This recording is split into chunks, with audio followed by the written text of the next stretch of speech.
Before skipping me, just hold on real quick as I'm going to give you a quick overview of this course and what you'll get out of it.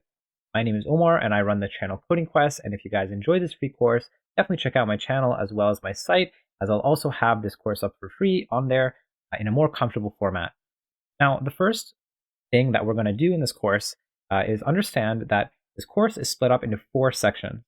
The first section is going to be focusing on the player specifically. So the player will be able to have several different features like moving, animating, attacking, stuff like that. The next section will have a monster, which will be a relatively simple AI that will just have some different state machines. So it'll be able to go from idle to run to attack, etc. So it'll be able to detect all those different things in this course. After the monster, we'll be going into the GUI, which will involve an inventory system with an equipment system with it, a profile system to just represent and show our stats, and finally a shop. So this will allow us to buy items and stuff like that. The last section of this course will have VFX. This will I'll kind of introduce you to what it is, how we do this with a very simple fire effect. Then we're going to have a guest instructor who's going to come in, and he's much more talented than I am with the shaders and particle effects inside of Godot. He's going to kind of walk you through a lot of that stuff. Lastly, as I shortly mentioned before, if you guys don't prefer the YouTube format with one super long video, I have this course up, split up more comfortably on my site at KwintenH.com. So go check it out. Without further ado, good luck with this course, and I hope to see you all at the end. All right, welcome everyone to our beginning part of this RPG course. Now, in order to get started, I'm going to assume that you have downloaded the starter project files. Now, do keep in mind that if yours is zipped, meaning it is a zip file, and it ends with .zip, you need to unzip it. Here I have the unzipped version, and now we can click the Godot engine and open it up. Here you will see the project manager. Now there is something to note. At the moment of this recording, the stable version is on 4.2. In fact, I can open it up and you will see the version is 4.22. Now, the version I'm going to be using is 4.3, as this is kind of in beta or in dev. At the moment, it is still not buggy per se, but it is just not stable yet. But I'm going to be recording this, and hopefully by the time you're watching this and following along, it will be in 4.3 stable.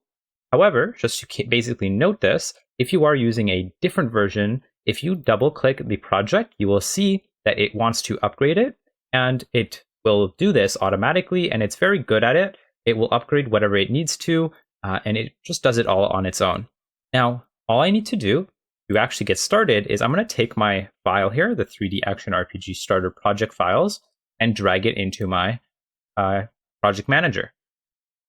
Now I will find it by finding the name of it, 3D Action RPG, and if I double click it, whether you need to convert it or not, you just open it, and it might re-import some assets if it needs to. It will do whatever it needs to do to get started. So hopefully by the time it's done importing and whatever, you see something like this. You see no scenes, you see a bunch of asset packs here, you see a bunch of folders, and let's just take a look at what we have first. So we have a few asset packs that essentially here we have some 2D pixel art. We have the K-Kit Adventure, which we'll be using for a character. We have the K-Kit Dungeon Remastered, which is going to be for a dungeon. We have the Skeleton, which will be for our monsters. And we have this SFX, which will be for our sound. We also have the VFX. These will be made outside of kind of the engine and course, but we'll have an introductory instructor kind of come in and, do these on our own. But here I have them just already finished, as I'll be showing you how to actually implement them into our game later. We also have our default resource here, or our theme. And if I click it, you will see it already kind of filled in, but I will show you how to do this from scratch. Now, kind of following that, if I go to my 2D scene on the top, you will see the UI that I'm using. So this is the UI template. We're going to use some of these panels. We're going to use some of these for armor, stuff like that. So this was something that we're going to use for a little later. And then lastly, of course, we have our font. This is going to be our font, our custom font inside of the engine. And that is already in the default function as font as well. You can see here that I've already loaded it in. All right, so this is our starter project. And now from here, let's get started and create our grid map. So we want to actually get started by going to the 3D part, and we'll get started in here in just a second. Okay, so let's get started with our grid map. Now, our grid map is essentially our world builder. It's our environment scene level. To do this, what we'll do is first we'll create 2 new folders. We'll create a new folder called Scenes, and we'll create one more folder called Scripts. This is just to organize all our scenes and scripts and things into these 3 main folders. Now, one cool feature inside of Godot is if I right-click one of these, I can set the color folder. Now, of course, you can kind of set it to whatever you'd like. I'll just set it to random colors. I'm not too picky about the colors, so just kind of set them in order like this. Now, in the Scenes folder, I'm going to create a new folder called Levels, and this is where you can create more than one level. And anything level related, I'll put it in here. So first, let's create our level. So let's hit Node 3D as our base scene. I will save this in my Scenes folder, my Levels. I'm going to rename it right here. I will rename this to Level 1 and hit Save. And this will be our main scene at the moment. If I hit play, I can select current, and you will see our game has launched. This is our first game. Congratulations. Now let's rename this to Level 1 on the top left. And now I want to add something called a grid map. This is going to be where I can actually put tiles down in a 3D environment. Now you can see that I can put stuff, but there's nothing to put. In order to put things in our game, we need a mesh library. However, in order to create a mesh library, I can't just create one like this. I can't just click into this and do that. This is something that you would do in a 2D scene, or could do, but in 3D, unfortunately, it's not that easy. But don't worry, it's still pretty easy, just done a different way. Now to do this, we will create a new scene here, a 3D scene. We'll rename this to Mesh Library. I'll Control S to save this. I'll put it in this level scene. Now what I'll do is I want to find a floor on our dungeon assets here. So if I search up floor, you will find some floors. Now do feel free to, pick whatever you'd like. I'm going to pick the floor tile large. So I'm going to pick this guy. And if I just drag it here and I turn on the pixel snap, or the snap here, it will snap to the next pixel. Now, what I'm going to do is I'm going to reset the transform to 0, 0. And now I can snap it kind of nicely to this corner right here. Now, don't worry, it doesn't look beautiful, and there is a reason for that, but we'll get to that later. At the moment, all we need to do is hit Make Local. I will drag this mesh out of that thing. I will delete this guy. And now what I want to do is I want to click the mesh, make sure the mesh is selected. I'm going to go to Mesh right here. I'm going to create a collision shape. And here we have a few options, but I'm just going to leave it as it is. And I will create. And now you see here that I've created a collision shape.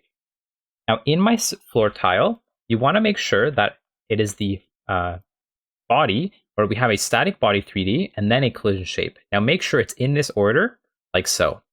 And now if we zoom in here, you can actually kind of see that blue outline. That is the collision shape of our tiles. Now, it's kind of hard to test this right now because we don't have a player yet, but just trust me, this will add collision for our game. Now, if you're using Godot 4.2, it is a similar process, but I think it just has fewer options essentially, and you will see something similar to this. So if you're also using like 4.4 or whatever in the future, it should relatively be the same. If it's not, search it up for that respective version. So if you're on 4.4 or whatever version in the future, just search it up on YouTube. You might find a short 1 to 2 minute video explaining how to do that. In fact, I might actually update this in the future as well. So, okay, now what we want to do is we want to repeat that process for one more of these. So I'm going to do this for this guy. I will add I actually want to make this local first. We'll drag this out. I'm going to delete this node. And I'm going to do the same thing, add a static body, click the mesh, click Create Collision Shape and Create, and just drag that in. And now you can see it's a little more accurate, but yeah, that's about it. And now all we want to do is we want to do two more things. I'm going to add a wall. Now, if you're wondering how to kind of navigate our 3D scene here, all I need to do is hold Shift and middle click, and I can kind of drag my scene a little bit, or my camera, to the right or left. Now, one other thing we'll add is a wall arched. I'll drag this out. I want this guy. I want a wall doorway. This is going to represent our door, kind of. And then I want a wall corner. There we go. And here you can see that it's just going to represent a corner. Now the last thing we'll have is a stairs. This will be called stairs walled. Here we go. And if I drag this out, you will see it just has stairs, or it is stairs. Okay, so now we'll repeat the same process for each of these. Now a cool trick is if I select all of these and I right click, and there should be a make local unless they took that out. It seems like they took it out, so we'll have to do it one by one. That's okay. So we'll make this local for each of these. And again, a cool trick is we'll control and select all the meshes, and I'll simply drag them out of this. Now I can just delete all of these. Again, I'll do the same thing. Now I have all these meshes I want to essentially add. Now for each of these, I will just create a collision shape. And you can see it's creating a pretty accurate collision shape for each of these. Now, we'll actually skip the stairwell, and I'm going to delete the doorway door. So here, I don't want a door. I'm just going to delete that. Now for each of these, I'm going to just drag in the collision shape. But again, I need a static body 3D for each of these to make sure we essentially add a static body 3D for each of these meshes. And drag in the collision shape for that corresponding mesh or static body. Now, you might kind of imagine an issue here. For this stairs don't exactly collide well with our player, and you'll see why later when we add our player. But for now, what we'll do is we will actually add a static body 3D. I will add my own collision shape by searching up collision shape, and I'm going to give it a shape of a box. Here we go. And now I'm going to kind of just drag this box out. And what I'll do is I'll rotate it and basically extend it to be the size of the stairwell. And I'm going to turn off the snap so I can make this a little more accurate here. And I'm going to just drag this up a tiny bit until I kind of see it pop out. Now I want to rotate it just slightly downwards like this. And I'm going to just try to basically match it up with the stairs as much as I possibly can. And this will allow us to basically smoothly run on the stairs. All right, so that looks kind of okay. I'll just shorten this slightly so it doesn't pop out of the top there. And now we'll save. And finally, we can go to our scene on the top left. We can export as mesh library. We can go into our scenes, levels, all this library, hit save. And now if we head over to our level 1, I will find the asset that I just found or just made by going into our levels. And now here we have a mesh library. I can drag this in, and now you can see that I have all my libraries or all my floors. Now what I can do here is I can hold Shift, drag, and then Control F. This will allow me to fill in my scene very quickly and very nicely. Now, if I hit play, nothing will happen, or I won't see anything, and that is for a very good reason. That is because I do not have a camera 3D. In order to make our 3D scene work, I need a camera 3D inside of a 3D scene in order for it to play, and so I can see our 3D environment. Now, this does not look very well or very good. In fact, it looks horrible. In fact, we can't even see the outline of our tiles. So in the next part, we will look at adding our environment and seeing how we can add some light and world environment and stuff like that. All right, so I'll see you in the next part.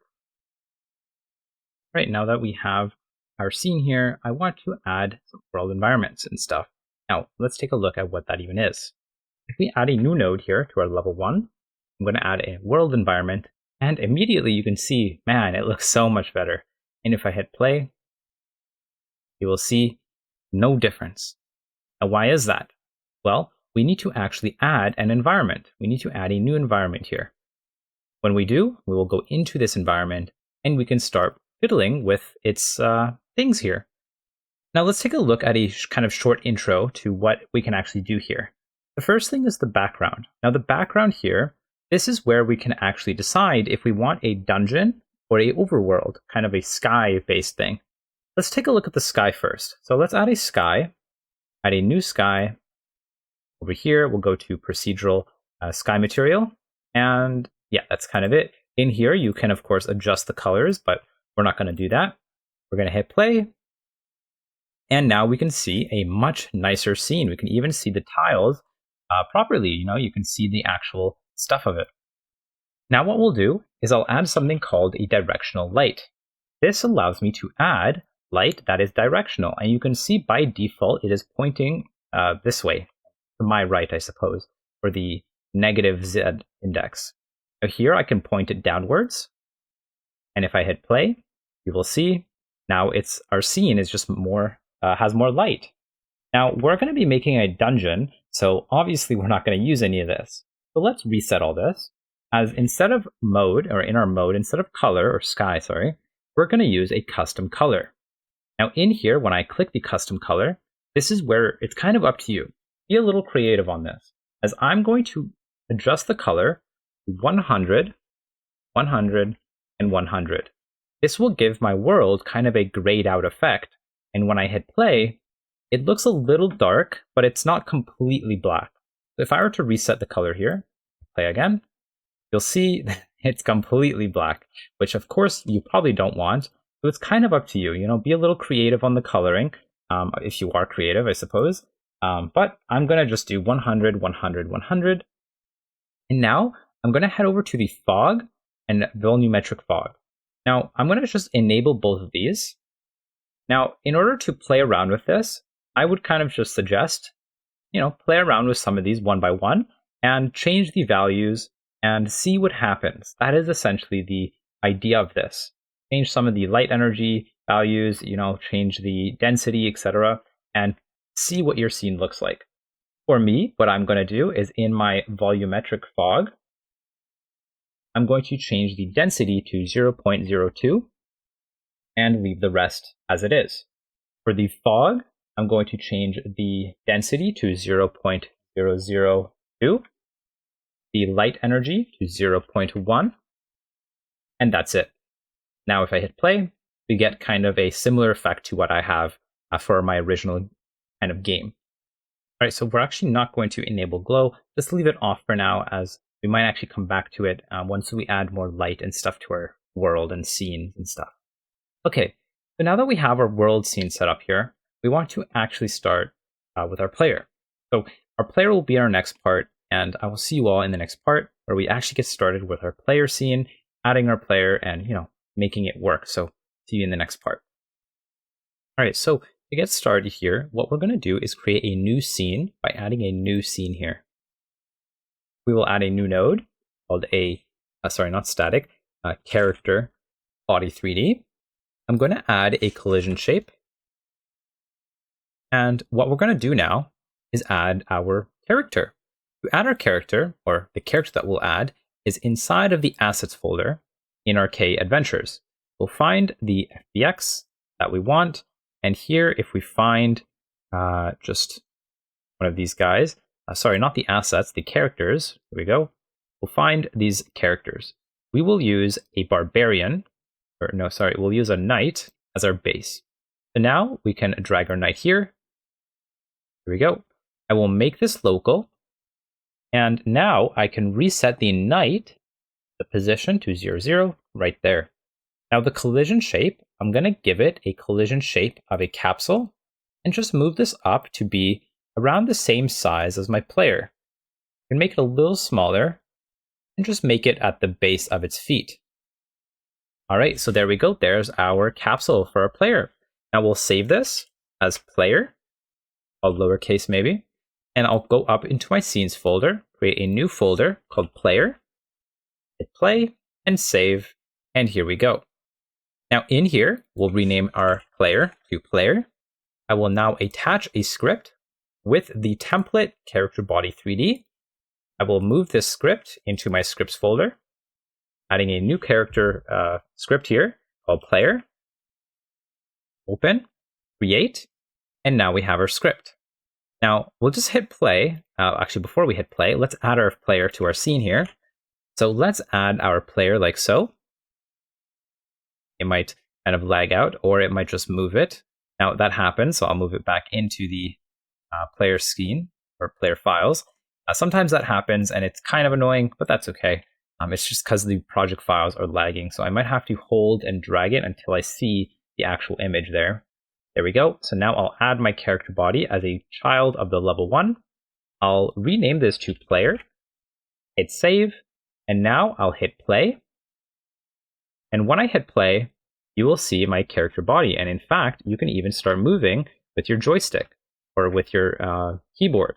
Now, obviously, though, you might notice that this doesn't actually really work the way we might want it to. The arrow keys might not be the same way we actually need it to.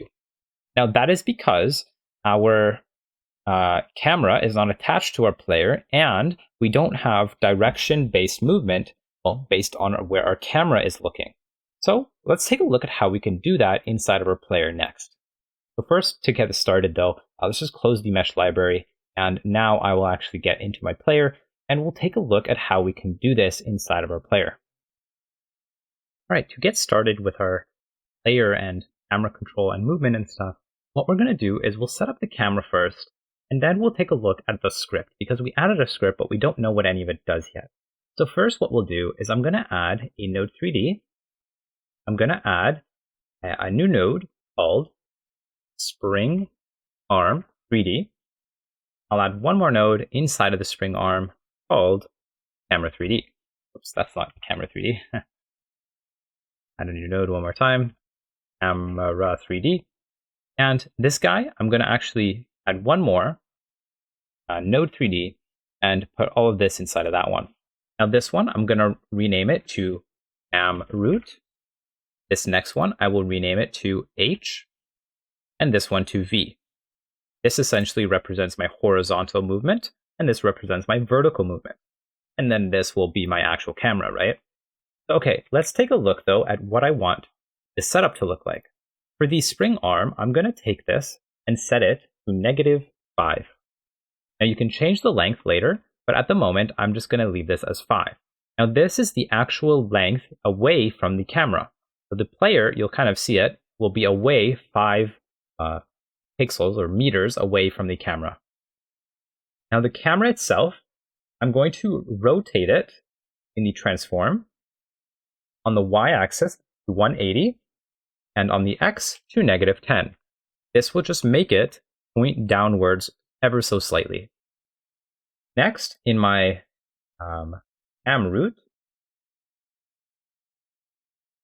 in my V right here, we can now move this guy up a little bit, kind of up to you. I'm going to move it up to 2.9. This will be above my player's head. All right, now lastly, we'll go back to our script. And just a kind of tip here, and this is what I will be doing for this series, of course, I'm going to be making my float, or my script float. This will make it come out of my actual scene, or out of Godot, and into its own window. This allows me to just show the code a little nicer, and you can actually see everything without it being all crumpled up. So I can zoom in, and it might look a little nicer for you. But of course, you feel free to do whatever you'd like. All right, now in the code here, we can see that we have a speed, a jump velocity as our two variables. Now, if you're using another version, you might have gravity. In fact, in Godot 4.2, there was another one called variable gravity. That might be what you'd be using. Now, don't worry, yours might look slightly different, but it's still the same. The general idea here is first we're going to add gravity, and we do that by adding the velocity on the y-axis And here, the gravity will add it to the y-axis times delta. Here, we'll jump, the same idea. So here we jump by clicking the UI accept, which is actually spacebar or enter by default inside of Godot. We'll also use a function called isOnFloor to make sure we're actually on the floor, and then we jump. Now here, the jump velocity is actually positive, and the reason is because the positive is upwards, not the other way around. Now, here we will get the input direction by getting vector between these 4 keys. So it will give us an input direction based on what I click with these 4 keys. Next, it will give us our direction with the transform.basis and multiply it by the direction x and direction y. Now, the reason we don't do the z is because we don't need that, right? We just need x and y for the kind of top-down movement, if that makes sense. Now we'll normalize it. This will kind of just essentially round our number to a nice number, so it's not completely weird every time I click. And then we'll check to see if direction is valid. If it is, this means I'm moving. And if I am moving, then I want to actually move. I move by multiplying my velocity, or making my velocity.x equal to direction.x times speed, which up here is 5.0. Now here, this is essentially the same as setting my velocity to 0. But here it's just using a function called move towards. It's just basically taking our current velocity and moving it to 0 over the times of speed. So don't worry too much about it. It's pretty much the same as doing this. Now lastly, we'll have a move and slide function. This will allow us to actually move and slide, or move our player. So this allows us to actually utilize velocity. Now I do have a video on my channel explaining transform and basis and how general things inside of a 3D environment work, at least in the simplistic manner. So if you're curious about how the basis and transform works in terms of our player, do check out that video on my channel. It is on KwintenH. Again, that's more. So lastly, let's close our script here, as I want to set up my camera. Now, in order to do this, I'm going to create a new script here by going to Scripts, Player, and I'll actually add it through the cam root here. We'll add a new script by going to the top left, by adding a new script. I'll call this camera controller. I'll add this script to my player scene, or scripts here. Open, create, and here we go. Here's our script. Now in this script, what I want to do is I'm going to delete all this and add some new variables. The first variable will be camRoot, h. This is going to be an integer. This will be equal to 0. We'll do the same thing, but for the v, we'll say camRoot v, and we'll say int equal 0. Next, we want to get have a maximum and a minimum for both of these, specifically for the v.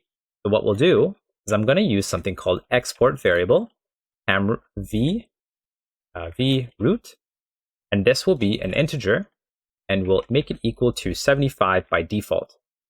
Now I'm going to duplicate this, but I'm going to actually change this to be max and this to be min.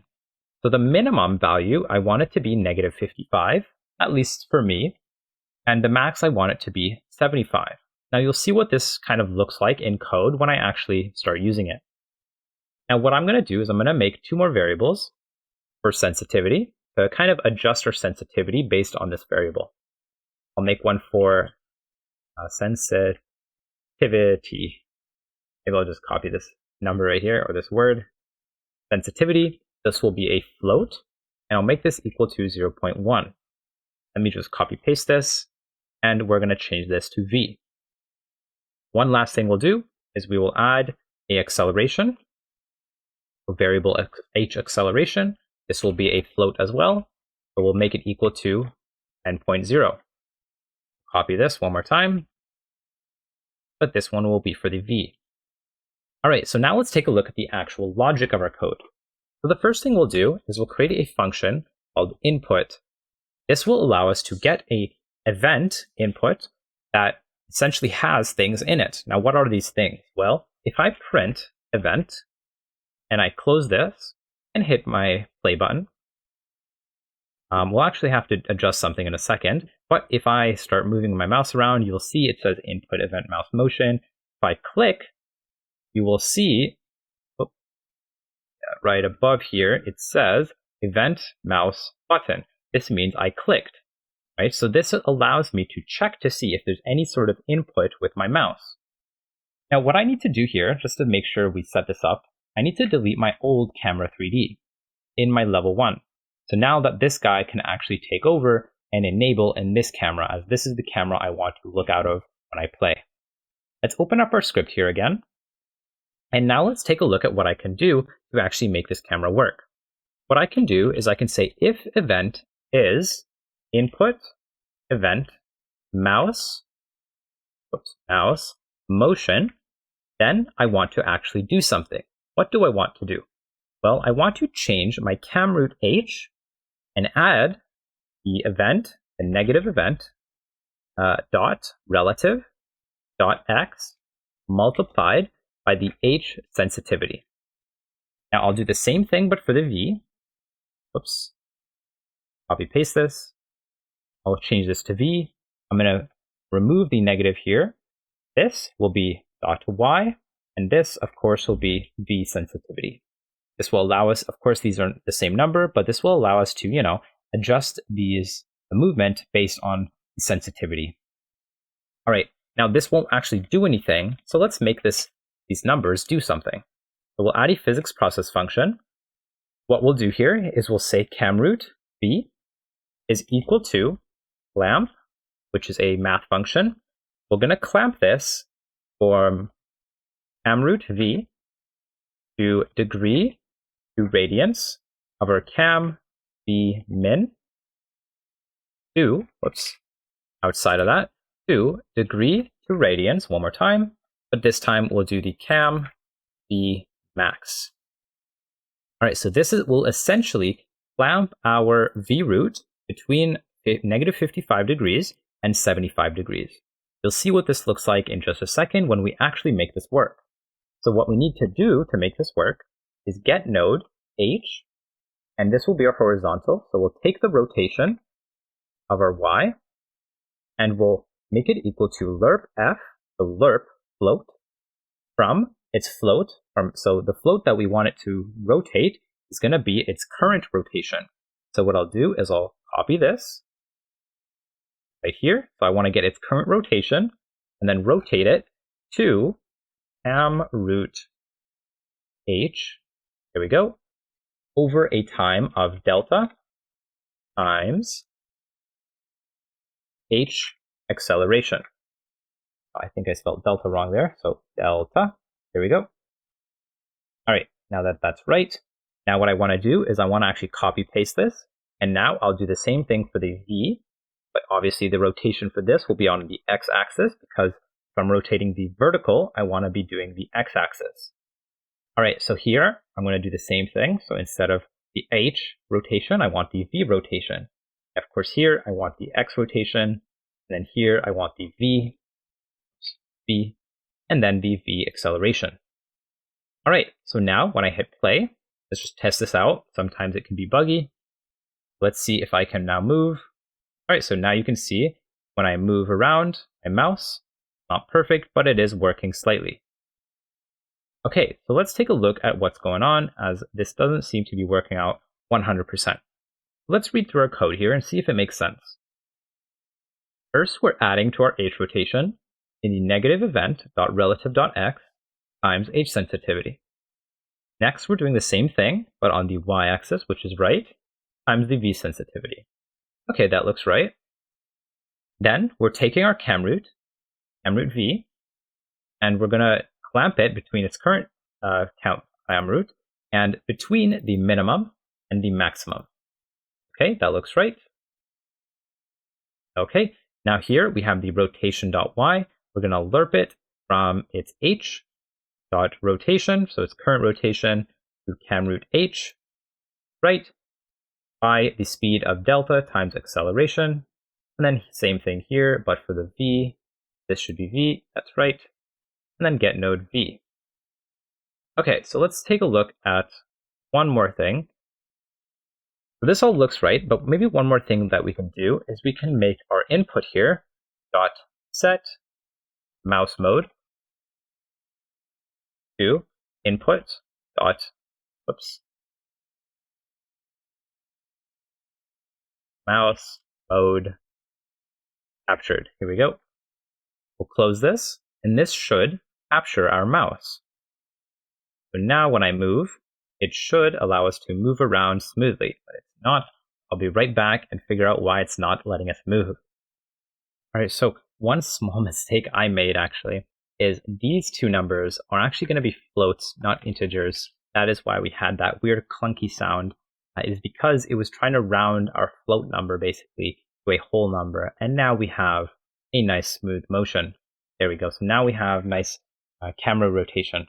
Now on the next part, we're going to see how we can make our player move in its corresponding direction, because here you can see it's not exactly moving how we want it to, right? Moving in kind of this way, or I guess this way, as if it's looking this way, but we need it to move whenever I move my camera in the corresponding direction. So let's take a look at the next part to see how we can do that. All right, so to get started with our player, what we're going to do is head over to the script. I'm just going to stop the game here. And this may seem annoying, but what we're going to do is actually delete everything. We're going to start everything completely from scratch. The first thing we're going to do is we're going to start with all the variables that we'll be adding eventually. And hopefully some of these will make sense right now, and eventually some of them might not right now, but some eventually they will make sense as we actually start to use them. So let's just start with all the forces. So the first thing on the forces is we'll export a few variables. First, we'll export a variable called gravity. This will be a float equal to 9.8. Next, we'll export our jump force. This will be an integer equal to 9. We'll export a walk speed. This will be an int equal to 3. And lastly, we'll have a run speed, as eventually we want to create a shift hold, right, where we can actually go from walking to running. So this will be our speed that we actually run at. Now this will probably have to be greater than 3. So in my case, I'm going to do 10, which may seem like a lot, but you'll notice later that it doesn't actually impact it that much. But you'll kind of play around with the values yourself, hopefully. Next, we're going to create a few animation nodes. So these are going to be the animation node names. So what we'll do here is we'll say variable idle node name, which is a string, will be equal to idle. And what I'm going to do here is I'm just going to duplicate this a few times, and now I'll just change the name of these. This one will be walk, this one will be run, this one will be jump, this one will be attack 1, and this one will be death. Now for each of these, we'll say death, or we'll kind of give it the corresponding one. So walk here, this one will be run, this will be jump, and attack 1.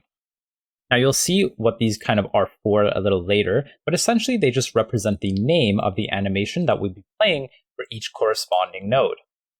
All right, so next we'll create some variables, and these variables will be called for our state machine condition. State machine conditions.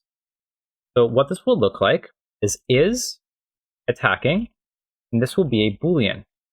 We'll also have a variable. Well, let's just duplicate this for now. 4 times. We'll have another one called is walking. This will tell us if we're walking or not. We'll have another one for is running, and the last one for is dying.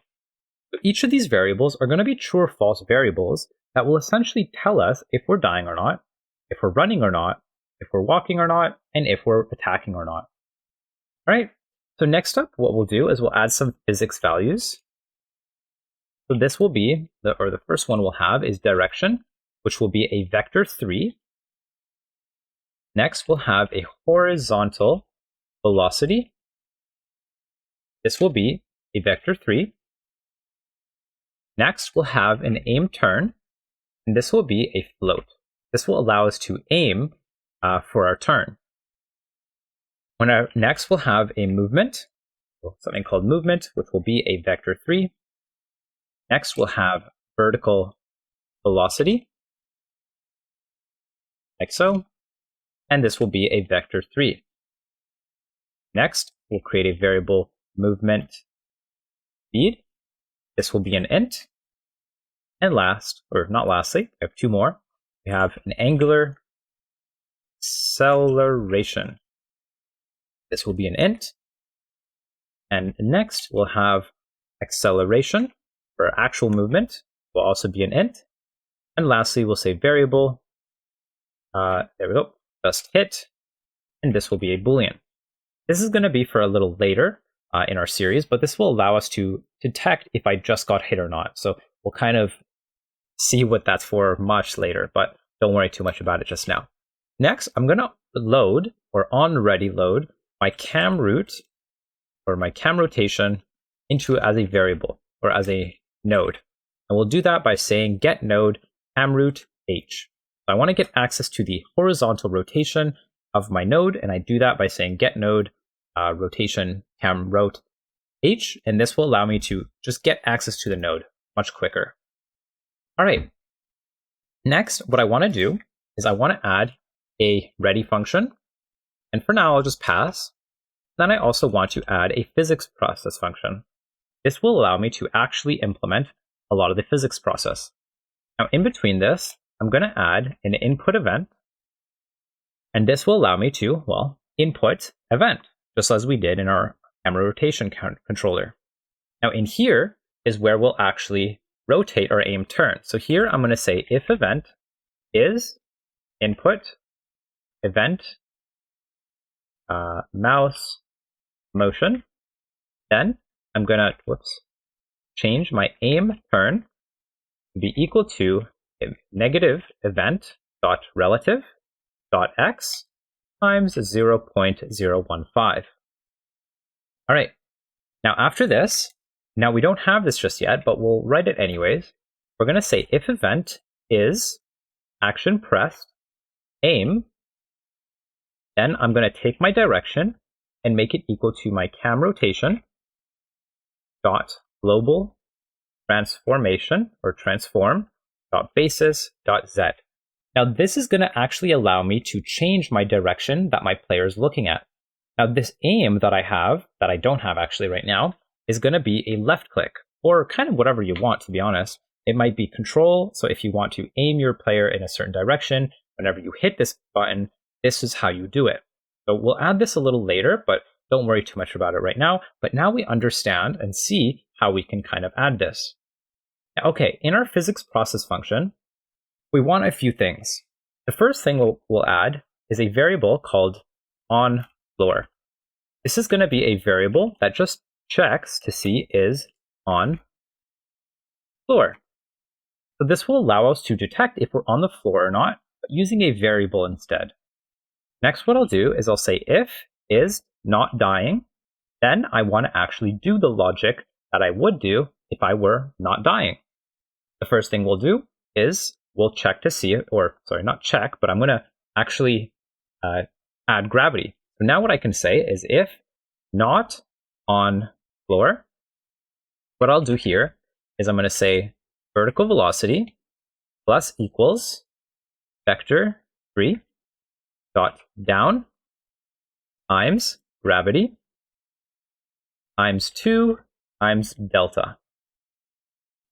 And delta. So this will actually allow me to add our gravity. Now otherwise, what I'm going to do here is I'm going to just copy this, and I'm going to make this equal to the down times gravity. Instead of all this, I'm just going to divide it by 10. And not multiply, but divide by 10. All right? Okay, so next what I want to do is I want to jump. To jump, similarly to what we had before, I can say if input dot is action just pressed. I'm going to create a new variable or a new input called jump, which we haven't added to our game yet, but don't worry, we'll add it soon. And we'll say and is not is attacking, because I don't want to jump while I'm attacking. I also want to be able to jump when I'm also, well, you probably guessed it, on floor. So we'll use that variable that I just created to check if I'm on the floor or not. Now, if I do, what I'll do is very similar to the vertical velocity. I can just take my vertical velocity and make it equal to vector 3 dot up, though, this time, times jump force. All right, so that is how I jump. similar to what I had before. Next up, I'm going to update my angular acceleration to 10. I'm going to update my movement speed to 0. And then I'm going to update my acceleration to 15. All right, next, what we want to do is actually add our rotation. So to do that, or a camera rotation, and apply it.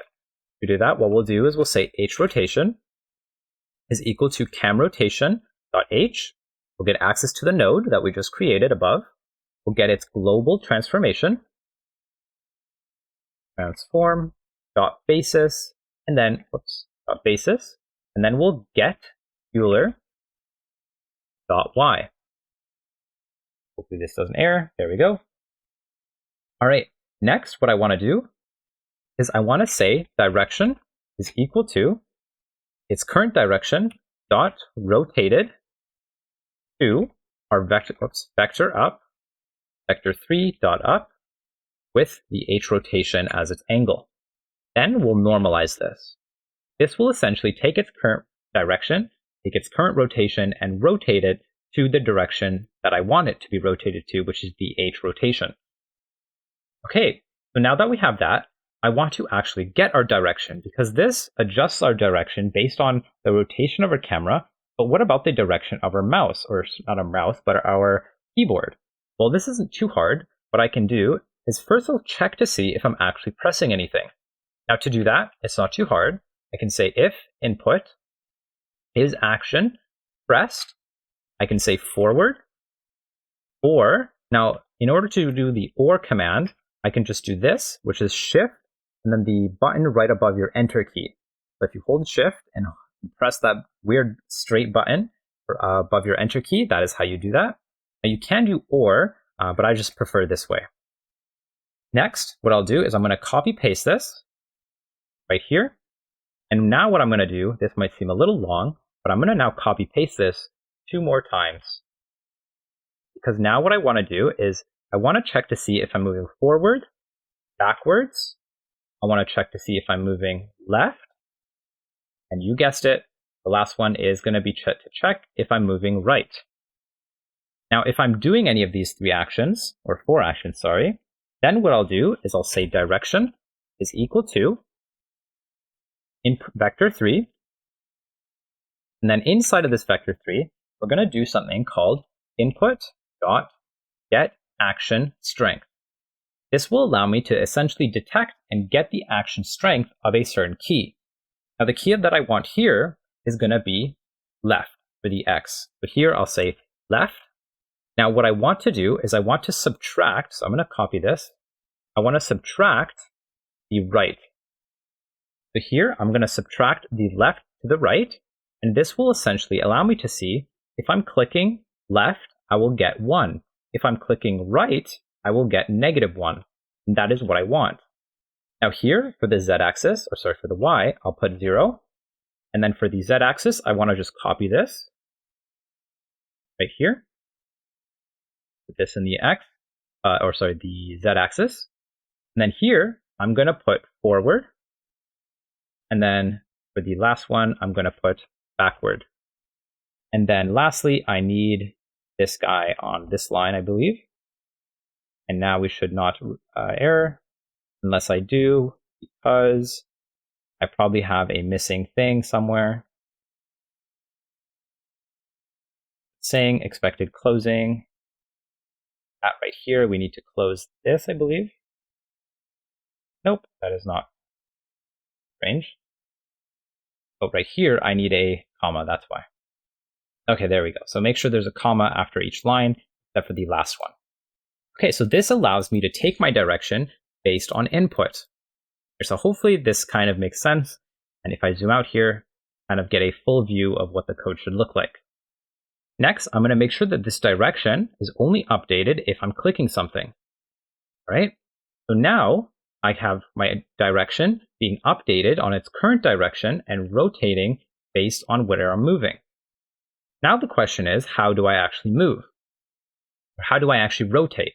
Now the rotation that we're going to do is going to be rotation on the mesh, not the actual layer.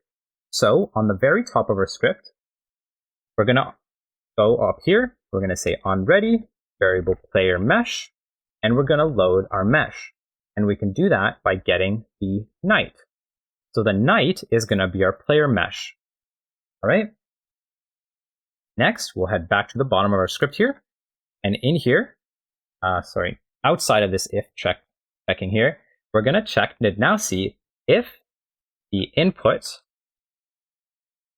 is action rest aim. Then what we'll do is I'll say player mesh dot rotation dot y is equal to lerp angle to its current player mesh angle. So what we'll do is we'll get its current rotation dot y, and we're going to rotate it to the cam rotation h, cam rot h, like that. And we want to get that rotation's y, so we do that by saying rotation dot y. And lastly, we'll do this at a speed of delta times angular acceleration, and that's it. Next, we'll go down a little bit. Let me just go a few lines below. So next, what I want to add here is an else statement, and I'm going to actually copy this into this else statement. But here what I'm going to do is I'm going to change this guy to the atan to of its direction dot x and direction dot z. Then I'm going to subtract its rotation dot y. So this is the same as saying self dot rotation. Okay? And then the speed is also going to be delta times acceleration. All right, this is how we do that. Now, of course, this isn't complete though, because now we still have a few other things. Now, the last parts we need are going to be right here, I believe, in this line. So here we'll say velocity dot z is equal to horizontal velocity dot z plus vertical velocity dot z. And essentially, we want to duplicate this 3 times. We'll change this to y, change this to y, and change this, to x, x, and x. Now for the y, I'm going to change this to y and change this by deleting this and only having the vertical dot y. Lastly, on the next line, we'll move and slide. This will allow us to actually use the velocity. Now, the question is, what about the horizontal velocity? Well, here I can say if is attacking, then what I want to do is I actually want to lerp my velocity, to 0. So I can do that by saying horizontal velocity is equal to horizontal velocity dot lerp, and we'll lerp it to direction dot normalized times 0.1. We'll do this at a speed of acceleration. Now I'll copy this. Now what if I'm not attacking, which at the moment we're probably not going to be for a while? Well, I'm going to copy paste it in the else statement. But for this, I'm going to remove the 0.0, and instead I'll put movement speed. And then that's it. So now let's give this a try and see what we get. Well, let's actually now import our functionalities here, because I've added a few things, but none of this actually does anything right now because, well, I haven't added it. So let's close this, go to our project settings. Our project settings here, we'll go to input map, and here is where I want to add or can add new function input mapping. Now in the add action, what I'll do is I'm going to add a new action called right, left, backward, forward, jump, attack, sprint, aim, and pause. These are all the inputs that we'll need eventually. Now for all of these, you can add whatever you'd like. For the right, I'm going to add D. Left, I'm going to add A. Backwards, I'm going to add S. And forward, I'm going to add A. So ASW, basically. Now for the jump, I'm going to add the spacebar. Attack, I'm going to add the left button, the left mouse button, and I can do that by going to mouse buttons, going up, and selecting the left mouse button. So that's for attack. Now for sprint, I want shift. For aim, I want control. For pause, I'm going to add escape. Now I can close this, and now let's give it a try. Now most likely it probably won't work first try. That's okay. Okay, cool. So we got something wrong right away because I spelled basis wrong. So let's fix that right away and see what we get. All right, so we got a bunch of errors, but we do have something working. We do see that our mesh is working based on our rotation, which is nice. So we can see that some of these are actually working quite nicely. And the aim is working, so we now know that the aim is working. We just aren't moving properly. So let's take a look at what's happening, and I'll be right back. Okay, so one quick fix, I think hopefully you probably realize this, is on line 62, I spelled forward wrong, but let's continue as we actually have a bit more to do, because what was happening and the reasoning this wasn't working is because the is walking and is false, we need to now have a way of keeping track of what is true and what is false. So the first thing we'll do is when I'm not clicking anything here, I'm going to add an else statement. If I'm not moving forward, backwards, or whatever, I'm going to now say is, whoops, oh my gosh, is walking, that's not is walking is equal to false. I'll also say is running is also false. Now what I'm going to do is inside of the direction, I'm going to check to see if input dot is action pressed. Hopefully you can guess. I'm going to check to see if I'm sprinting. I'm also going to check to see if is walking is true. Now if it is, what I'll do is I'll say movement speed is equal to run speed. And then I'll say is running is equal to true. Next, I'll say else is walking is equal to true. And movement speed is equal to walk speed. There we go. Now the reason that we need this, mostly specifically this, is because here I had a movement speed of 0. So that's why. So now what I can do is if I hit close, when I test this, you will now see when I hit play, I can now move around, rotate my camera, and see that my player is moving. Now I can even hit control to aim my player as I'm moving, but obviously this still looks, it looks okay, but it's not perfect because, well, we need animation. We have a lot of swords and stuff as well. So let me actually, what we'll do is we'll go to the rig here, and I'm going to hide a few of these swords. So what I'll do is I'll just hide the bone. So we'll just minimize these. And you can, of course, hide whatever you'd like. I'm going to show or hide everything except for the two-handed sword. So this one, hide everything above it. And the shield, where's the shield? This guy right here, hide the shield. And there we go. So this is our two-handed sword. I'll keep this guy in my hand as I'm going to use that as my sword later. Okay, so now I actually have a nice re-equip knight here. Okay. In the next part, we'll take a look at how we can start animating things. All right, so I'll see you in the next part. Okay, so in this next part, we're going to set up our animation. Now to get started, we need to start with our animation tree. So let's add a new node here called AnimationTree. We'll go to the tree root on the top right, and we will add a state machine. We'll assign the animation player right here by clicking it, and we can assign the animation player. We'll hit OK, and now what we can do is we can start adding some states. Now in our tree root here, we'll click this, and on the bottom you should see AnimationTree. Let's click into this as this is our actual state machine. Next, what we want to do is right-click and start adding things. Now we could add either the animation itself or a blend tree. Now let's add some animations and then we'll go for blend tree in the attack. So first we'll add a idle animation.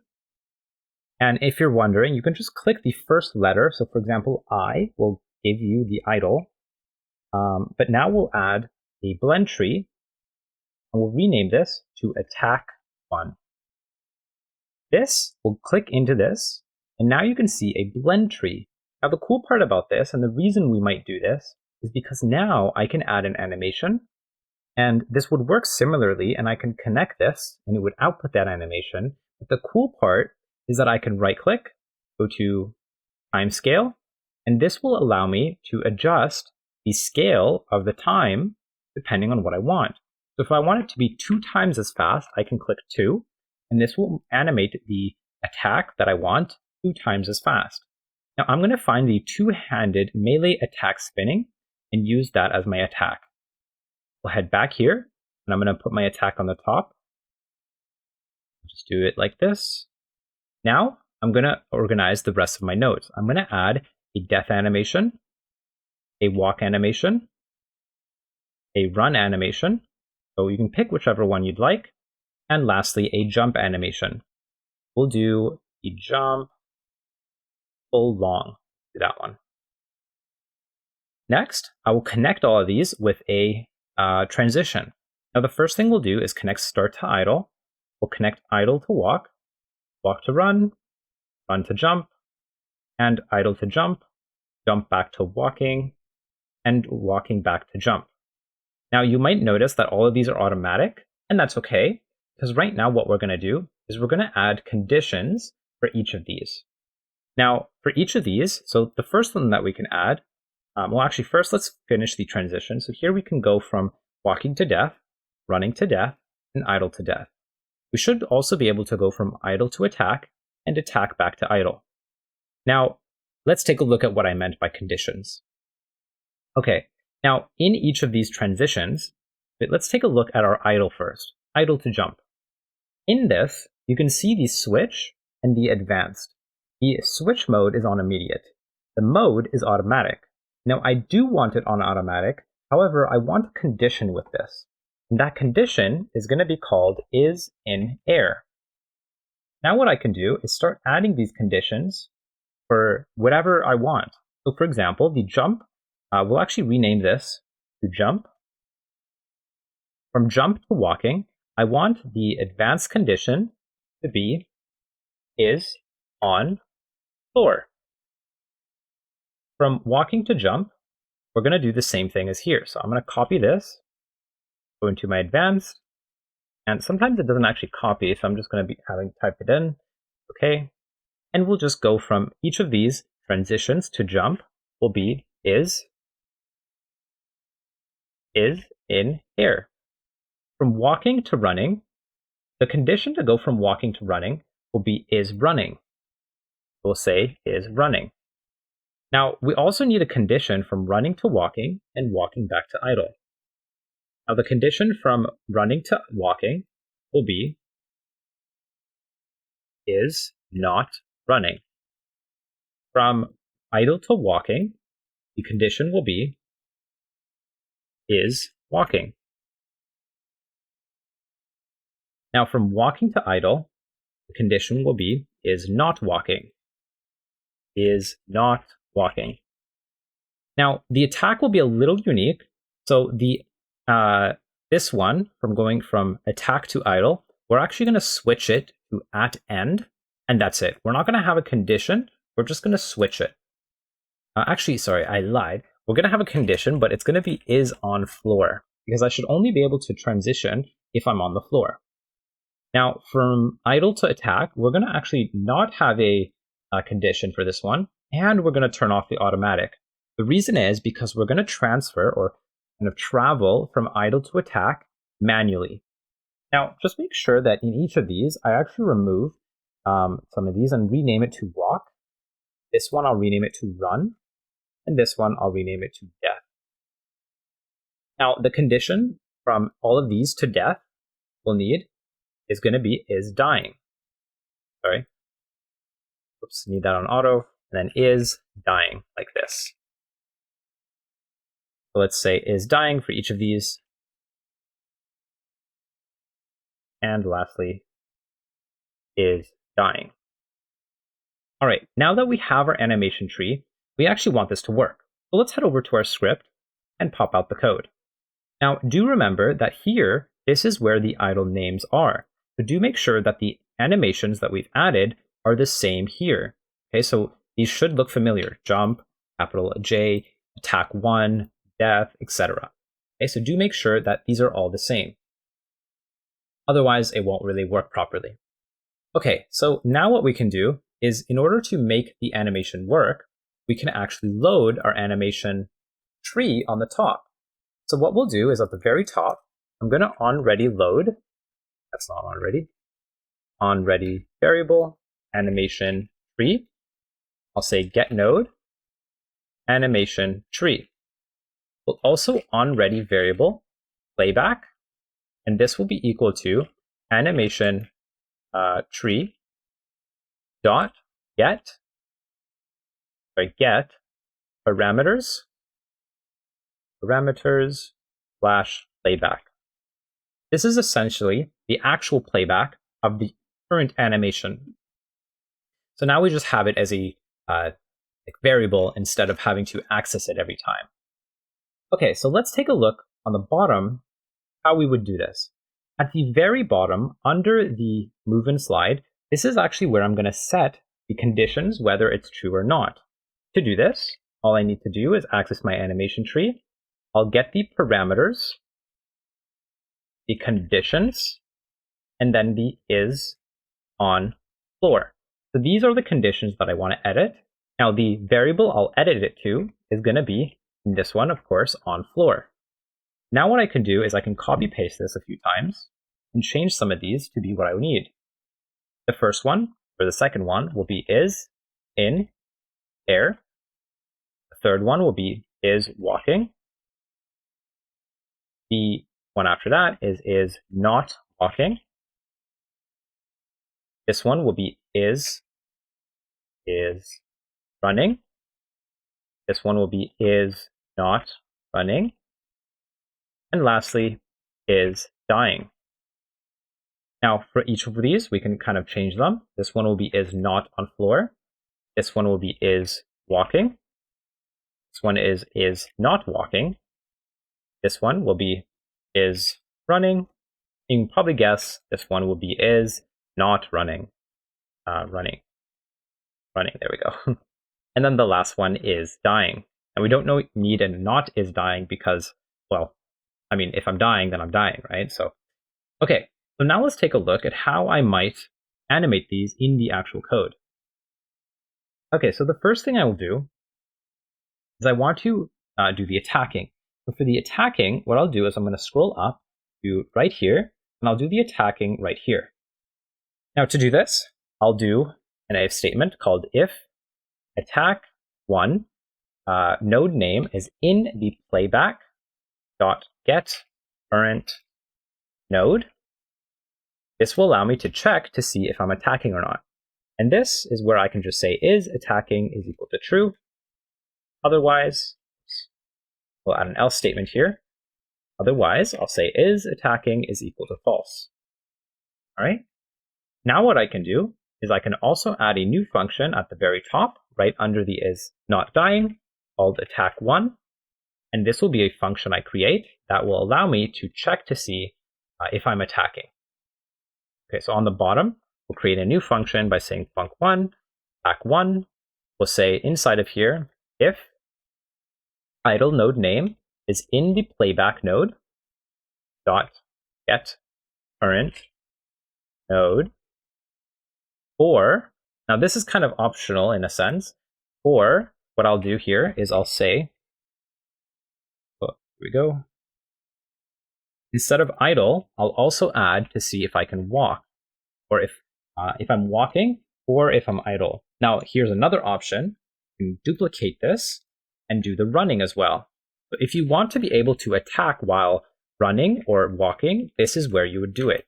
So you can check to see if you're walking, idle, or running. If you're doing any of those things, what we'll do now is first I need to check to see if I'm actually attacking. To do that, I can say is action just pressed, attack. If I attack using my mouse, I will check to see if I'm not is attacking. Then, if I'm not doing any of that, I will just say playback dot travel to attack 1. This will allow me to manually travel to this node. All right, so now what I can do is hit close on this, hit play, and let's take a look at what we have. So here you can see when I'm walking and running, I now play these animations. There is an issue that it doesn't loop, but we'll change that in just a second.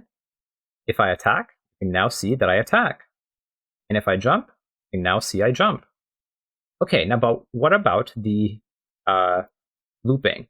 Well, that's not too hard. In our animation here, all right, animation tab, let's find the walking A that I'm using and make sure it's looped.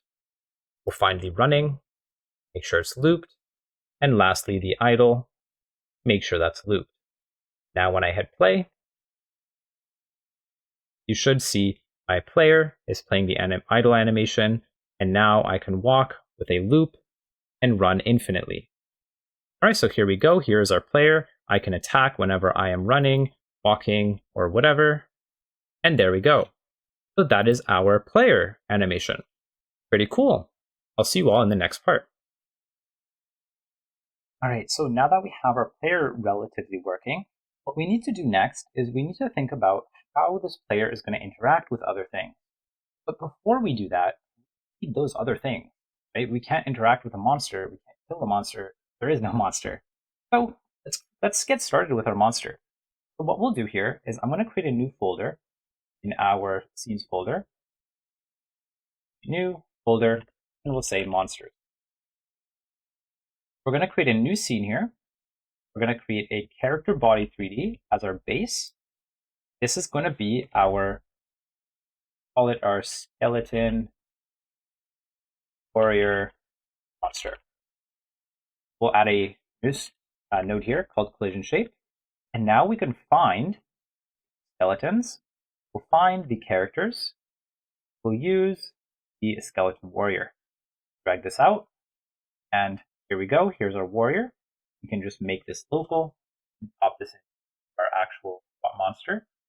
I will transform it to 0, 0. And here we go. Here's our monster. Now, the problem is, right away, we need to give it a collision shape. Pop this up, get a little smaller. Go. And maybe I'll make it a little fatter. That's good. We'll save this in my monster scene. There we go. Now I can add this to my main scene here. So I'll find our warrior. I'll add this in, drag it in like so. Sometimes it might take a second like before. And now we have a monster. When I hit play, I can see that I can kind of interact with it in a sense, where I can kind of run up to it and attack it, but nothing happens. So what we want to do is I want to actually add functionality to it. First, what I'll do is I'll add a new script. You can use the template, it's okay. I'll make this in my scripts folder, make a new folder called monsters, open, and create. In here, what we'll do is we want to now think about our state machine and how we're going to actually make our monster with its own different state machine. Now this guy is going to have gravity in actual monster. So what we can do is we can just delete all this input, the jump input, and leave the gravity. Because, well, we're going to be adding gravity. Now what we can do, actually just not going to use them. We're going to create our own speed things later. We'll close this. And now when I hit play though, unlike just, when I hit play, we'll see that my monster does fall to the ground as now he has gravity. All right, that is our player setup. In the next part, we'll take a look at how we can start setting up our state machines and how state machines work, and how we'll do this with the monster. All right, so in this video, we'll be taking a look at the concept and idea of state machines before going into classes and custom nodes inside of Godot. So the general idea of finite state machines, right? So finite state machines. Now, the word finite, right, means kind of the opposite of infinite, right? So it's something that eventually ends. So we have a finite state machine. Now, let's say, for the sake of a small example, we have the idle state. This is kind of a circle that encompasses things that happen inside of the idle state. So for example, play idle, right? Remember that play idle animation, that would probably go in here, right? Now that's one thing. Now let's say we have another state called move, right? We would have, well, again, the functionality of the move state in here, right? So anything that I want to do that should involve movement should be inside of this. So for example, well, obviously we would play the move animation, for example, right? Now, another one that is common, but we actually won't have, is an attack state. This is a very common one. I'm just going to put it in here because it's just an example. Now, obviously, you would play the attack animation or do whatever else is in there, right? Now, the general idea of state machines is that we want a kind of imaginary state, right? Or imaginary idea where we hold states. So we need something to keep track of what state we're in, and usually that can be used using a variable, let's say current state, right? So keep some way to keep track of what the current state is. Now you can keep track of the current state whatever way you want. You can use a name, a string, a number, it doesn't matter. It's up to you. Now, what's another concept of state machines? Now this is an important one. In fact, this is probably going to take up most of your states or most of the code inside of your script of your states. That is the conditions to move from one state to another. In order to go from idle to move, I need some sort of condition. Now, usually it's an if statement. It doesn't have to be, but usually it is. Well, because it's an if statement, right? Now I can say if input, blah, blah, blah, right? Let's say left, right? If I move left, then, whoops, left like that, then I want to move to the idle state or the move state, right? Well, because I'm starting to move. If I'm moving, I should probably go to the move state. But I need an if statement in a condition in the idle state that allows me to move to the move state. Now, that is important to understand. You need to understand that there is conditions from each state to another. Now, from the move state, I can go to the idle state as well. I need conditions from the move to the idle. I also should have some sort of condition to go from the idle to the attack. Now, ideally, you would probably go from attack to idle. You would also be able to go from move to attack and from attack to move, right? Now, the condition from attack to idle or attack to move is not always input, right? Think about it. When you attack or finish attacking, when do you go back to idle? Well, when you finish attacking. Usually, or sometimes, I would say most of the time, it's after the attack animation finishes or some other condition. So those are things to think about when do I want the condition to happen? When do I want it to attack? When do I want it to fall? Stuff like that. Right? So the basic idea of finite state machines is essentially the idea of having the states themselves, having the functionality inside of them, having a way to keep track of what our current state is, and then we also want a condition inside of the states to be able to go away from that state, to kind of change states, right? So, okay, that is pretty much it for the finite state machine concept video. I will see you all in the next lecture. Okay, so now that we understand state machine, what I want to do is go to my monsters, create a new folder, and call this states. We'll actually call this one AI Melee, and we'll put our skeleton in here as well. And it might take a second to just drag and drop it. There we go. All right, now in here, we'll create a few new scripts. The first script we'll have is called attack state. We will duplicate this and call this one death state. We'll have one more called idle state. Oh, quite a few, but let's do these all together. So one more time, and we will create run state, duplicate, and lastly, one more called state machine. Just state machine, actually. This will be our state machine. It will kind of help us control and hold all these states. Okay, so let's take a look at how to do this. Now, in each of these states, what we want to do, we'll open them up first. So let's open up our idle. Let's pop out the script. We'll actually close this for now again. Open them all. That way they are all open right here. And we'll just make sure these are all open. Now, in our state machine controller here, what I'm going to do is I'm going to preload all our states. Now, to do that, what I'll do is I'll create a dictionary called variable states, or state, equal to this curly bracket. This is our states. We'll have a key called idle. Here we'll preload our idle script. We can do that by just typing in idle state. And here you can see that I preloaded our idle script. Now, alternatively, if you don't know how to do that, you can just drag in the idle state path like this, and it will give you the path. Another way to do this is right-click idle, state script, and copy path right here, and it will copy the path. All right, next what we'll do is we'll copy paste this. Put a comma right here, copy it times, 3 times. I'll have one called run,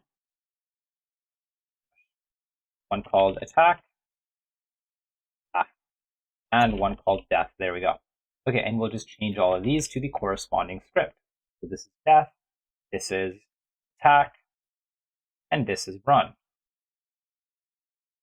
Run, there we go. Okay, now that we have all the scripts, we need a helper function called change state.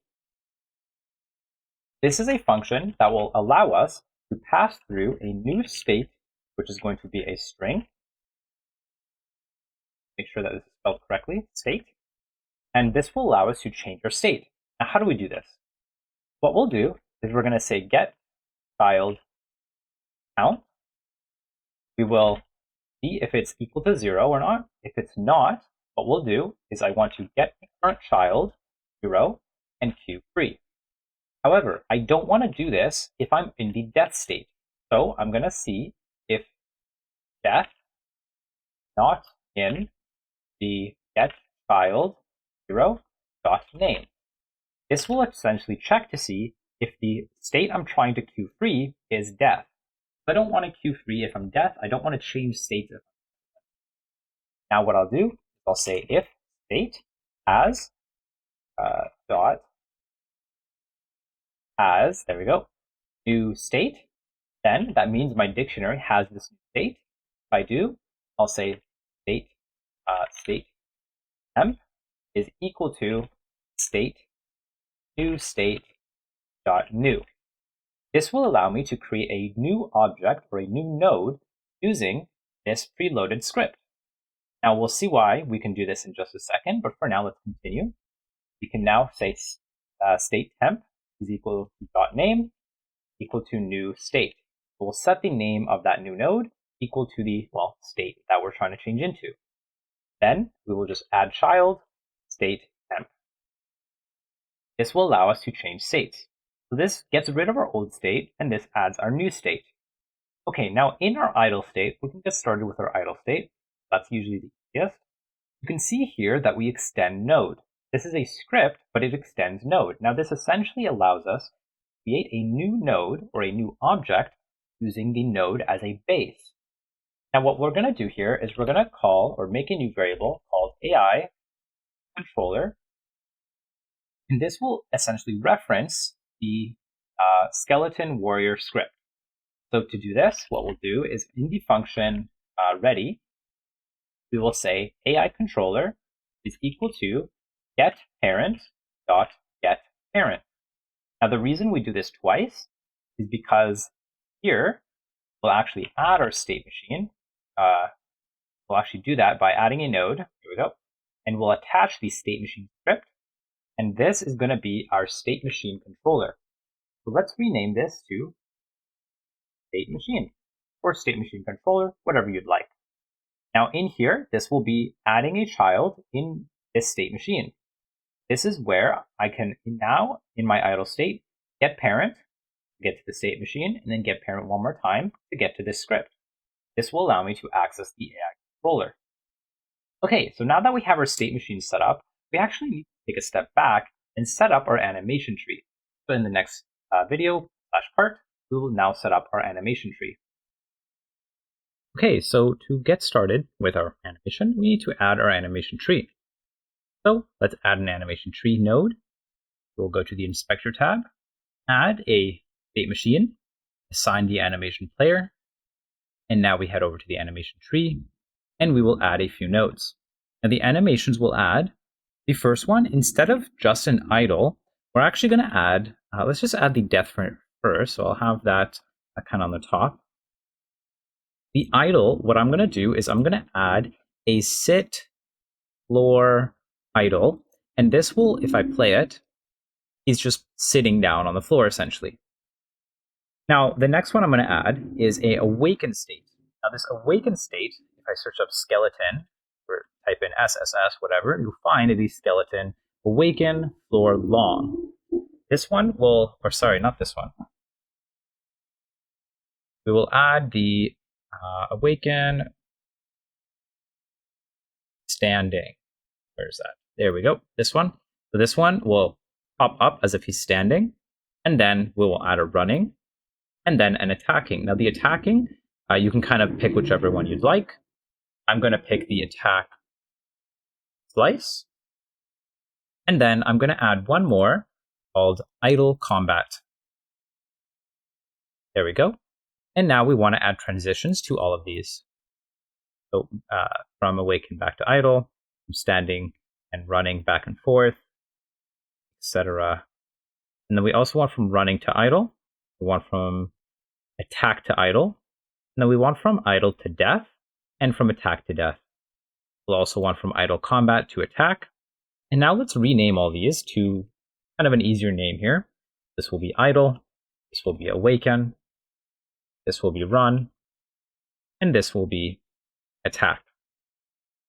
This will be, we'll leave it as idle combat, that makes sense. And this one will just say death.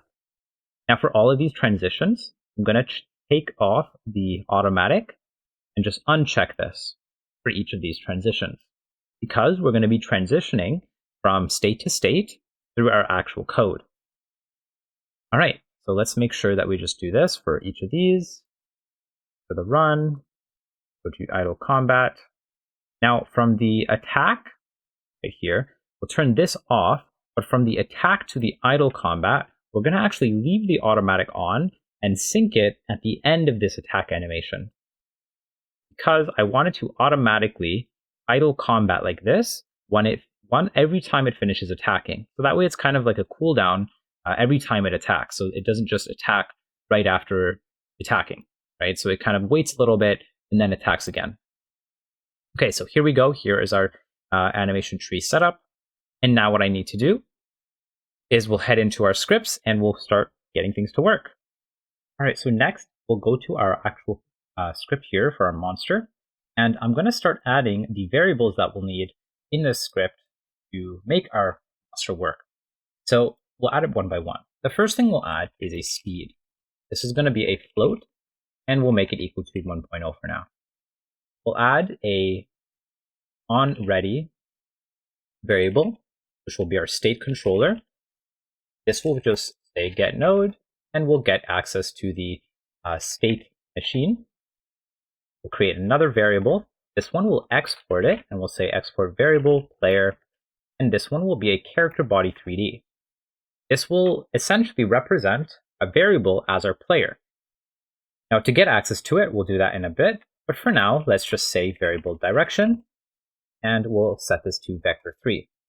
This is going to be the direction from our player, or from ourself, the monster, to the player. So which direction is the player?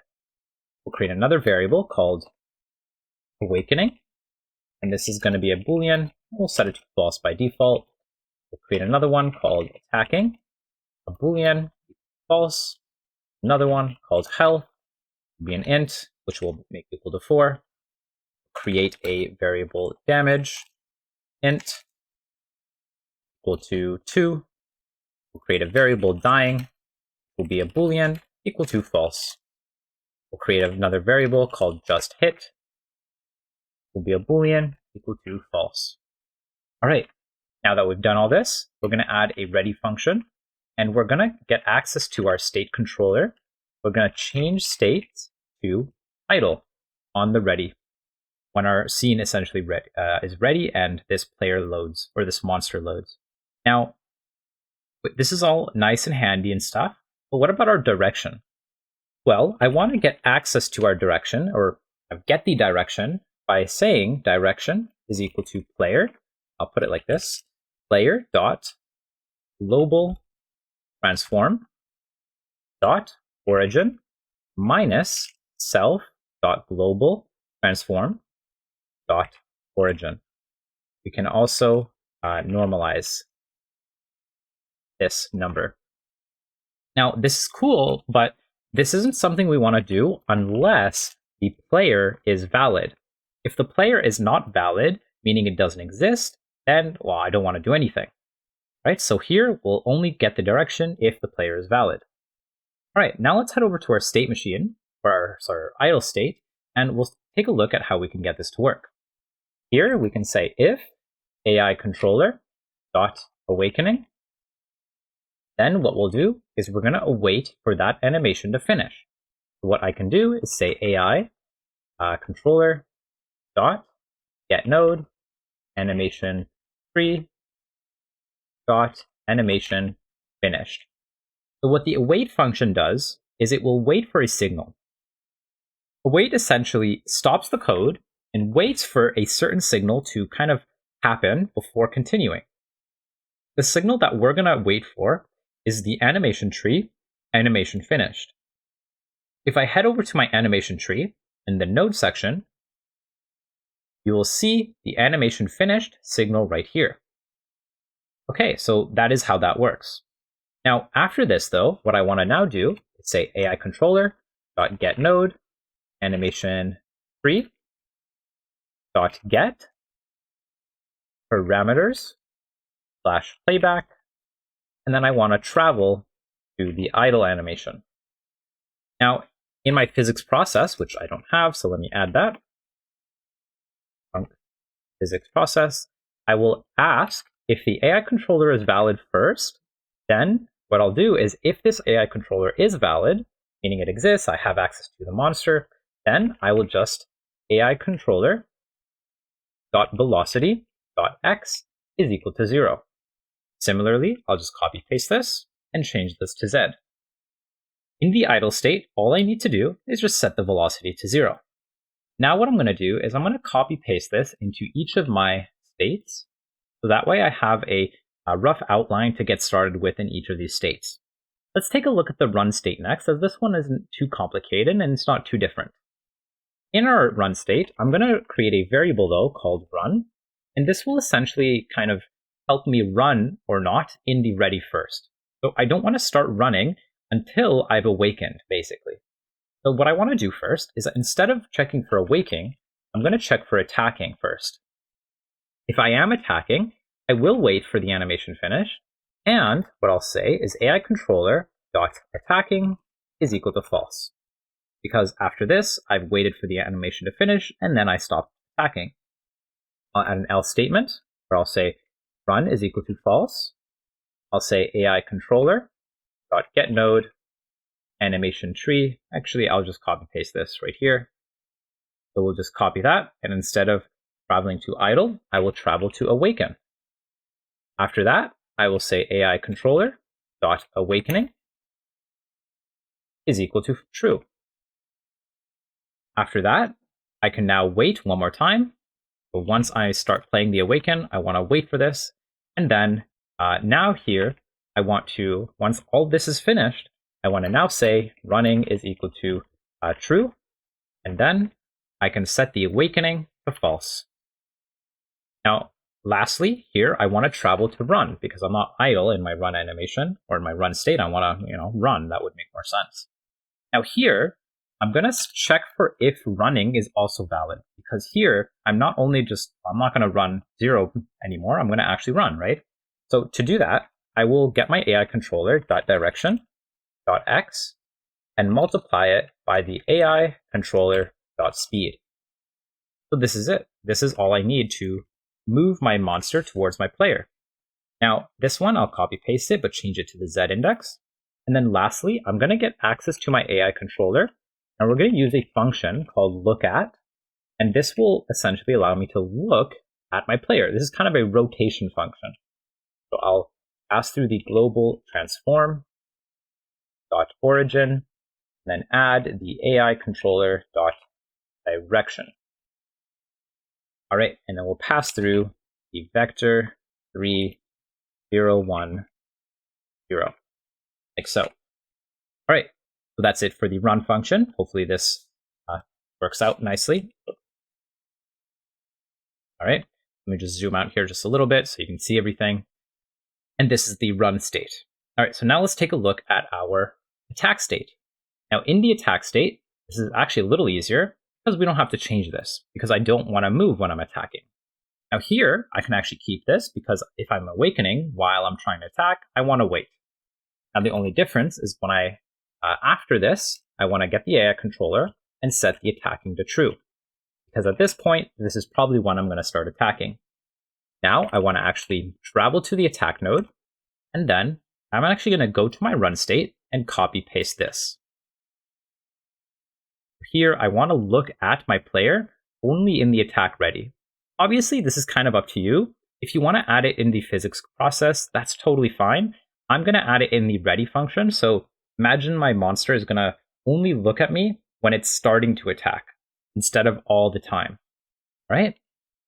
Now in my death animation, this is where some things are going to get funky. So here, I'm going to say AI controller dot dying is equal to true.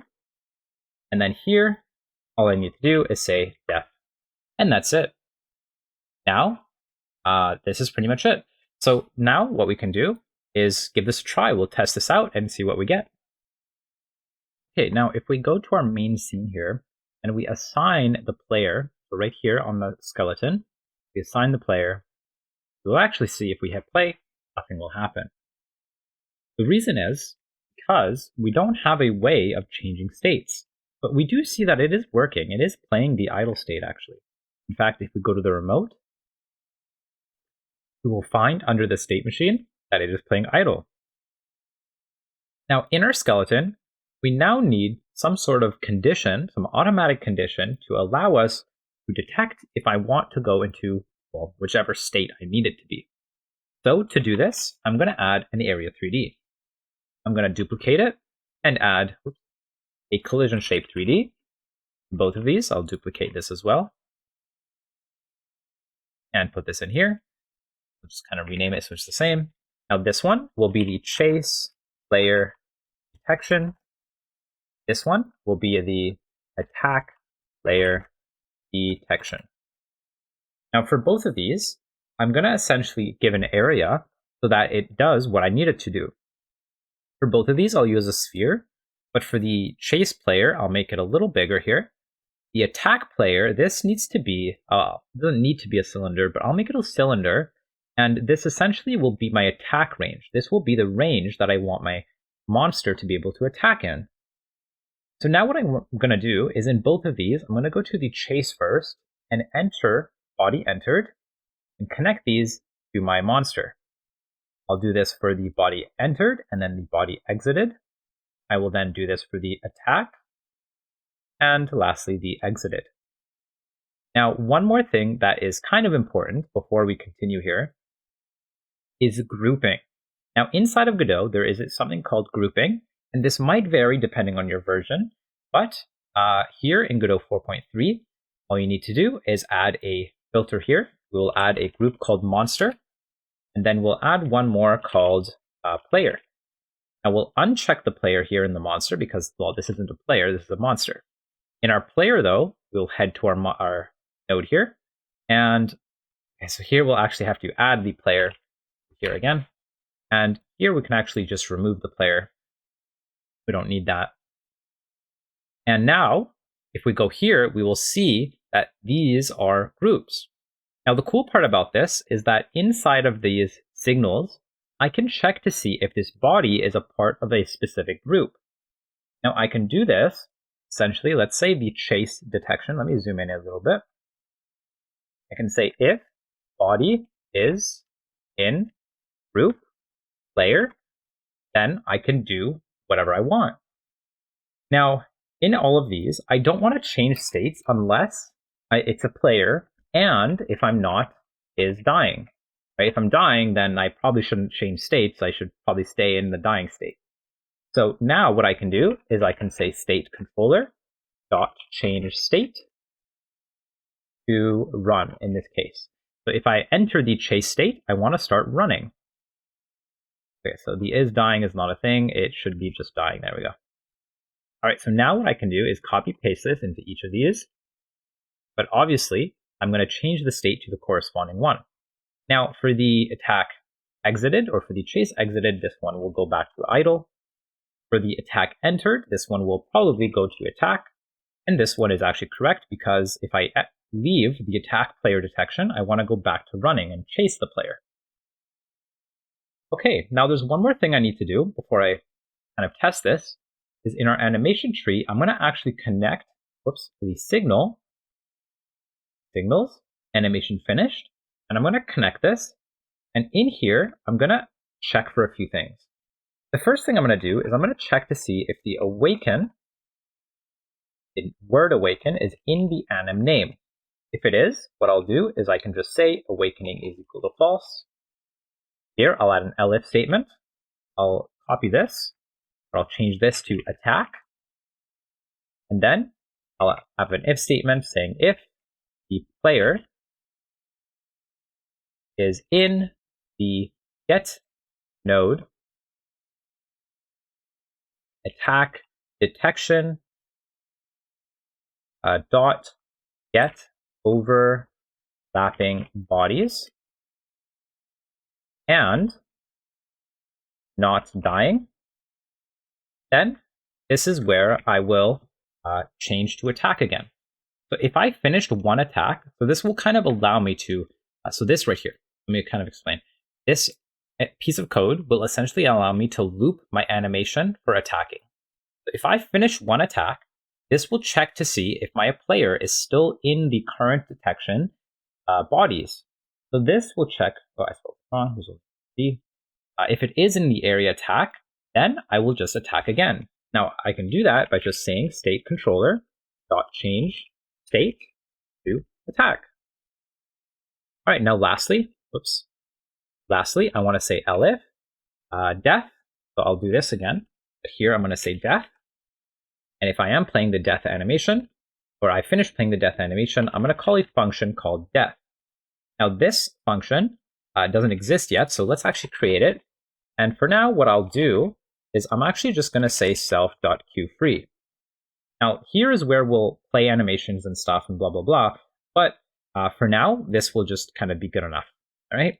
So now what we'll do is close the script and let's hit play. Let's see what we get. Let's see if we get any crazy bugs that we might have to debug together.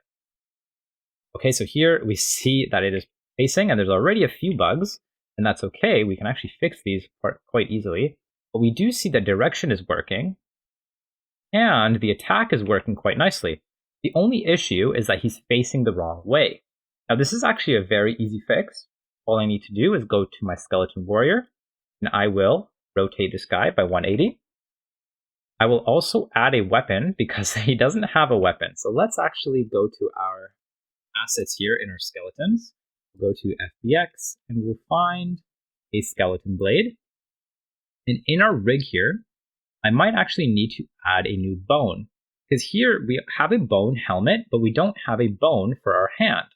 So what I'm going to do is I'm going to search up bone attachment, or just bone, and we should find a bone attachment 3D. I'll add this. I'll select the hand slot right. You can do left if you'd like. But now you can see that the hand slot is kind of on our hand. Now I can take my bone, my skeleton blade here, and I'll just make this local and drag out the mesh I need. And now I can reset its position and rotation to 0, 0 like so. And now if I hit play on one of my animations, I play the attack, you'll see he kind of plays the attack, but it's a little funky. That might be because I need to rotate the blade. I do, so I need to rotate the blade itself by -180 or just 180. And now when I hit play, try it one more time. Okay, so it kind of still looks a little funky. Let's make sure that this is the right hand slot. B13, yeah. Okay, so what we'll do is I'm going to play the T-pose. Find the T-pose here. Whoops. And this guy should be looking this way. So we'll get this to rotate like so. So this will probably be -90 and -180. So whatever your rotation is, it should be facing this way outside of the T-pose. Now let's try one more time. Go to the animation tree. And there we go. Now we have a nice smooth attack. All right, let's hit play and see what we get. Okay, so here we go. He's chasing us. There's no loop, but we can change that in a second. But we do see that the attack does actually loop, which is nice. Now, there is a few issues, right?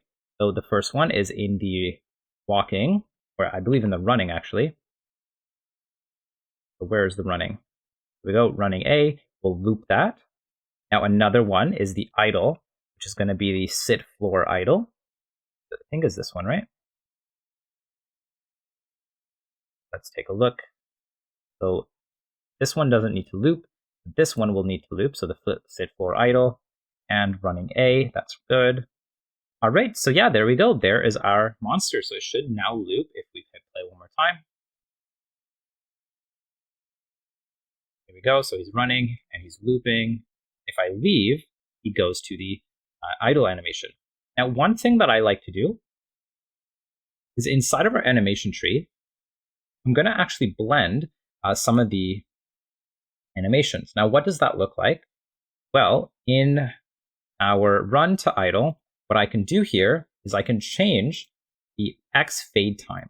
I'm going to change it to 0.2, and this will allow us to have a smoother animation between our transitions. Now, I'll do this for all of them, 0.2. So let me just make sure that all of these are 0.2. And you can, of course, do these for all of them. It's kind of optional, but of course, if you don't, it might look a little chunky. So it is up to you whether or not you want to try this, or if you want to try something else. Of course, you can also try the X-Fade curve.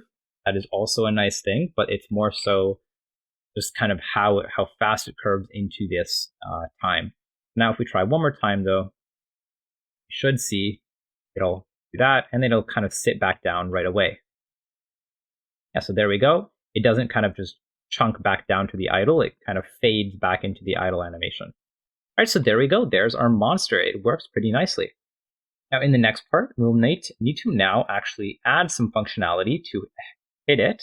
We need to hit the monster, and the monster needs to be able to hit us. We'll do this in the next section.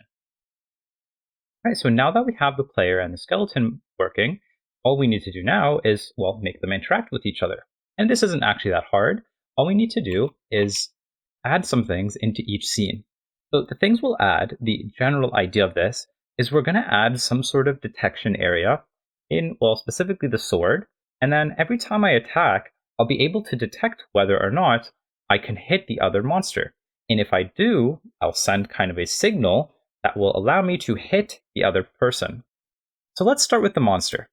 To start, what we'll do is we need to find the right hand. Now, usually you would do this in a sword. Now, this could work, and you're more than welcome to add the area to this sword specifically, but a better way to do this is if we add a new bone attachment, just like we did with the monster, we can attach a right hand slot, right? And we can just add the area to this, right? Because this will apply for any sword. Because in the future, what if you want to hide this and show this? Whatever you may want, right? It'll be kind of more dynamic in this sense. So what we can do is we can rename this to right hand slot. We will add a new node called Area 3D. This is going to be our detector. We'll add a collision shape. And now we need to set the collision shape. We'll put a capsule. We need to zoom in here and essentially make this the same size as the sword. So we'll just kind of zoom out just a little bit like this. And there we go. Now what we can do is rename this to damage detector.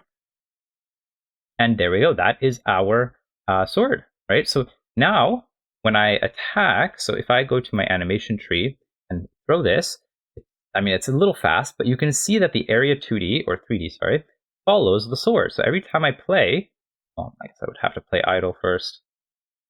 Yeah, I mean, even honestly, even in the idle, you can see that it's following the idle, right? As I walk, it's following the sword. So this is perfect. So this is exactly what we want.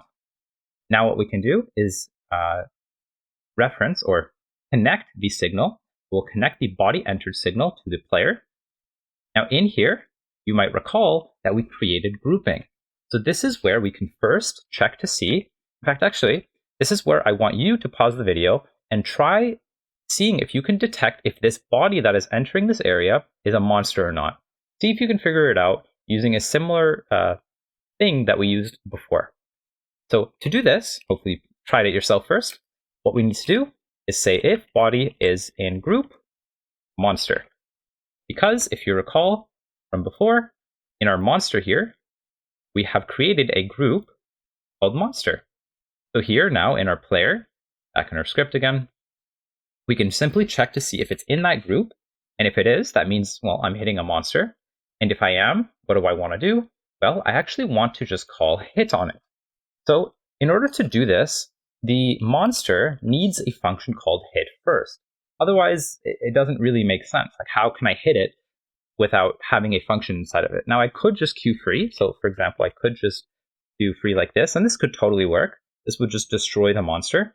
However, I'm going to call a function called hit. And the cool part about this is that I can now put in a amount of damage in, like 1 or 2. Right? So if I want to do a certain amount of damage to its health, this is where I can do it.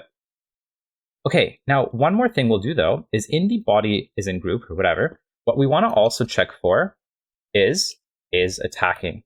I don't want to damage the monster if I'm not attacking. Because let's say I'm just walking, right? My player's walking and I just walk past a monster and the monster enters this area. Obviously, that's not very good. I don't want that. That's a pretty terrible interaction, right? I don't want that in my game. I only want to interact when I'm attacking. Now, there is actually a better way to do this, but I'll show you that in the monster. So it's going to be kind of 2 different ways to detect whether or not I'm attacking or not. And this will be a nice way to for you to kind of learn different ways of doing something similar that we need to achieve. So let's head back to our script. And what we need to do now is, now that we've created this hit function or called this hit function, we need to create it. We don't have a hit function in our monster. So in this body, right, this is the body that we would be calling. But I mean, I'm going to ask you, do you guys see a hit function? I don't see a hit function here. So what we need to do is create it. We'll create a hit function. We'll pass through an amount of damage that will be an integer. And then all I need to do is say health minus equal damage. And then we can check to see if the health is less than 0. If it is, we'll say self.queueFree. Now, here's the issue. The main issue is queueFree doesn't exactly do what I want, right? I don't want to just queueFree. You probably guessed it. I want to change states to death. So all I need to do is change states to death because we should already have this set up. Okay, so now that we have our hit function, another thing I want to do is I want to start detecting the just hit function.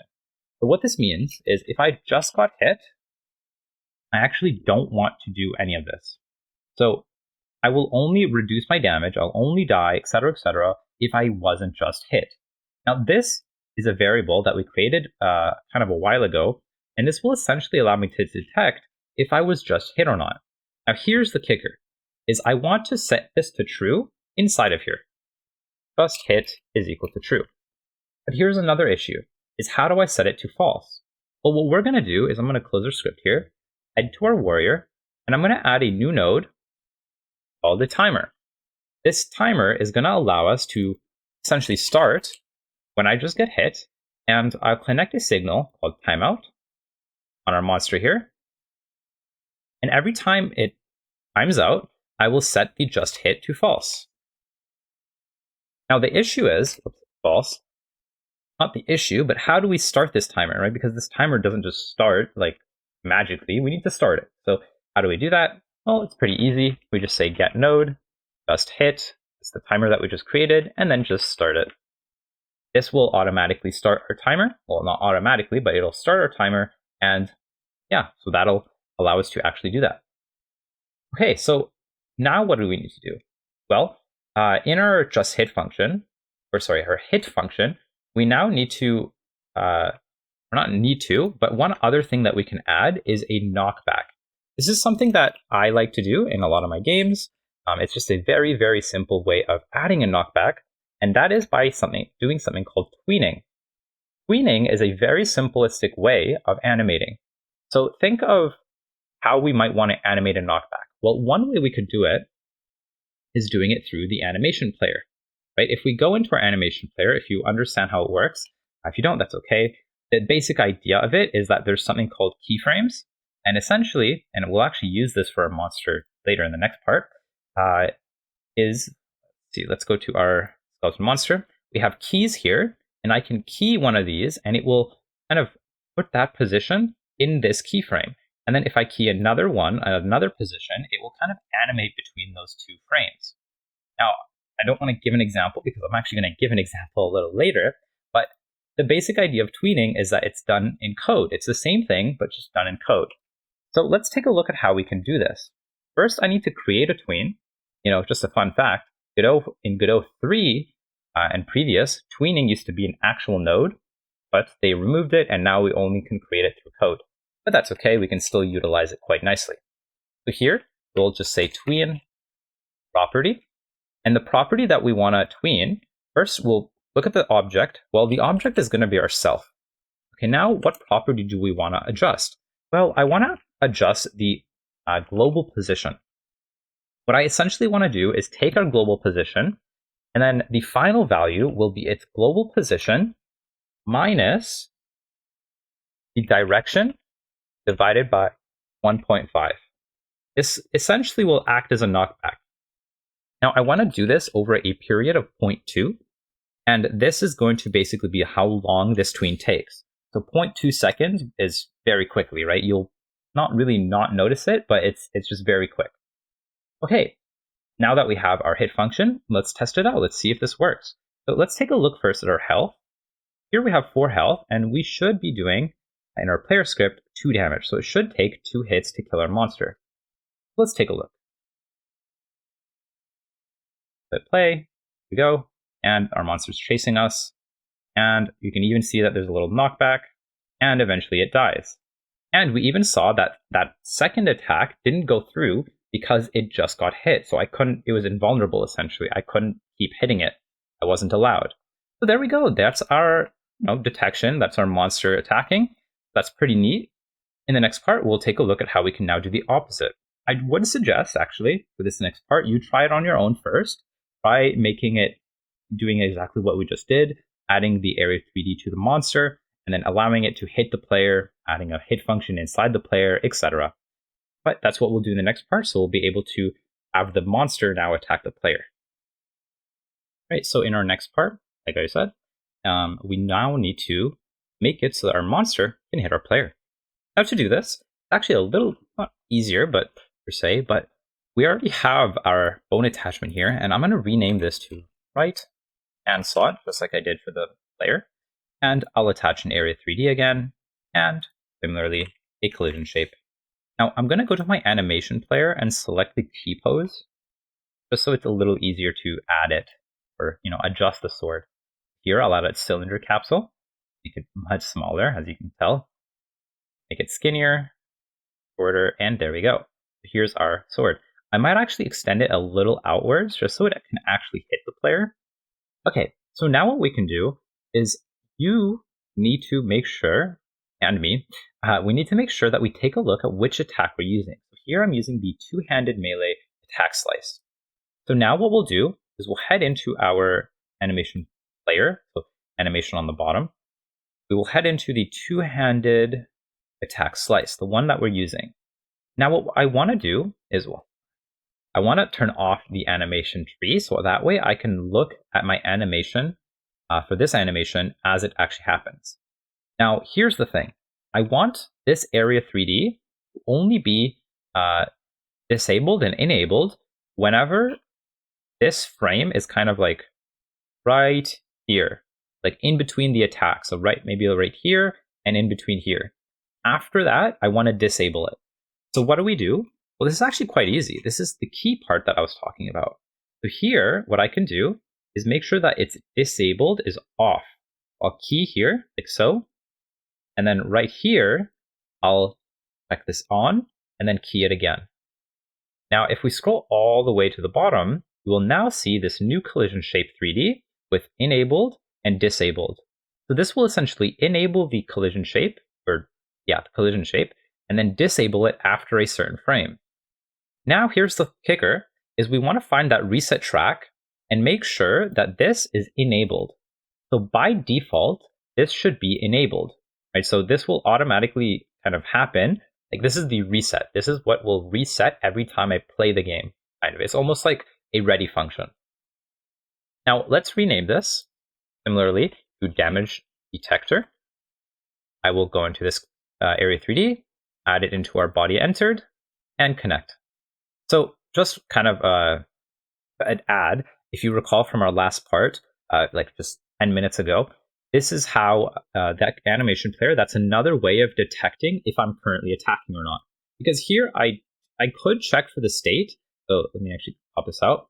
I could check for the state controller. I could just check for the name or whatever, see if I'm in the attack state, and that could work. That's totally fine. But this is kind of a more accurate way of detecting for a specific frame. It's just a bit more accurate, I would say. Okay, now here in the damage detector, this is from the monsters to the player, but as a reference, I can actually just copy paste this into here and change this to player, and then remove this. I'm not going to need that. Now for the body.hit, instead of 2, if you recall, I already have this damage right here, so I'll just pass that through. Now I can always change the damage that I want, to whatever I want. Okay, so now on the bottom, now if you recall, we have this hit function, we're calling it, but again, we don't have a hit function inside the player, so let's create it. In fact, actually, as a good reference to create it, I'll just copy paste this, copy this here, and now we have a good amount of stuff. Now, of course, we don't have health, we don't have damage, or actually we do have damage, and we were going to add, or I was going to add the health to a global variable, but for now we can just add a health variable here as int equals, say, 5.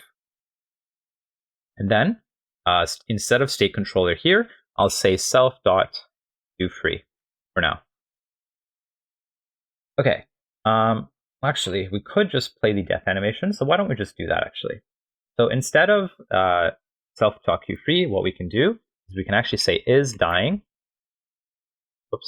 is dying is equal to true, and then here, we'll just copy this right here. And instead of traveling to attack node 1, we attack to the death node name. So here, we'll just travel to the death. Now here's the thing, is after my death animation, I want to die. I want to end the game. And a little later, we'll add a game over overlay.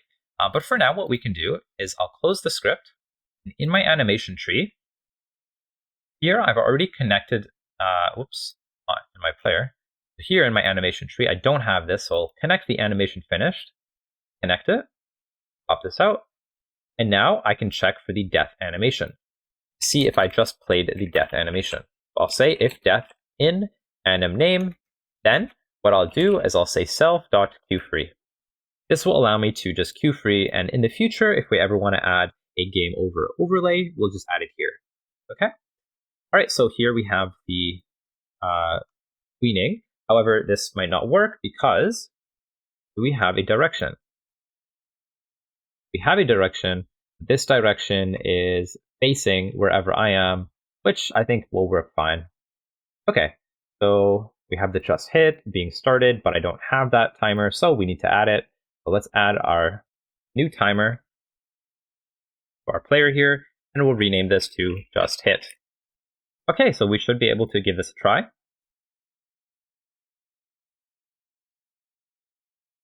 Okay, so let's see if we can.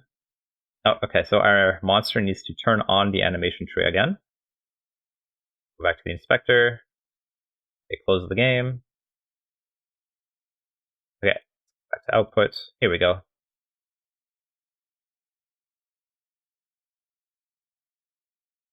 All right, so here's our monster.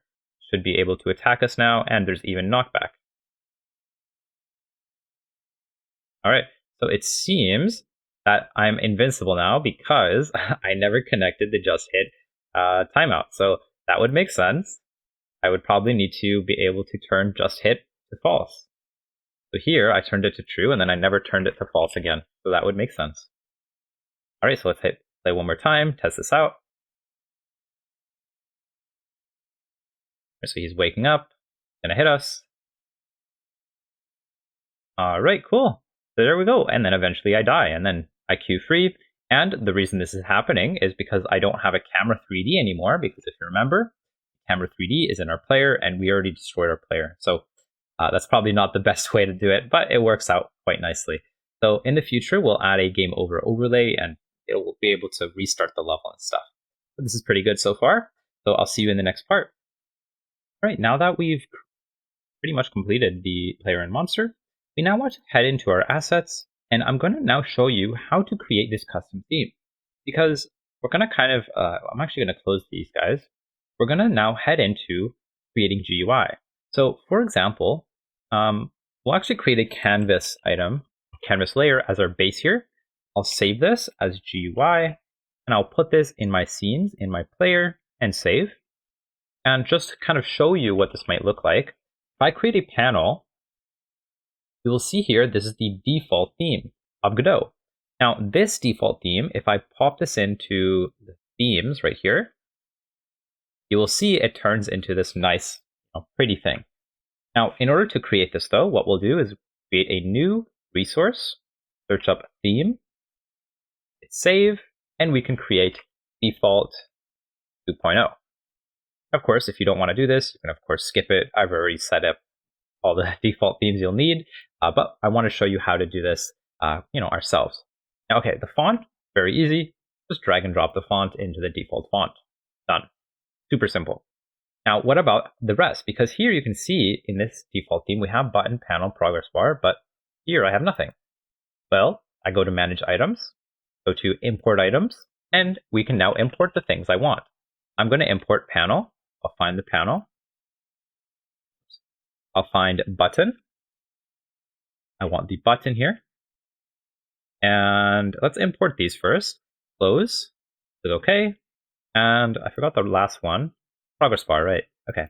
We'll go to the thing over here, manage items, and progress bar. There we go. Import selected. And now we can see in my edit items, you can even see it here, but I'll close. Click OK. And now we have our things that I want to give. Now, okay, we'll start one by one. We'll start with the panel, as this one's probably the easiest. We'll go to the styles. We're going to select this down button and select the texture. We'll take our UI big piece and drop it nowhere because I need to click this first. Then I'll drag it into the texture. Now you can see in the background, I have this texture. Now I'm going to go to the subregion, edit region, and now I'm going to select this guy. Now I could also try pixel snap. Sometimes it's not perfect, but it's not too bad. Here we go. Now I can move these dotted lines to be kind of below where I want it to be. And essentially what this does is, let me actually move all these first, and it might be easier to explain it. It will use the middle of this as the middle of the entire panel. So this side corner will always be consistent. So now when I close this and I add a panel here, more time, and I set this theme as the theme 2.0, you will see if I zoom in here, we have these dots always, no matter how big the panel is. So essentially everything else gets stretched. That is kind of the advantage. You can see that these corners don't get stretched. They stay the same size. Okay, so that's the panel finished. We'll close the panel here in our custom theme. Let's head over to the styles of our button. The buttons are going to be a little more, not difficult, but just more of a drag, I would say. So let's head over to the normal one, because that one's probably the easiest. But we'll drag in the UI piece, go to subregion, edit region, zoom out, and here we can find our buttons. So this one is going to be our normal button. This is pressed, and this is hover, or focus as well. So let's just do the normal first. So we'll drag this, and I can just down just a little bit, and I can move the dotted line in the middle, like so, and just bring this up a tiny bit. All right, we'll close. And now if I add a button, it should look like this, but let's finish the rest. So what I'll do is I'm going to drag this guy into the rest of them. Now here's the thing though, is that if I edit one of these, it will edit the rest. You're more than welcome to give it a try, but I'm just going to make unique on all of these. So that way, I don't mess anything up. So do make sure that you just make each of these unique, right? Now for the pressed, we'll go to the subregion and select the pressed. Here we go. Looks pretty good. I'll just move this. I'll just leave it there. That's fine. Close. And we'll go to the hover, subregion, edit region. And hover, we can select this one.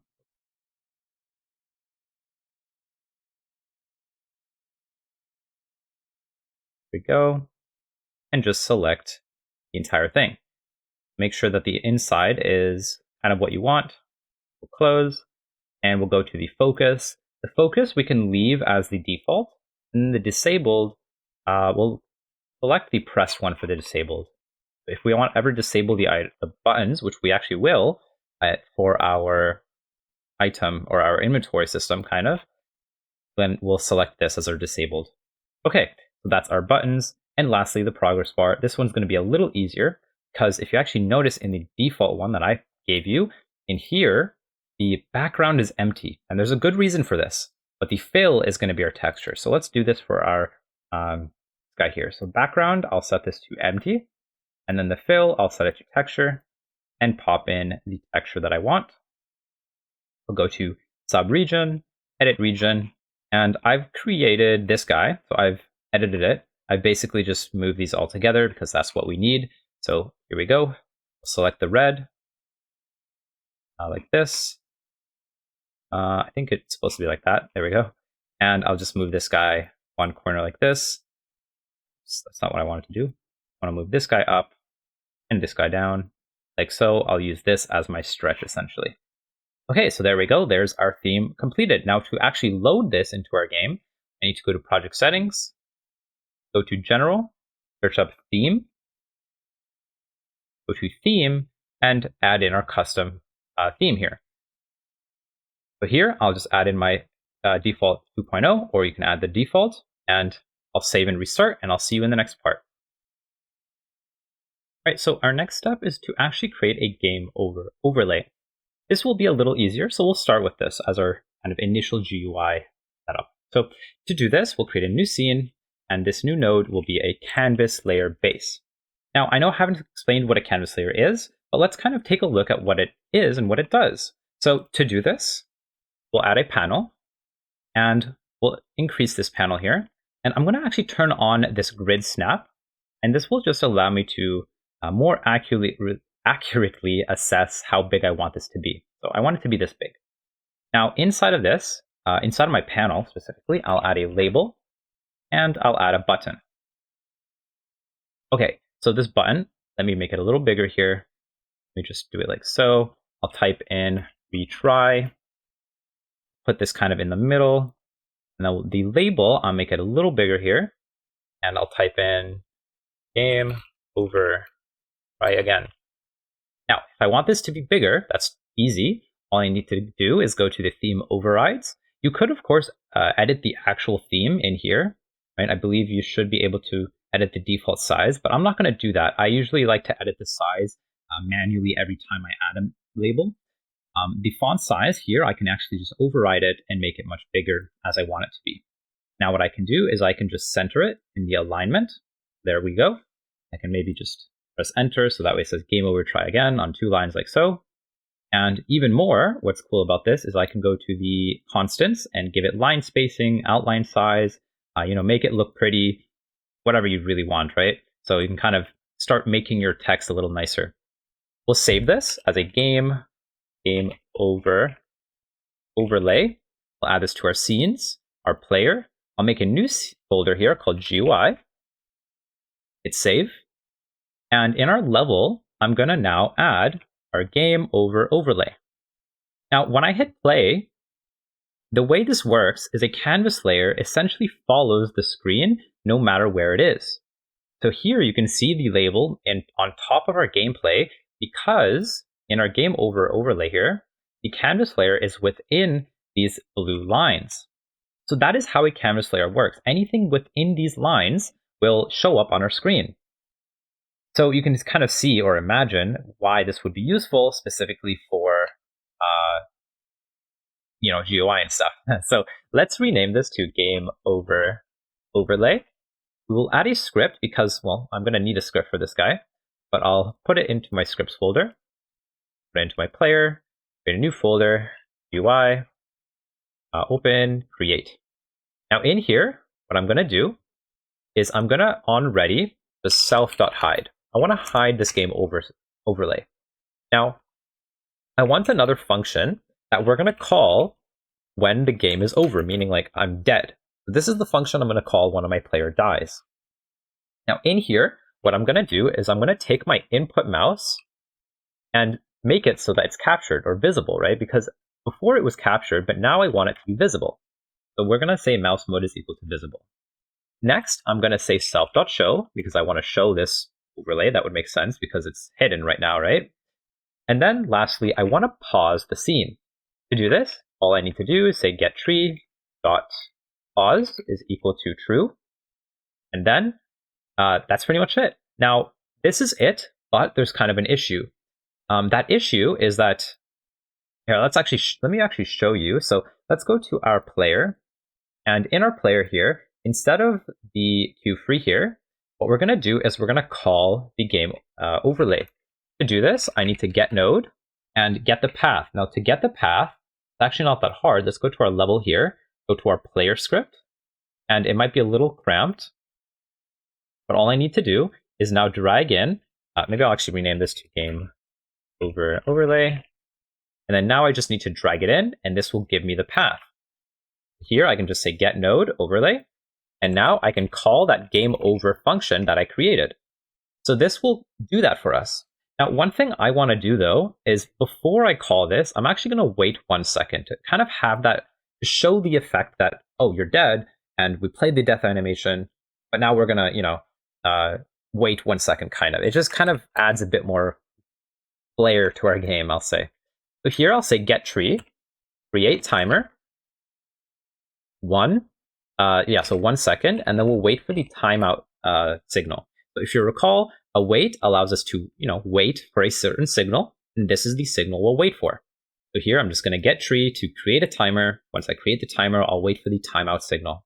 Now the seconds, it's up to you, whether you want 1 or 2 seconds or whatever. I'm going to do 1 second. I find that it's not bad. So let's hit play, and you're going to see something happen. So let's just try to die here. So hit once, twice, here we go, I died. After a second, this pops up, but nothing happens. Now, I could kind of click, but it doesn't actually work. The reason why this wouldn't work is because in my game overlay, the process inside the node is called, or it's on inherit. Now, inherit essentially is inheriting the scene or the project pause scene, right? So the mode. And the mode is currently paused, right? We pause the scene. So this scene is also paused, meaning I can't click anything. So what I need to do is go to this mode and turn it on always. So that way I can always interact with this script and these nodes here, no matter whether or not the scene is paused. So okay, let's rename this button to retry.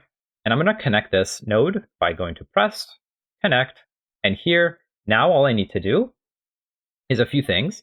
First, I'm going to unpause the scene. I'm going to say get tree is equal to false, and then I'm going to say get parent dot reload current scene. Oh, not get parent. What am I doing? Could be get tree. That would make much more sense. That's why we didn't have it complete. So get current tree. There we go. So now we just reload the current scene from our get tree. So now let's hit play and see if this works. Now we should be able to just go to our monster here. Eventually I'll die. There we go. 1 second later, I can retry, and here we go. We restart our scene. So there we go. That's our game over overlay. In the next part, we'll get started with our GUI and our pause menu and stuff like that. So see you in the next part. All right, so the next part is going to be in our GUI. So first, we need to actually make sure we add our GUI into our main scene here.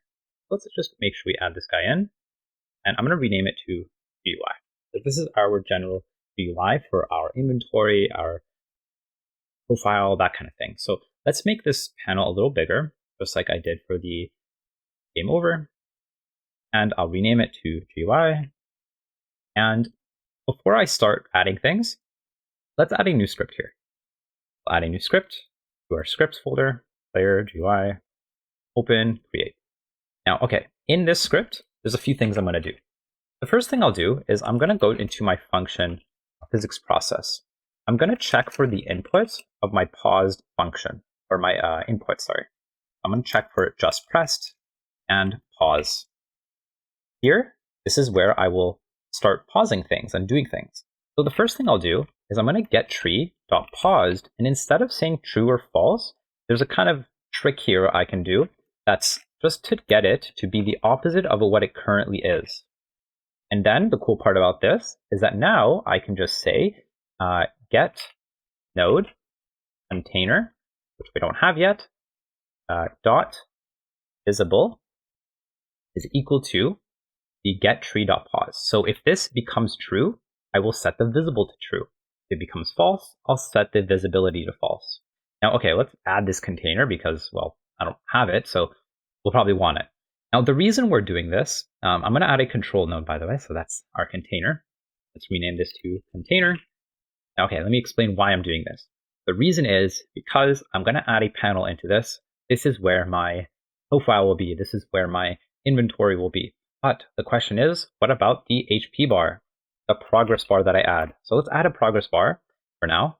And here, if I zoom in, I can kind of move it to the top left, extend it a little bit. And here I can give it a value of, let's say, 50.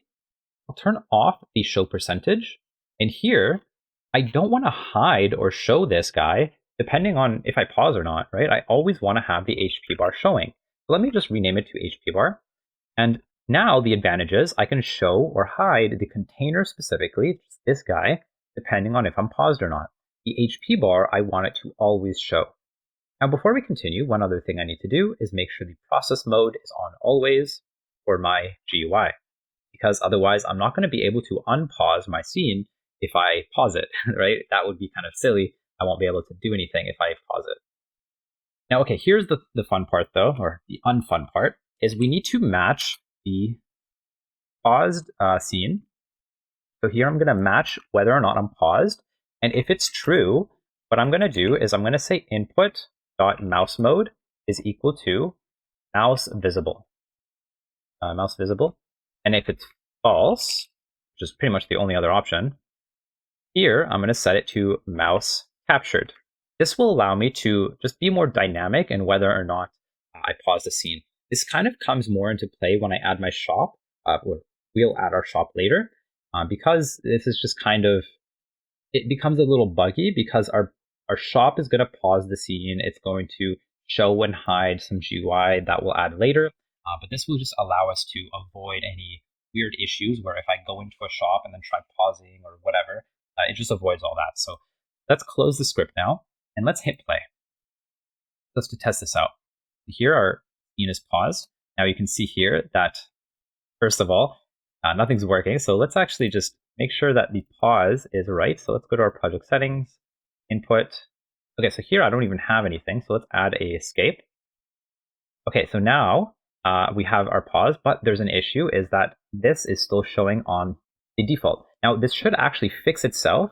So if I hit play and I pause my scene, it will show, and then I unpause it, it'll hide. But by default, I should probably show it. So let's add a ready function, and we'll just take the visibility here, and we can just .hide instead. So that way we can hide it by default. Okay? Okay, so now when I hit play, here we go, our container is hidden, but if I hit escape, we pause the scene, and we have our GUI. So this is quite nice. Now from here, we can start adding our inventory and things, and whatever we want. So let's just set up the general things that we need. First, I'm going to rename the panel here to BG for background. I'm going to add 2 containers. I'll duplicate it, or 2 control nodes. I'm going to add a VBox container. And in this VBox container, I'm going to add 2 buttons. One will be the inventory button. I'll duplicate this, and this will be the profile button. Now, in my VBox container, the cool part about this is if I extend it, the buttons will automatically kind of resize a little bit. Here, I can just type in inventory, and then here I can type in profile. Now, the spacing is a little weird, and that is because in my custom theme, I didn't really space it out too well. So let me just fix that real quick. We'll go to our style, our normal here, subregion. And here you can see that this is not spaced out nicely, so we need to just kind of center it again. We'll close that, and now we can see it's centered a little nicer. Alternatively, you can just use this guy. I think this guy was set up a little better. So I spent a bit more time setting this up properly. Okay, so here we have our inventory item and our profile button, sorry. And now what we can do is connect a signal for pressed in our GUI for both of these. Now what we'll do when we press these buttons is I want to show and hide these control nodes. But these control nodes, I need to rename them to the proper thing. So let's rename this to inventory and this one to profile. So what we'll do now is inside of this script, we're going to show and hide depending on what I want. So, okay, what we'll do here for the inventory press, I'm going to say get node container vbox inventory button dot disabled is equal to true. Because now I'm kind of showing that I'm in the inventory. I do that by disabling this button. Now what I can do is duplicate this and just change this to profile and then enable the profile button. Because if I were in here, right, if I were to actually copy paste this, I would do the opposite. So here I would set the disabled to true and set the disabled to false on this one. So we're kind of just doing the opposite essentially. Now what I want to do is I want to show the inventory, right? So this guy, I'm going to show this, but then I'm going to hide the profile. So here I'll get the profile and then hide this. So now I'll just copy this one more time, the profile, but do the opposite. So here I'll hide the inventory and then show the profile. So yeah, that's pretty much it. Now we won't have much of a visual effect because there's nothing in our inventory or profile right now. But in the next part, we'll start filling it in. So we'll add in our inventory first. So this might actually take a bit of time, maybe about an hour or so for the next part. But we'll fill in the inventory. We'll add a bunch of logic to it. We'll add some items, etc., etc. And it'll be quite fun. We'll start using the item pack here that we have. And yeah, so it'll be fun. And we'll fill it in. And yeah, so I'll see you all in the next part. All right, so let's get started with our inventory first. And to do this, what we're going to do here is we're going to right-click our inventory and save branch as scene. This will allow us to create a new scene, basically, just as an inventory. So you'll see what I mean in just a second. We'll save this in our GUI. I'm going to create a new folder here called inventory and save. And now you should be able to see this kind of YouTube-looking button here. You can click into it and it opens a new scene. Let me just close the game overlay. We'll open this inventory and here we go. Okay, so what we need to do first is set up our scripts. So let's go to our GUI here, create a new folder, inventory, and in this folder, we're going to set up a bunch of our scripts. Now, okay, this next part, these next few parts that we're going to be watching, and maybe the next hour or so, will be not hard per se, but try to keep up as there's quite a bit of logic to understand and learn. So first, we're just going to set up these scripts that we need. So the first one is going to be inventory item. This will be the actual item. I'll duplicate this. Okay. Sometimes, okay, here we go. Sometimes it doesn't like when I have something else selected to Control D, which will allow me to duplicate it. We'll say inventory main. This will go into this inventory. Duplicate one more time. We'll say inventory slot. Duplicate one more time. And we will say item data. Then we will have, no, that's actually it for now, at least. We will have one more, but that will be a little later. So the first thing we'll start with is the item data. The reason we're going to start with this is because we're going to create something called a resource. We're also going to create something called a class.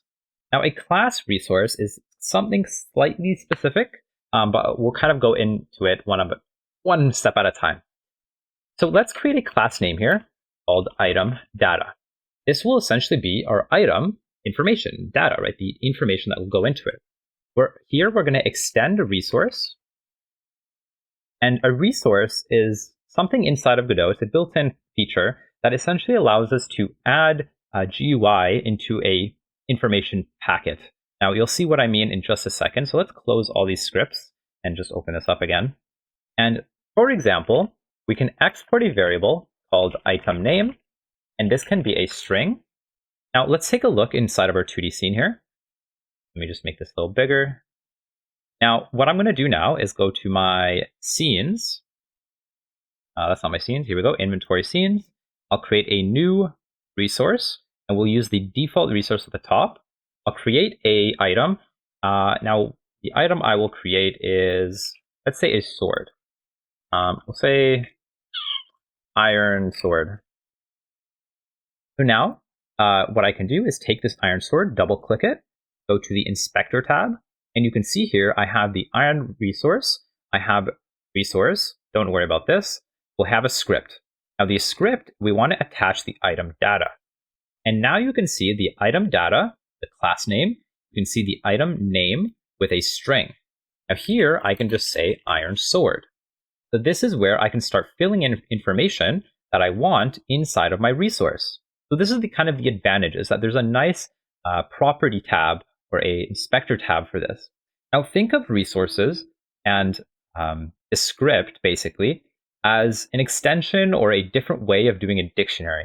So a dictionary would look something like this. So if I created a dictionary, let's say item data, right? I can say that it's a dictionary. It would look like this, where we have curly brackets. We can have the item name, and then this is the key. So inside this item name, we would have another string. We would say iron sword, right? And then we would have to do comma, and then we would put in item damage, etc., right? So this is kind of how we do this dictionary. But this is kind of messy, right? And imagine this is just one item. So this, I wouldn't even name item data. I would name sword, iron sword, right? And then I would have to create several dictionaries inside of another dictionary, inside of an array, inside of different things. This is kind of messy, and there's just no point to that. So instead, we'll use resources. Now, in our resource, we'll have a few things here. So the first thing will be a type. This is the type of item it is. So in our types, we will have weapon, we'll have head, body, legs, feet. We'll have misc. Misc is miscellaneous, so things like potions and things you eat or things that aren't usable, depends on what it is. You can kind of make this actually different to what you want. Our miscellaneous that I'm going to code in our game is going to be a usable item. So specifically, we're going to use a potion. So the two items that we're going to kind of look at in this are going to be some sort of equipment item, so a weapon probably, and then a miscellaneous item, so like a potion. So that way you'll see how we can kind of differentiate between the two. And then lastly, we'll have main. Main is going to represent the inventory system, so the actual main inventory. All right, so next we want to export the type. And we can do this by saying lowercase type, and then type, which is the type that we just created. So this is the enumerator that we just created. Now what I'm going to do is I'm going to copy paste this a few times, and I'm going to change some of these to, we have item name, we have item damage that we want, we have item health, we have item defense. Of course, you can kind of pick and choose whichever ones you want. I'm going to just do the ones that I'm going to need, the ones that I'm going to implement. So here we're going to have a stackable item, or it's going to be a Boolean. I'll change the types in just a second, but this is a Boolean that is going to tell us whether or not it's stackable. And if it is, we'll have a count right next to it. And then after that, we're going to have a export multi-line, and this is going to be our description. And this is also a string, but it's just going to be exported as a multi-line. So you'll see the difference in just a second. And then lastly, we're going to need a texture. So this is going to be a texture 2D. Texture 2D. This one will be an integer. The item defense, an integer. The item health, an integer. The item damage, also an integer. So this is a Boolean. Okay, actually, Now that we're done, what we can do is head over to our new item resource, iron sword, and we can start filling things in. So we can see the type by default is weapon, so that's cool. The item damage, we can give it damage like 5. The item health and defense, I'm not going to fill that in. If you're wondering what the item health is, this is kind of the healing that I was going to implement. So for the potions, this is where I would do that. Now the description, you can see the multi-line is more of a multi-line description. So here what I can do is I can kind of just do whatever I want. I can write in, this is a iron sword. And this is not a stackable item, so I'm going to leave it unchecked. I'm going to scroll up to my item pack, and I can just kind of drag in one of these, whichever one you'd like. I don't know. I'll just drag in maybe this one, actually. I lied again. We'll use the first one. I'm going to use 2 different ones just to represent 2 different items. So we'll have an iron sword. I'll duplicate this and say long sword. Now in my long sword, I'll go into this, and you can see on the top right, it says long sword. So this is not an iron sword anymore. We'll change this to long sword. We can change the damage to maybe 3. This is maybe a slightly weaker item. You can say long sword, scroll up, and select a different thing. Maybe this one. Yeah, this one kind of looks long. I don't know. Yeah, so you can kind of select, look through these and select whichever one you'd like. I'll now make a potion because, well, we'll make a small potion, let's say. So this small potion, we'll rename it to small potion. This is going to be a miscellaneous item. The item damage will be 0. The health, we can change it to 5, so it'll heal 5. You can say this is a small potion that heals you. The count will change to 1, and this is a stackable item, so we'll check that on. So next, what we can do is find a small potion and fill the texture in. Okay, so we have a few items, which is nice. Now, one more thing I'm going to do is I'm going to actually create a new folder here called default stats. This will be for a little later. And for now, what I'll do is I'm going to duplicate this and call this default sword. I'll drag this guy into the default stats folder. Pop this out, duplicate one more time, and make a default body armor.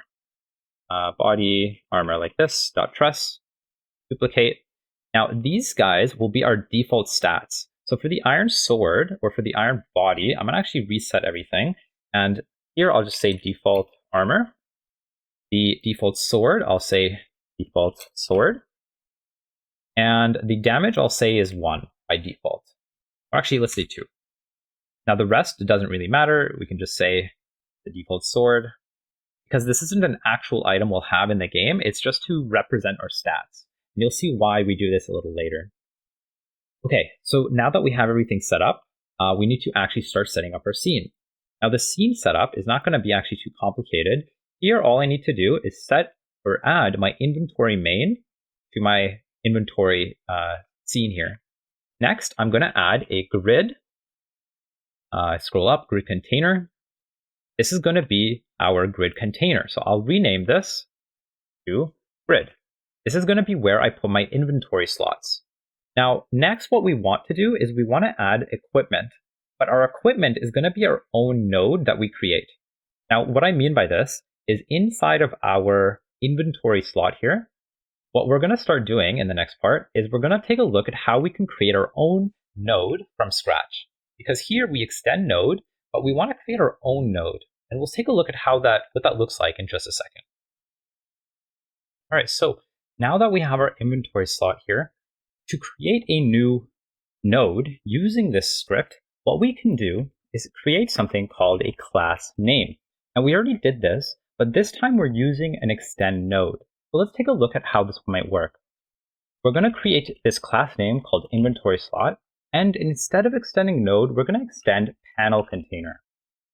So now what we can do is if I close the script, just as an example, well, it is an example, but we're actually going to use this.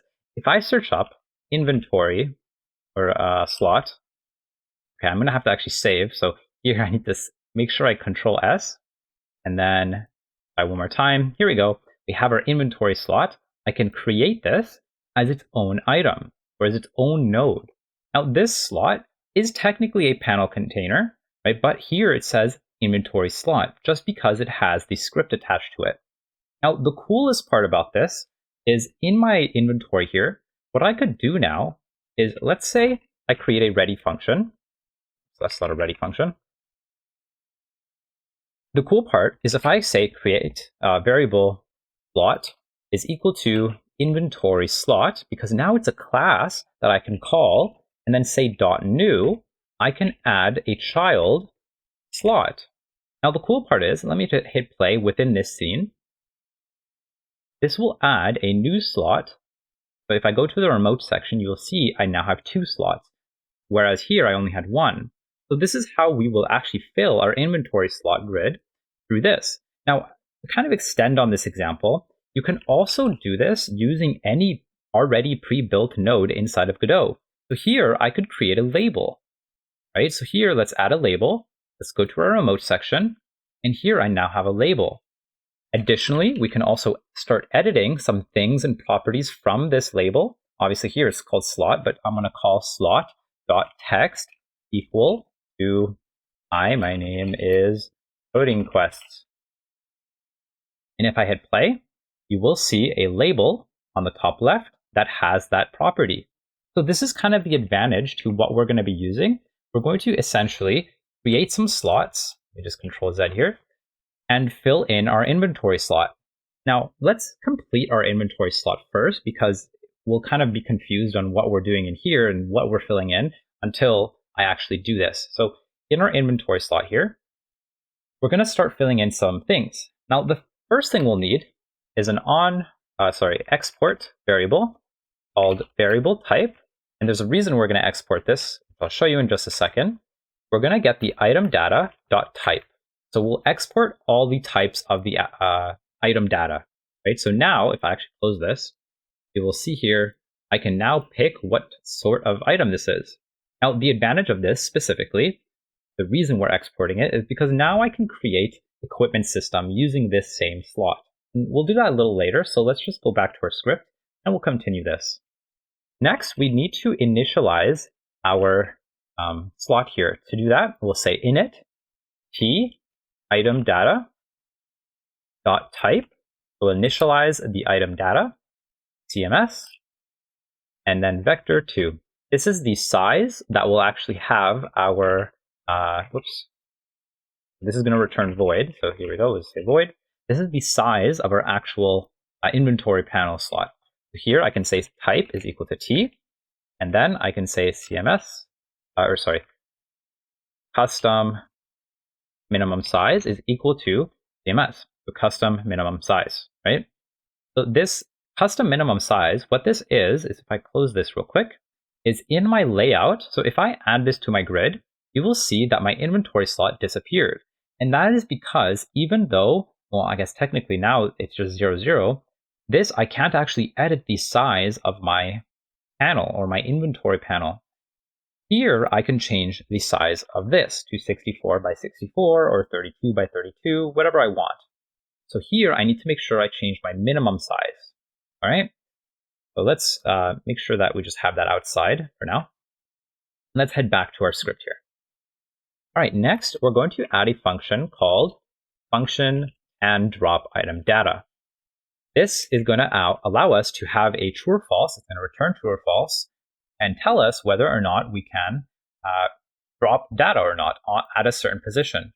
Now, if we can, right, we're going to call another function called drop data, and this is going to return void. So here we can actually pass. Here, I'll just return false for now. So that way we get rid of that error. Next, we're going to have a physics process function, which we'll actually return to a little later. But this is where I'm going to check for equipment and adjust stats. So this is something we'll do a little later, but for now, we'll just have it in so that way we remember that we're going to need it. Next, we're going to add a GUI input. Now, a GUI input is a function that allows us to detect some sort of input only within, not only the script, but only within this actual item. So what do I mean by this? Well, if here I actually print event, and I hit play, let's say if you tried this before, right, events should print like mouse motion and stuff. But the cool part about this is because this is a control node specifically, right, a panel container is part of the control node family. So here you can see it says control. This, if I head back to my game here, let me just play again, will only print if my mouse is within this control. So here you can see there's motion. I can click and you will see the mouse button. Here we go. And we can detect things only within the specific script. So this is going to allow us to check for a very specific thing within this specific slot. Okay.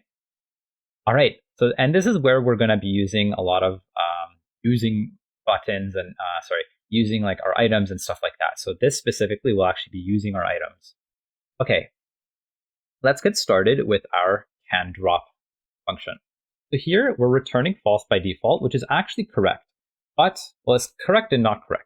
What we want to do here is we want to first check to see if the data is inventory item. Now, inventory item is another class that we're going to need to make. So let's actually make that before we continue so I don't error here. Here, I'm going to create a class name, inventory item, and this is going to extend, just double check, the texture rectangle. Texture rect. So this is going to essentially represent our sprite. Think of it as kind of a sprite, but this texture rectangle specifically is a control node. So texture rect, you can see here that it inherits the control node properties. So it's just to display a texture. But it's also a control node, so that's kind of why we're using it. Okay, so let's pop this back out, go back to our inventory slot, and now we can continue this. So here, what else I need to do or check for is if the type is equal to the item data dot type dot main. I want to check to see if this is our main inventory slot. If it is, we'll also check to see if the child count is 0. And what this is to check to see if we have an item or not.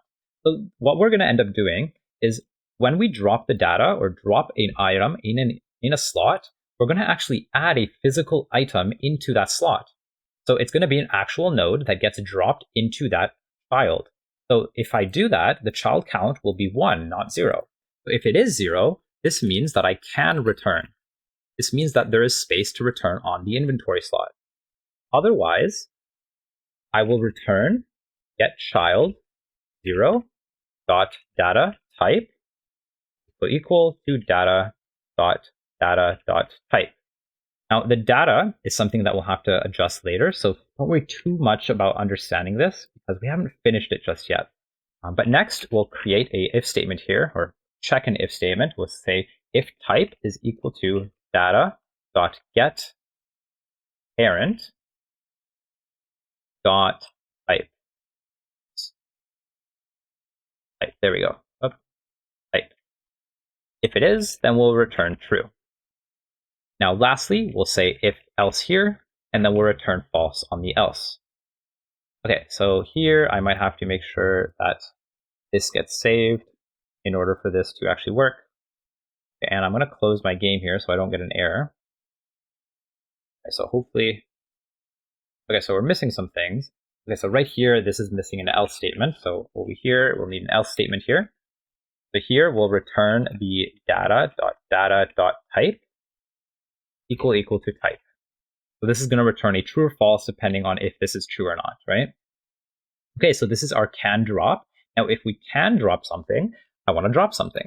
To do that, I will first check to see if the child count is bigger than 0. If it is, that means there's an item that we're currently dropping into this item or into this slot.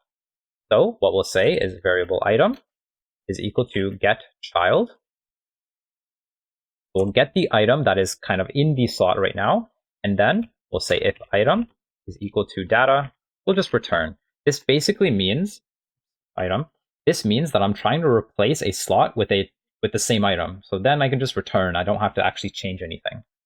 Next, I can just item reparent data.getParent. Then outside of this if statement, I will say data.reparent self. Here, we'll reparent our self, the item that is kind of currently in our hand, into the inventory slot. But if there is an inventory, or if there's an item already in that slot, we'll reparent the item there into the previous slot that we were in. Okay, so now this is kind of our general logic for our inventory slot. Let's take a look at our inventory item, as this is where some of the things actually happen for our actual item. All right, next up in our inventory item, we're going to start editing some things in here. First, we will export our data. Now, this is the data that we've been talking about this entire time, right? This is where the data will be stored. Now, the data that's storing, or that's being stored, is an item data resource. Now, we can create a ready function and say if data. We'll start to fill in some things that we need. First, we'll say expand mode is equal to texture rect expand mode ignore size. Here we go. We'll also say stretch mode is equal to okay, there we go. Error is gone. Texture rect dot stretch mode aspect centered. Next, we will say texture is equal to data.item texture. Next, we'll fill in the tooltip. The tooltip is a very cool thing. It essentially allows us to cover an item and some text will appear. So this is kind of where the description will become. So here we can fill in a name. We'll put in %s. So we'll fill in that information in just a second. We'll say new line, %s. Maybe I'll just copy this so it's a little easier to put. New line. And then we'll say stats. Actually, no space there. Stats, space, new line, or sorry, Control S, and then damage, then defense, and then maybe the health as well. So now what we can do on this line, we'll put our %, and then an array with the information we want to fill. That information is going to be the item name, the data dot description, then the data dot item defense or damage, and I'll just copy this. So this one will be item defense, and then this one is item health. So hopefully that should be right. Okay, so let's go to the new line. All right, so now what we can check for is if the item is stackable. If it is stackable, that means I want to create a count number right below. To do this, what we can do is create a new label. To do that, we actually already kind of went through an example. I just create a new label like so. Next, I can just start adjusting its properties. The text I'll add is a string of the data.count.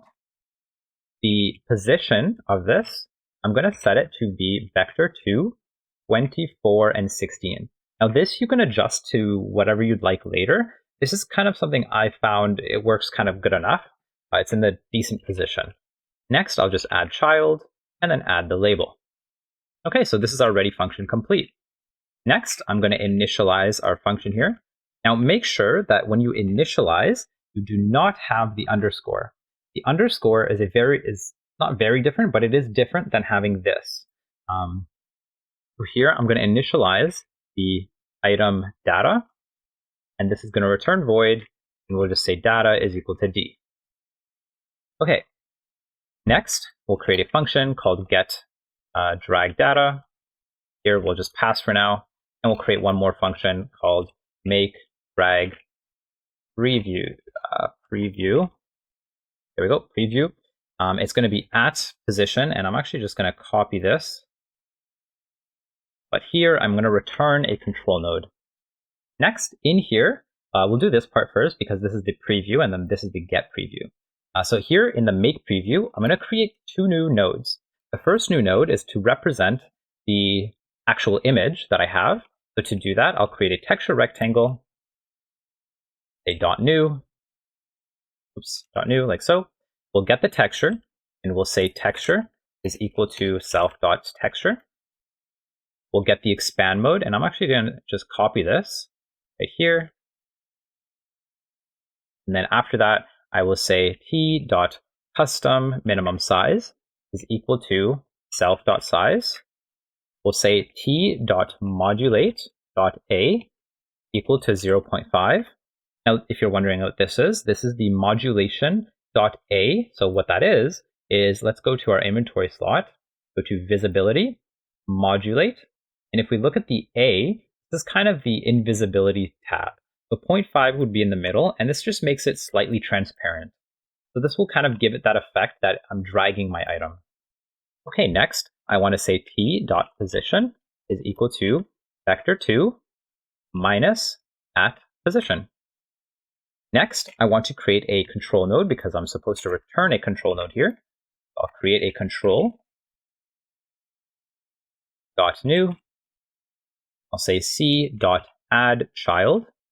I'm going to add that texture that I created and then return C. Now for the get preview, I'll just say get set drag preview, preview to the make drag preview, which I just created, and pass through the position. Then I will return self. All right, so this should be it. This is my entire inventory item script. So next, we will head back to our inventory main and start filling in our inventory because we don't have any slots right now to test anything with. And before we continue, actually, we now need to create our global script. This global script, we'll create a new folder for it, for global. If we ever add anything global, it will be in here. We'll add a new script in here. New script, we'll call this game. Now, the reason we're doing this is because we want to essentially globalize a lot of our things. The one thing we're going to globalize first is player health. We're going to default this as an int to, let's say, 5. We'll create a player health max. This will be, 5 by default as well. Can't be bigger than or smaller than the player health. We'll create a right hand equipped for item data. Now, this is kind of where we start to go into the reason we created the default resource. So we'll also create a body equipped item data. Next, we'll create a variable player damage. This will keep track of how much damage we do. Equal to 0. Variable player defense as an int equal to 0. And we'll say variable. Nope, that's it for now. Next, we'll actually load our items though globally. So we'll also create an items tab here. And oops, it's going to be a dictionary, not an array. Here I can actually say dictionary. And then here I will say longsword. And then I'll load or preload the longsword. So here I should be able to say longsword. Okay, maybe not. So if it doesn't pop up, that's okay. What we can do here is we'll close this, go to our scripts, and we now want to find that longsword I've created over here. So now I will pop this into the new row. So we'll load in all our items that we have. So we have a longsword, we have an iron sword, we also have a small potion. Okay, here we'll just load in the small potion. Make sure that this is correct. There we go. Iron sword. There we go. We load in all these items. Okay, we'll delete that. There we go. So now we have our items globally accessible. Now what we can do is actually one more thing we'll create is a gold variable. Here I'll just default this to 100. This will be for a little later, but we'll just add it now for why not. Okay, so now let's head back to our inventory main here. And this is where I'm going to start adding my inventory items. First, I'm going to export a variable called inventory size and equal to 24. I'm going to onReady variable grid, and I'm going to get the node grid. This will just allow me to access the grid inventory a little faster. Now, what I'm going to do here is I'm going to for I in range of our inventory size.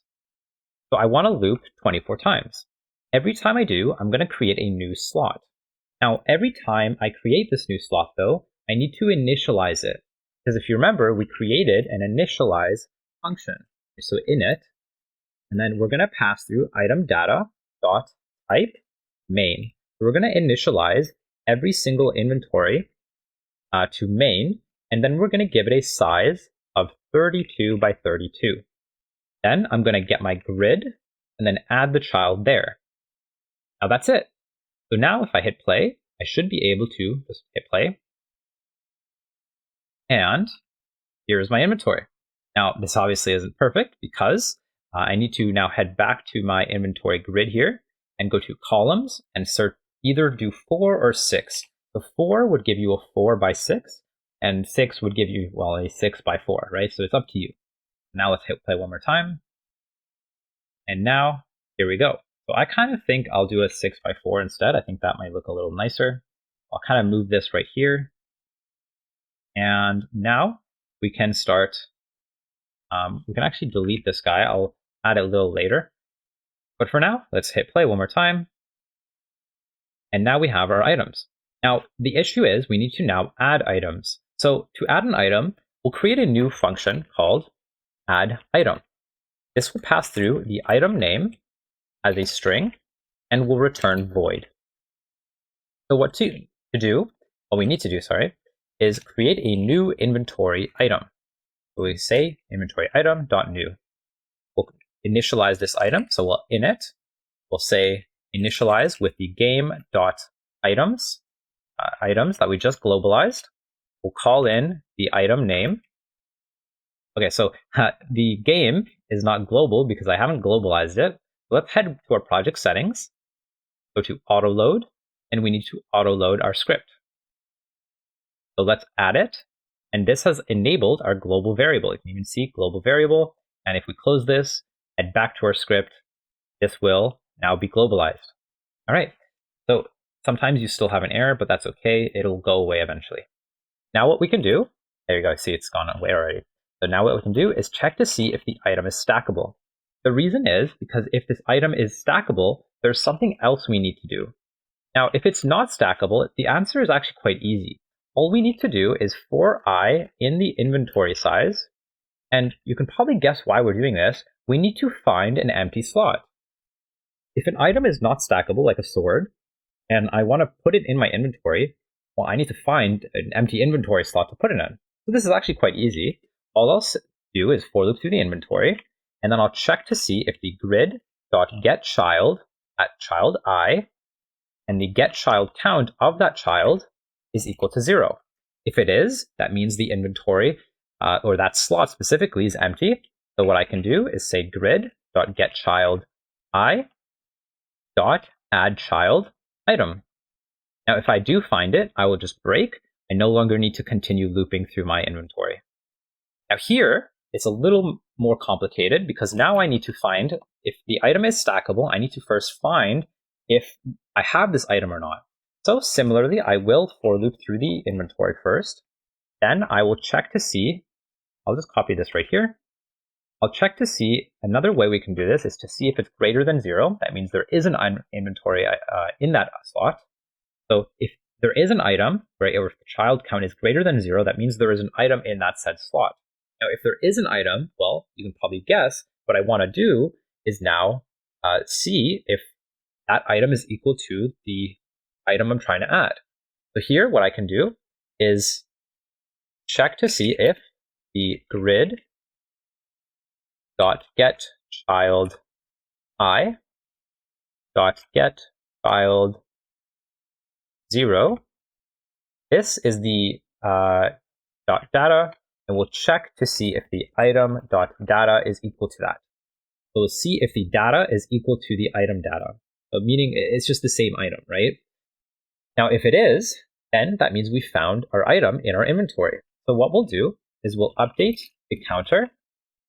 Then we'll update the label counter. Now, at this point, this is where I don't actually need to add child. I just need to do this. I just need to update the counter and update the label.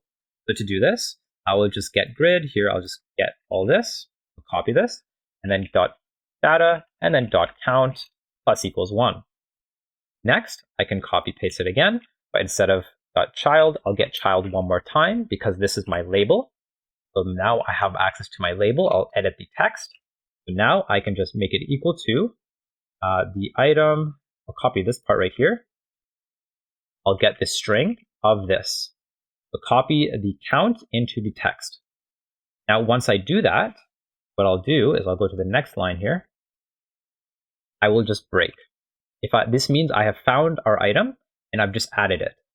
Now what I can do here is add an else statement, and I will add the item if I can't find it.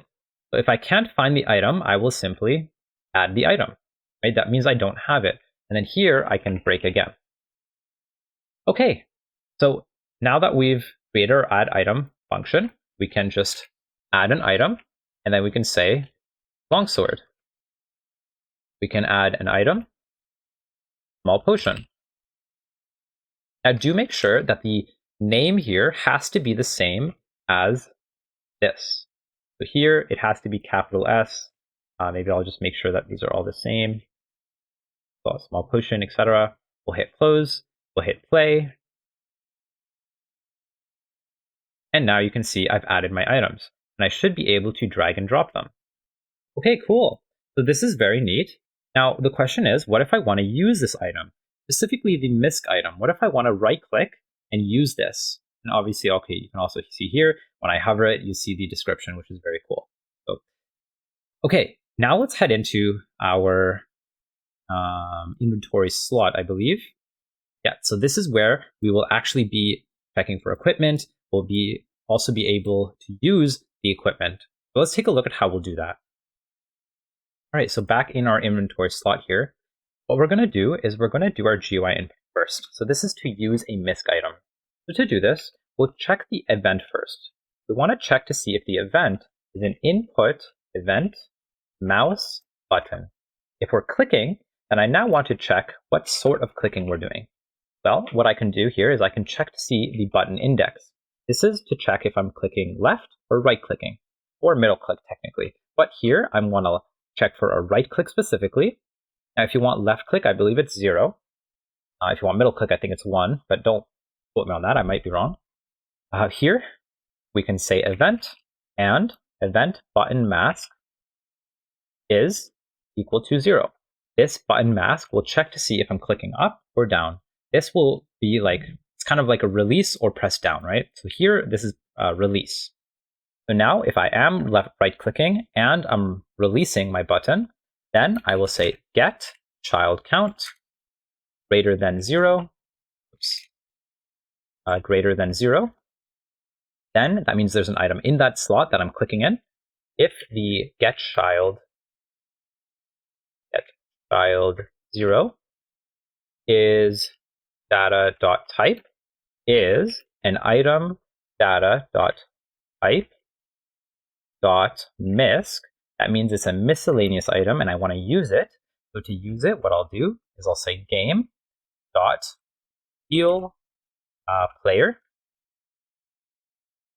So this is a function I'll call with the game dot, or sorry, not game dot, we'll get the child 0 dot data dot item health. Here I'm going to use the item health to heal myself. Now this function I need to create, otherwise I'll error. So let's go to game and create this function. And for now, we'll just pass. And here I need to pass through health. This will be an int. We'll pass through health and we'll return void, I believe, at the moment. Okay, so now that we have that function, hopefully we don't error. Next, we will get child 0. And we want to update the count. So to do this, we say .data.count minus equals 1 because we're using 1, right? Next, I want to update the counter, the label. To do that, we can say getChild.getChild0 again. .text is equal to the new data. I'll just copy paste this string of that data. And then after that, I want to check to see if this data count is less than or equal to 0. If it is, that means, I'm out of items, right? So now I want to get child dot do free, because this means that the item I'm using is all used up, right? Get child 0, there we go. So there we go, this is our usable item. So in fact, we can actually test this out by hitting play. And here we should be able to right-click and use our item. Now, of course, nothing happens because we haven't used or implemented our heal functionality yet, but we'll do that a little later. Okay, next, for the equipment, what we'll do is actually not too hard. Here, what we'll say is if get child count, get child count is greater than 0. That means we have an item in this slot. If we do, we'll get the item. We'll just assign it a variable by saying get child 0. We will match the type, right? So the type in this slot itself to the item that is equipped. So we'll match the type, the item that's equipped. So we'll say item data dot type dot weapon. Weapon. Here we go. If it is a weapon, then what I want to do is I want to fill in the game dot right hand equipped with the item dot data. This will dot data. There we go. So this will fill in my game right hand with the item that is equipped. So essentially, if I have this item, or if this inventory slot is a equipment item, right, or an equipment slot, and I have this certain type of data inside of it, then I'm going to fill in my right hand equipped with this data. Now, alternatively, we might have, now this is kind of up to you, so you can start implementing the body, the right hand, left hand, etc. I'm only going to do the weapon and the body. So here in the body.equipped, I will say body equipped, item data. Now, otherwise, so this is almost like saying else. If it's else, what I'm going to do here is I'm going to load in the body equipped and the right hand data with the default stats. So this is going to be my default stats. So here I have default sword. So this one should actually be on the next one, sorry. Let's load this for our right hand. And then this one, I'm going to load in the default armor. So here we now have our default armor and our default sword being equipped if I don't have this equipped or this equipped. And this will work for each slot independently. So now if I close this, we now need to set up our inventory equipment stuff. So let's take a look at how we can do that. It's actually not too hard. All I need to do is search up inventory slot, add my inventory slot here, and now I need to just assign each one of these. So what I can do here is I can zoom in here a little bit. I can duplicate this a few times, and now I can rename this to what I need. So first, I'll rename one to right hand. I'll rename this to body. I'll rename this to head. I'll rename this to legs. And this to feet. And this one we won't need, so I'll delete that. Now I can start moving everything around as I want it. So this is my head. This is my right hand, so I'll put that over here. These are my legs, so I'll put that right there. This is my body, so I'll put that there. My head, and this is my right hand. So here's my kind of equipment system.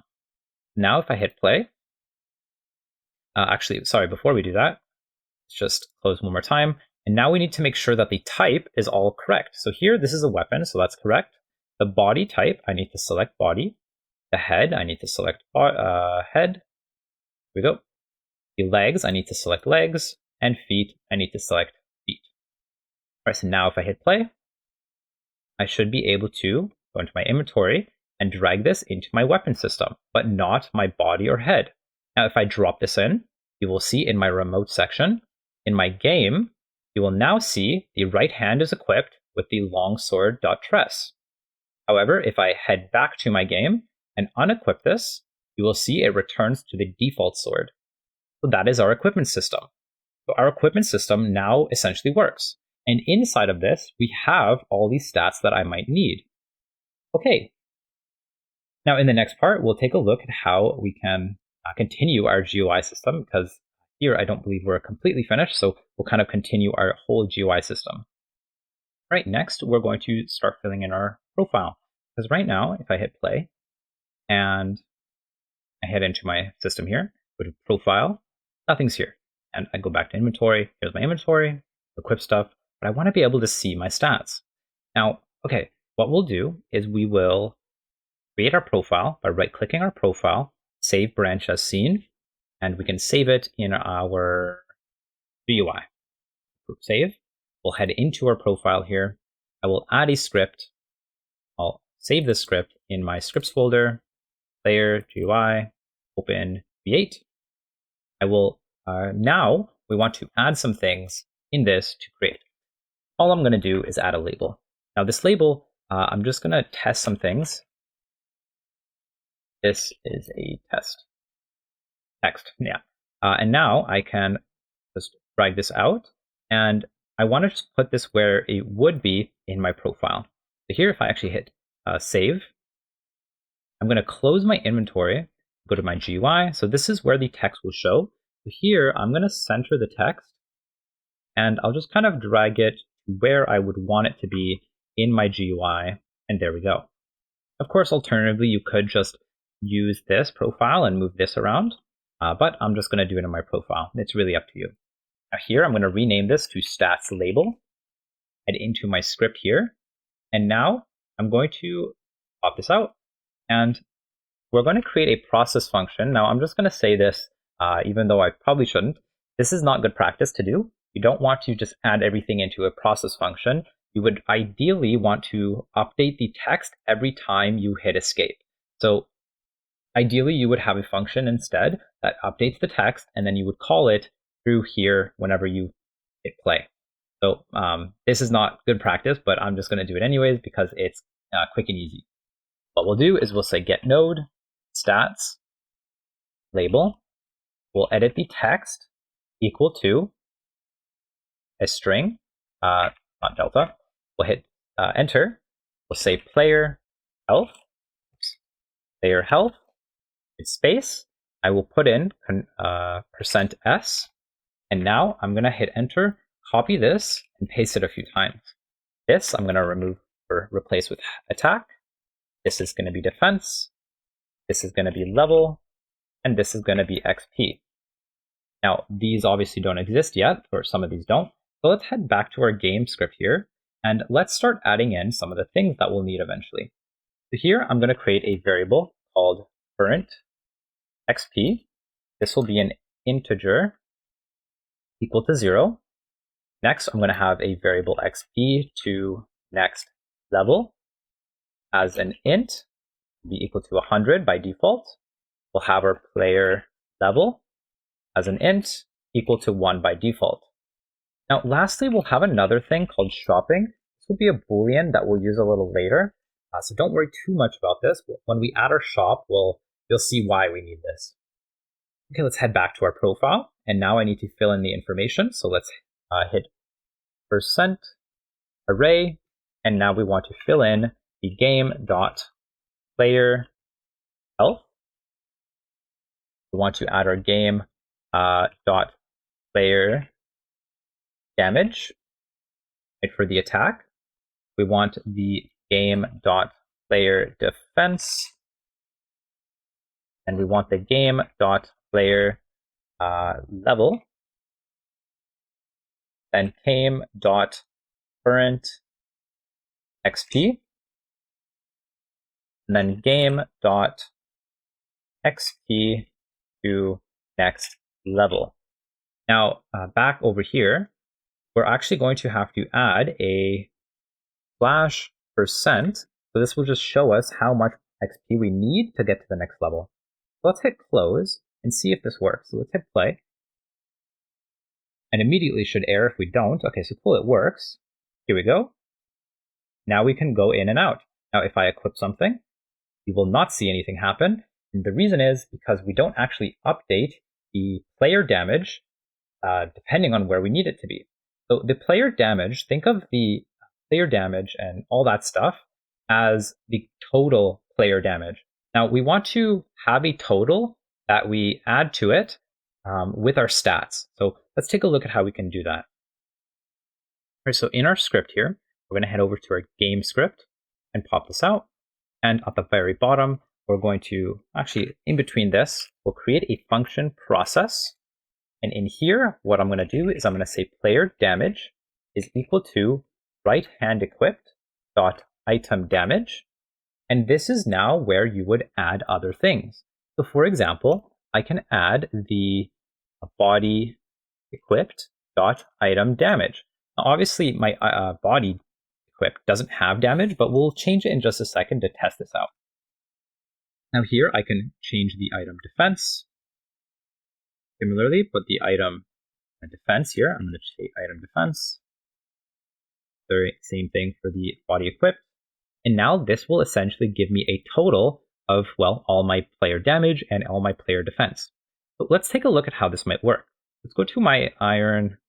Well, I should probably add body. So let's say iron body. Let's go into this iron body here. Change this to iron body. We will scroll up, find some armor. We'll go over here. Here we go. And we'll change the type to body. We'll change the defense to 5 as well. And this is an iron body armor.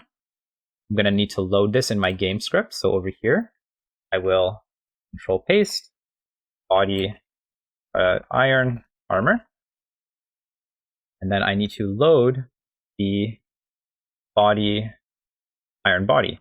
There we go. All right, so that's our script added. Now let's add this in my main slot here. Here I'm just going to add it. So I'll say iron body. We'll add this item. We'll hit play. And now when I hit escape, okay, so here we have an error because iron body doesn't exist. So here I said iron armor. So let's say iron body. Play one more time. Here, if I go to here, we'll pop this in, and if we can go to profile and we can see the attack is 2, which doesn't seem right. So let's go to over here. Okay, so here we can see that the longsword is equipped and the iron body is equipped, so that's correct. Now here, if we go into this, it says item defense 5, and here we have 0, so we should have a total of 5. So this is not being updated, which is weird. Now, we also have the player health, which is correct. The attack should be... Okay, so the attack should be 3 plus 5, so it should be 8, but it's 2. So let's take a look at why this is not working. So here we have player damage is equal to right hand equipped dot item damage. This doesn't seem to be working. So, okay, I see the problem. So the problem is this script is not being updated. So actually, if I hit escape and then try it again, you'll see that it works. But what was happening is the script, the game script, is being paused because I'm pausing my screen. So what I want to do is on function ready, I'm going to say self.processMode is equal to mode process always. Okay, so this will allow my script to always run even when my game is paused. So now when I hit play, now it should work properly. So hit play, pop this in, and you can see the stats being changed. Okay, now what we want to do now is, before we kind of head to the next part, is I want to fix our GUI. So let's go into our GUI here, and in the ready function, I want to hide a few things. So first, I'm going to get node. I'm going to say get node profile. Here we go, this guy, and I'll hide this by default. So by default, I will have the inventory selected. So to do that as well, I will also disable the inventory button by default. So this kind of gives it that effect that I'm by default looking into my inventory slot. Okay, so now what we can do is we'll also get node. We will get the HP bar, and we'll say dot max value is equal to game dot player max health. Now, we'll also start implementing the health in just a minute, but this will just allow us to fill in the HP bar. Okay, so let's hit play to double check this works. All right, there we go. We can see our inventory slot is selected. I can unselect or whatever, and there we go. So now everything works pretty nicely. All right. Okay, next, we want to start doing a bit of weird stuff because we want to implement the health and stuff, but we also want to start implementing damage. Now, let's close our GUI, close our profile for now. We'll head back to our player in our script here, and if you recall, in our hit thing over here, we're doing 2, but now I want to say game.playerDamage. Now this will do the amount of damage I should be doing. Now at the very top, we can delete the health. At the very bottom, we can now go over here and change this to game.playerHealth. Now here's the thing though, is I want to now also apply the defense that I, added, right? So how do I do that? Well, it's kind of up to you in the sense that you can kind of create your own calculations, whether or not you want to have like some weird calculations. I'm going to do a very flat damage. So what I'm going to do here is I'm going to say, or check to see, or I'm going to create a damage done. This is going to be equal to damage minus the game.player defense. And then I'm going to check to see if damage done is greater than 0, then this is where I will actually do damage. Okay? Now, here, the damage done, though, will be reduced here. So this is the amount of damage I will do to my health only if it's greater than 0. Now, here, I want to check to see if it's less than or equal to 0. If it is, then we die just the same way we just did. Now, I'm only going to get hit, though, if this goes off. So here, I can say just hit is equal to true. Okay? Now, that is pretty much it. Here is our damage done. Now, what else do we want to do? We also want to implement our health system, the player. To do this, we're going to create a custom signal. Now, custom signals are pretty cool. Let me show you an example first before we head into this.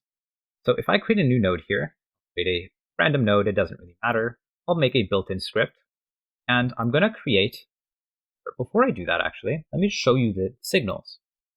So here on the top right, in the node section, if I select the node, you will see a bunch of signals.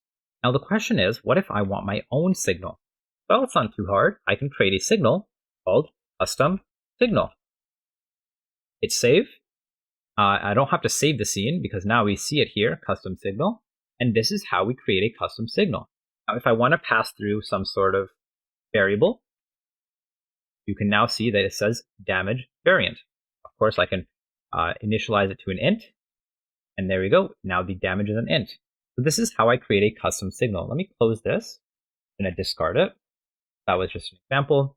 Now in my game script, I'm going to create a global variable called health ranged. This is going to pass through a damage variable. I'm going to have one more for later called level up. And this is going to be a level up signal. Now, in order to make these work, we're going to go to the bottom. We're going to, in our heal player, I'm going to say self.emit signal health changed. When I emit this signal, I'm going to pass through the negative amount. The reason is because this is to heal the player. Now, I'm going to have another function. Let's finish this one first, and then we'll do the other one. Here, what I'll say is player health plus equals. Okay, so here I actually need to change this to amount there. Player health plus equal amount.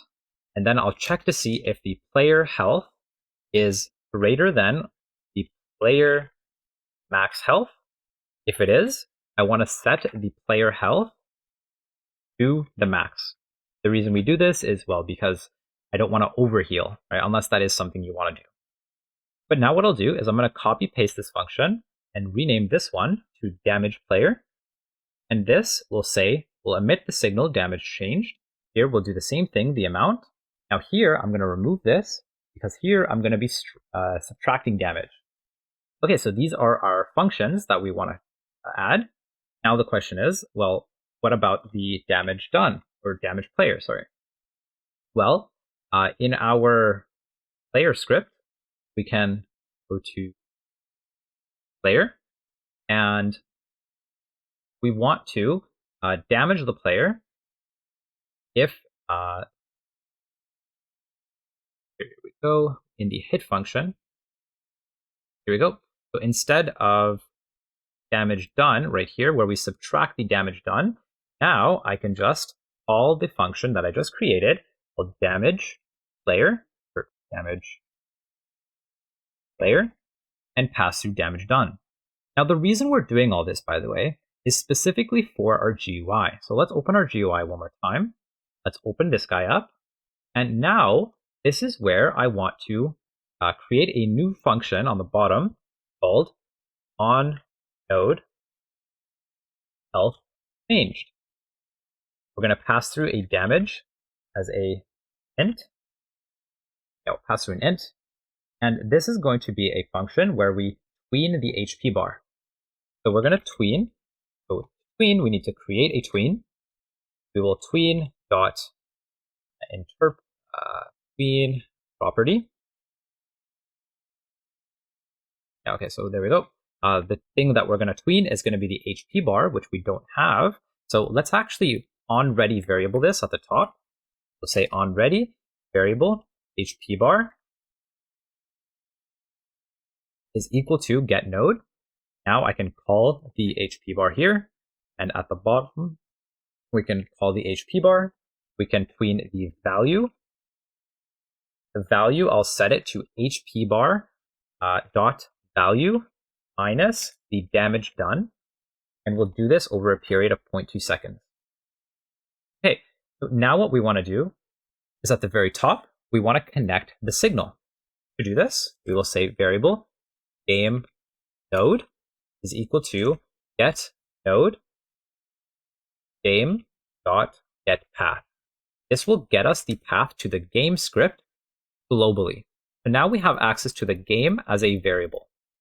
Now what we'll do, the reason we do this is because now I want to say game.node dot health changed dot connect to callable, and here we'll say self, then we will copy this new thing that we just created and pass it as a string, and this will pass through the signal.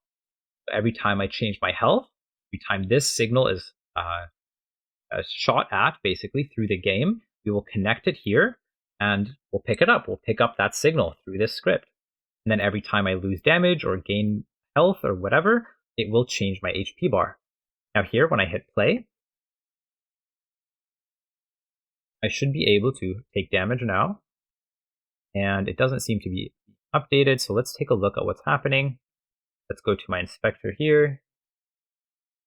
Player health is 1, so it should have changed. So something is going on. Something not good is going on, so let's take a look. The damage player is not working.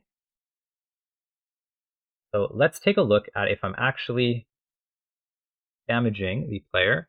So here, what we can do to kind of debug this in a sense, well, here actually I should be adding the amount. Maybe that's why. So here, let's try one more time.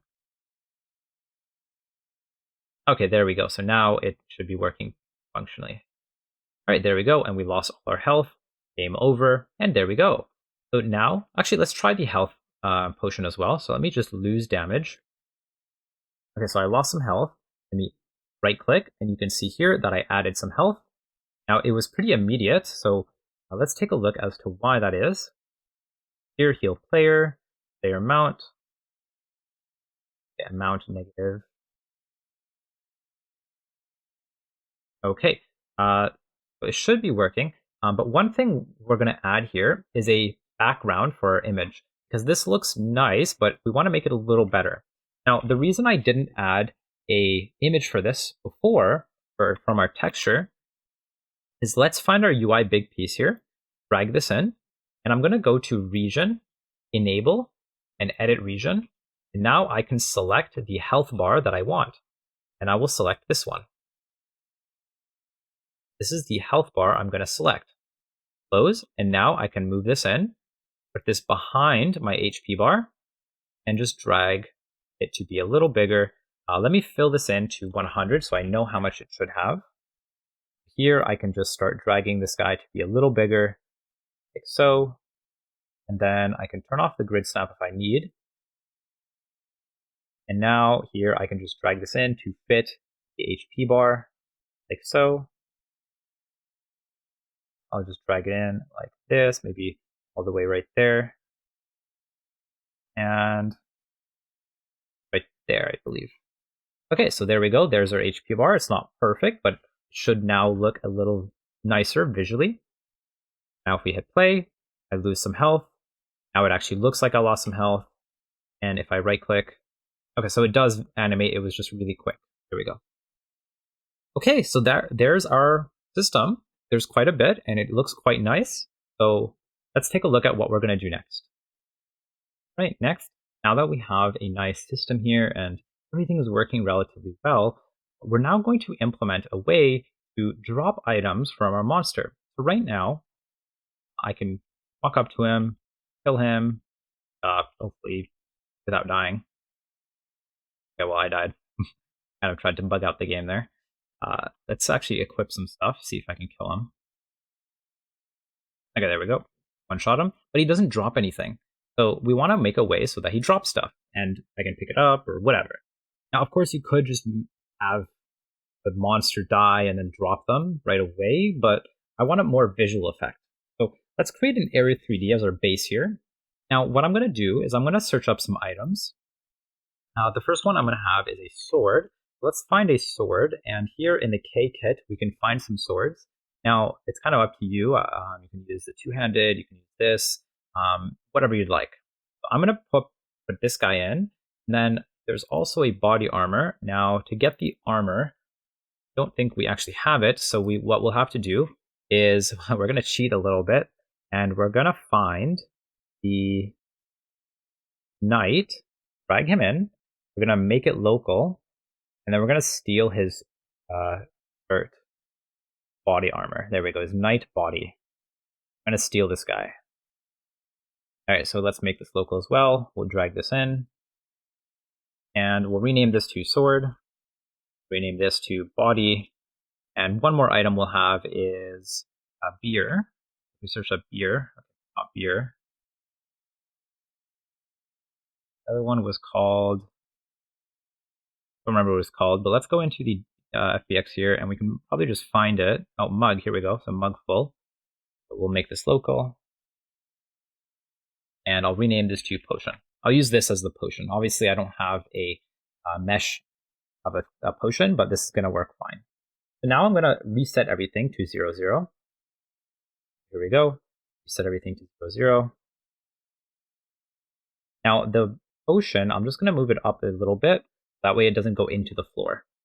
Now I'm going to add a new thing here called Collision Shape 3D.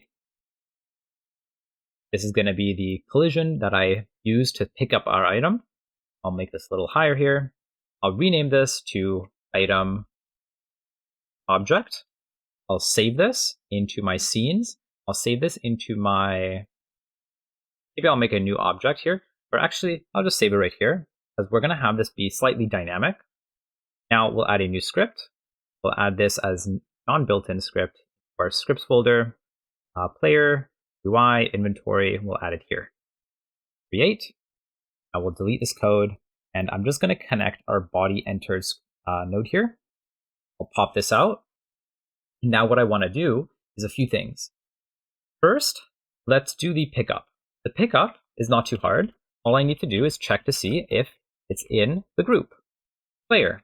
Right, because hopefully it's a player that's picking up this item, not a monster. Now, what we'll do here is I'm going to match RNG. Now, the reason we're doing this is because I'm going to randomize the item.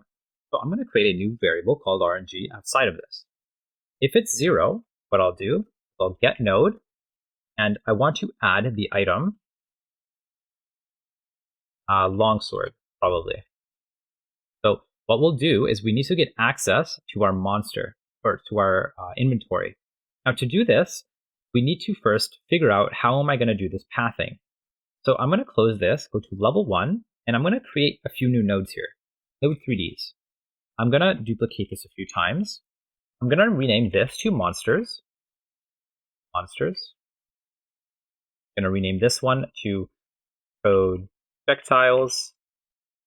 I'm going to rename this one to objects. And this one to items. So the objects will be things like torches and kind of environmental things. Now the items is where I'm going to add my item. So what I'll do here, I'm going to add my item object into my scene. Make sure it's a child of this. Make sure I save this so I can see the script here. Now I will drag in my GUI. This will give me the path to my GUI. I can copy paste this here. But now we're not done, because now what we need to do is get the path of the inventory. Right? So back to my item object, I need to say /container/inventory. And now I have access to my inventory script, which in here I have the add item. Now just remember, in order to add an item, I need to make sure that the name is the right name. In here, I can say longsword, but it has to be the same one. Okay, now we'll head back to the script. And what we'll do is we'll match the other numbers. So here, this actually has to be on the next line. We'll do 1. We'll copy paste this. One more time. 2. Copy paste. And then outside of this, I'm going to say self.hide. Actually, sorry. I'm going to say self.view free for now. There we go. So no matter what I pick up, obviously I should self.toFree outside of the match function, sorry. Now here, I'm going to change these. So 1 will be the small potion. Small potion. The third one, we can make it be the iron body. Copy paste that. Iron body. And now what I want to do is I want to make my RNG work though. So to do this, I will make sure this is an int. I will say ready function.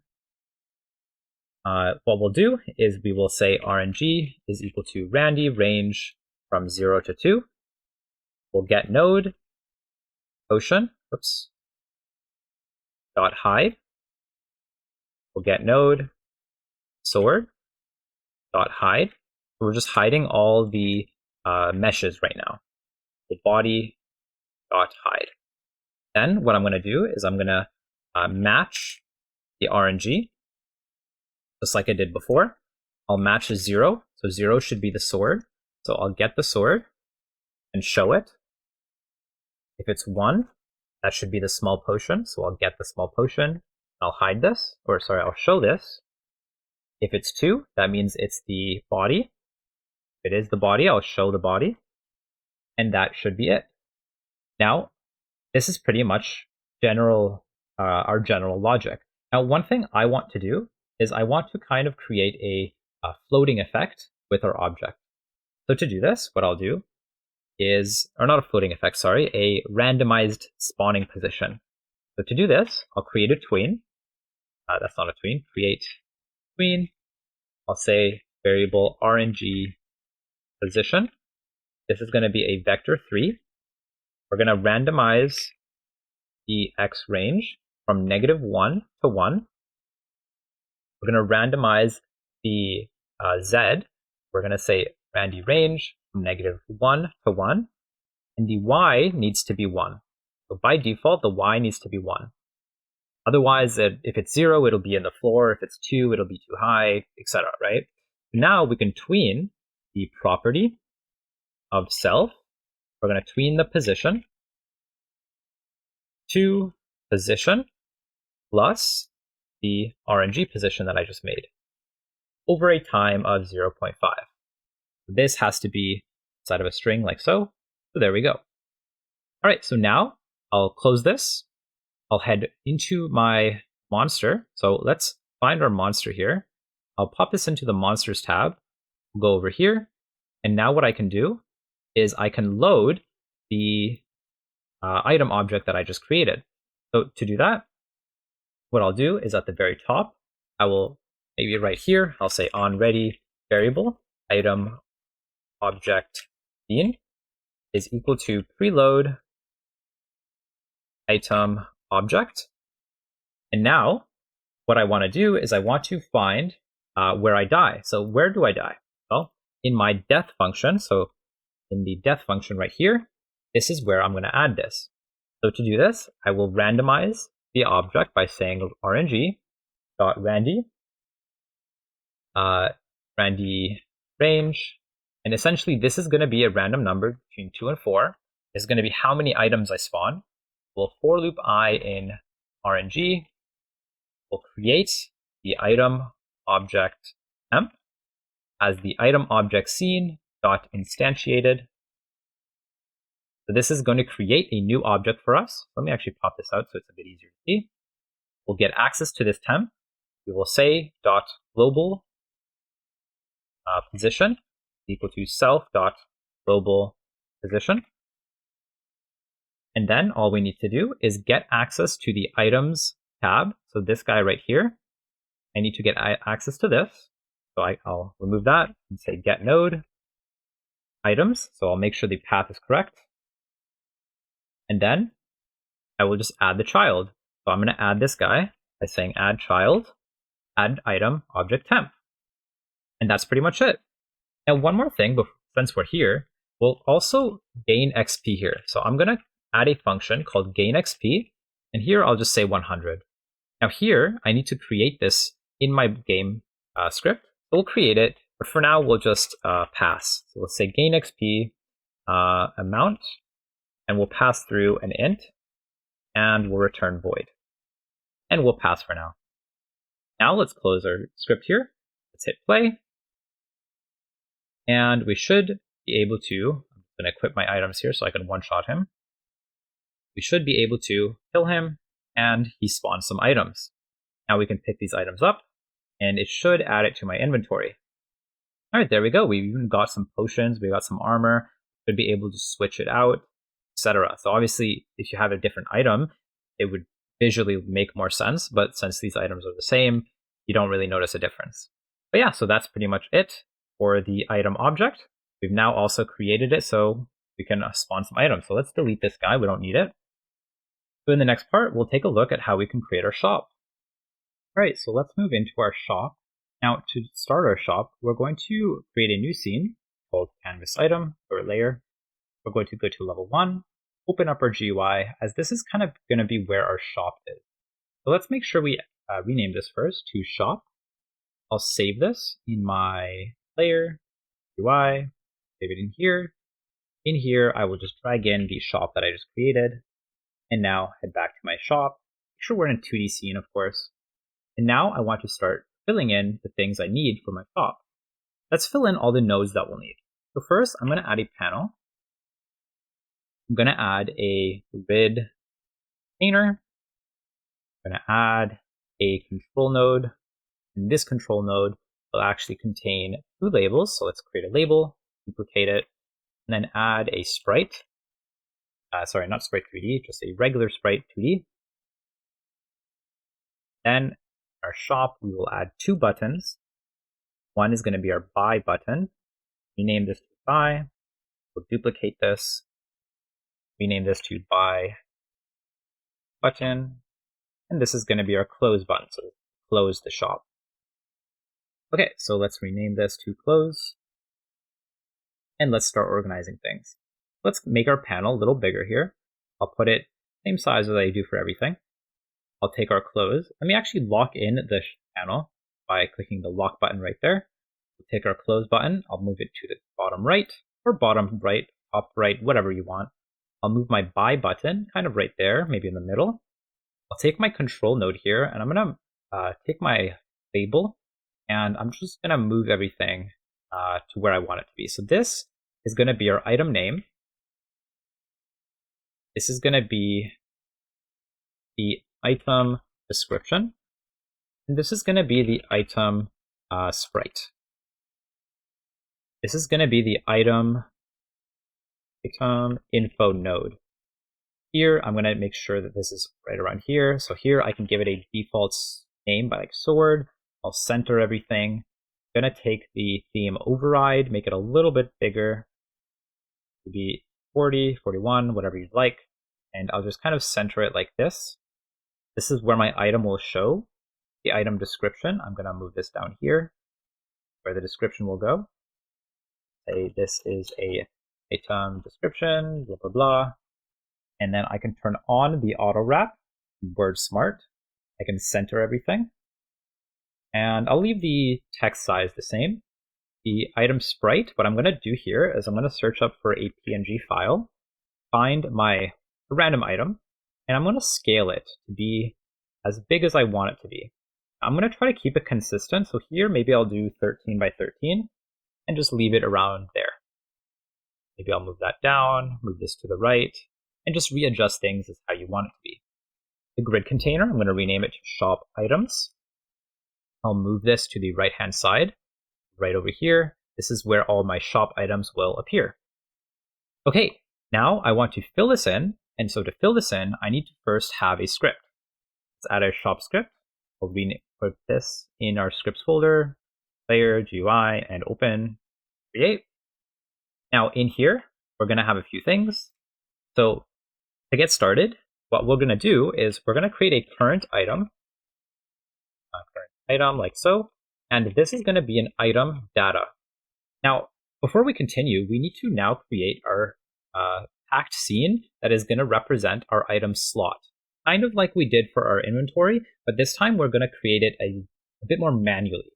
So to do this, we'll create a new scene here. We will create a panel as the default. Zoom in. We will add, we can just drag in one of these guys. We can make the scale 3. Move this here. Move the panel to be a little bigger here.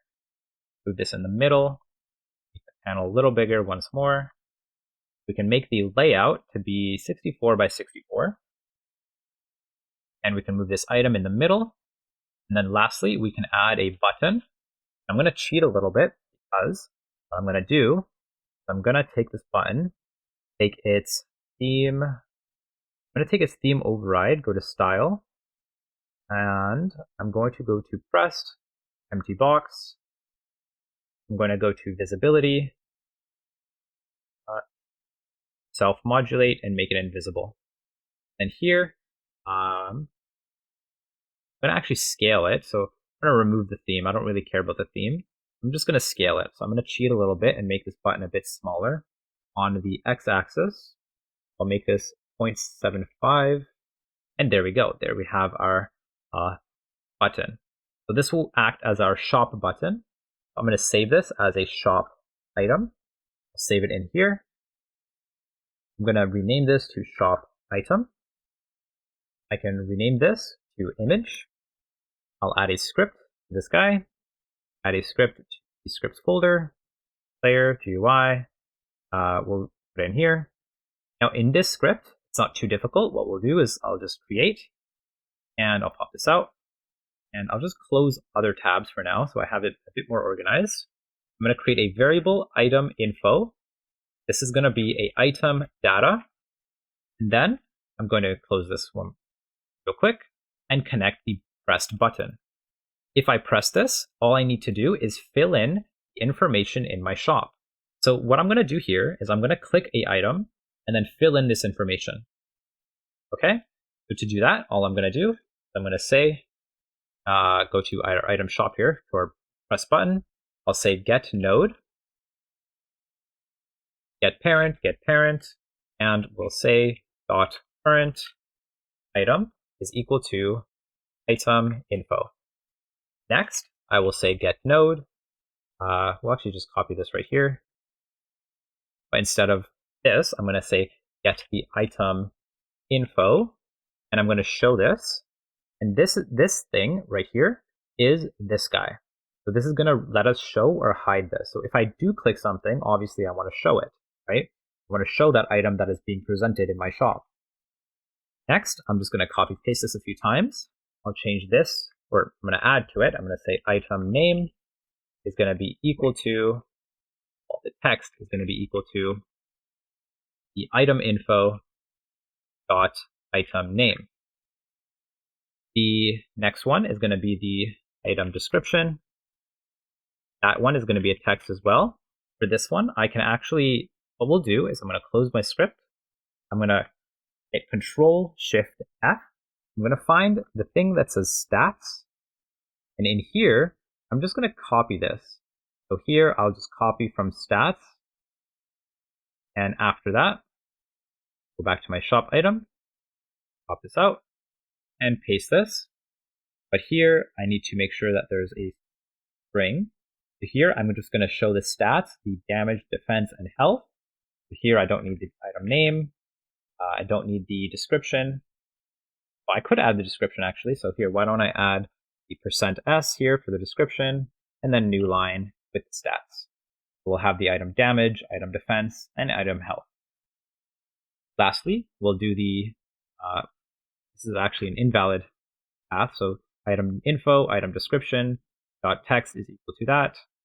Here it's saying data is not a thing, which makes sense because here I have item info instead of data. Make sure to replace the data with item info. And lastly, the item info here, this one is going to be the item sprite. And hopefully you can guess how we do this. All we need to do is set the texture for this guy equal to the item info dot item texture. There we go. Now we've filled in the information with the sword, right? So now what we need to do is actually create those items. So we need to create those shop items that I just created. To do that, all we need to do is preload that shop item. So I'll say onReady variable, shop item scene. This is a packed scene. This is going to be equal to a preload shop item. We'll preload that script that I just made. I'm going to save. We'll go to function ready. I'll for loop I in game items. So I'm going to for loop through all the items I have in my game that exist. I'll say if I don't need that. We'll say variable shop item temp is equal to shop item scene dot instantiate. So we want to create this scene and then start adding them. So before we start adding them, or we'll just add it and then see what we need to do before that. Next, we'll get our shop items, which is going to be our grid, and we'll just add child shop item temp.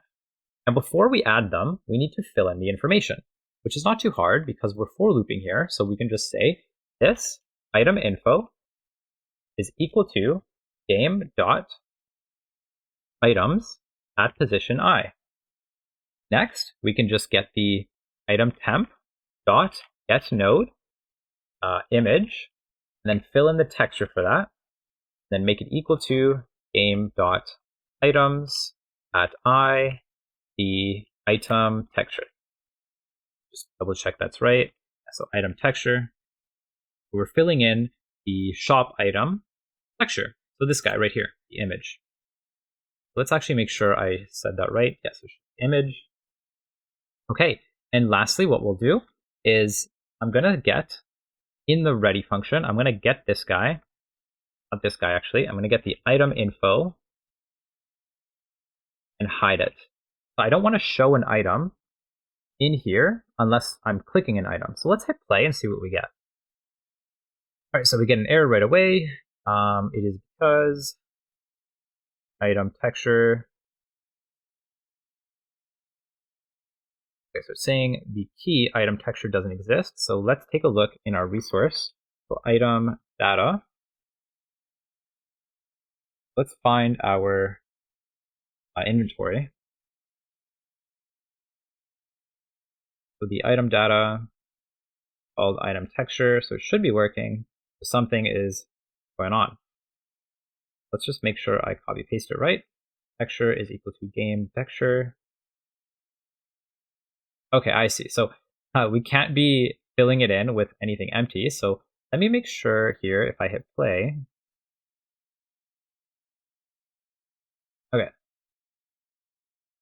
Let me figure out what's going on and I'll be right back. Okay, so in case you were getting that error or not, generally those kind of errors are kind of annoying. And what I ended up just doing is reloading the project. And sometimes the resources kind of don't load fully unless you restart the project. So just reload the project and make sure that all the textures have a texture. Otherwise, you might get some weird errors. So let's continue. Now, if I hit play, you will see that I have my shop filled with the items that I have. Now, obviously, the shop isn't functioning fully because I need to actually make this work a bit nicer, right? So let's just continue and we'll kind of implement this a bit. So first, let's make sure our buy is connected and our close. So here, what we're going to do for the close is actually quite easy. Just pop this out. All we need to do is get tree dot paused is equal to false. We'll say, oops, that's not false. We'll say game dot shopping is equal to false. I'm going to say input dot mouse mode is equal to input mouse mode captured. Self dot hide. This will basically close my shop.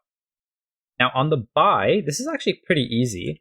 All I need to do is say get node, go up one. I'm going to get container / inventory, and then add child. Now at this point, the child that we want to add is the string of the current item dot item name. Now here's where things might get a bit iffy. If the item name that I'm trying to add is different than the child, then this might not work. Node, okay, that doesn't make sense. Oh, add item. There we go. Add item and then string. So what I mean by that is in my iron body, for example, this needs to be the same thing as my game. Here it says iron body, and it's the same here. Same thing for the iron sword. It needs to be the exact same. Long sword. So this one's called iron sword. So let's change that to long sword. And small potion. Small potion needs to be capitalized. Okay. So everything has to be the exact same. Otherwise, it won't work with this, right? Okay. Now to give this a go, in our 3D scene here, we're going to add a AI or a kind of an NPC guy. This NPC is going to allow us to interact with our shop.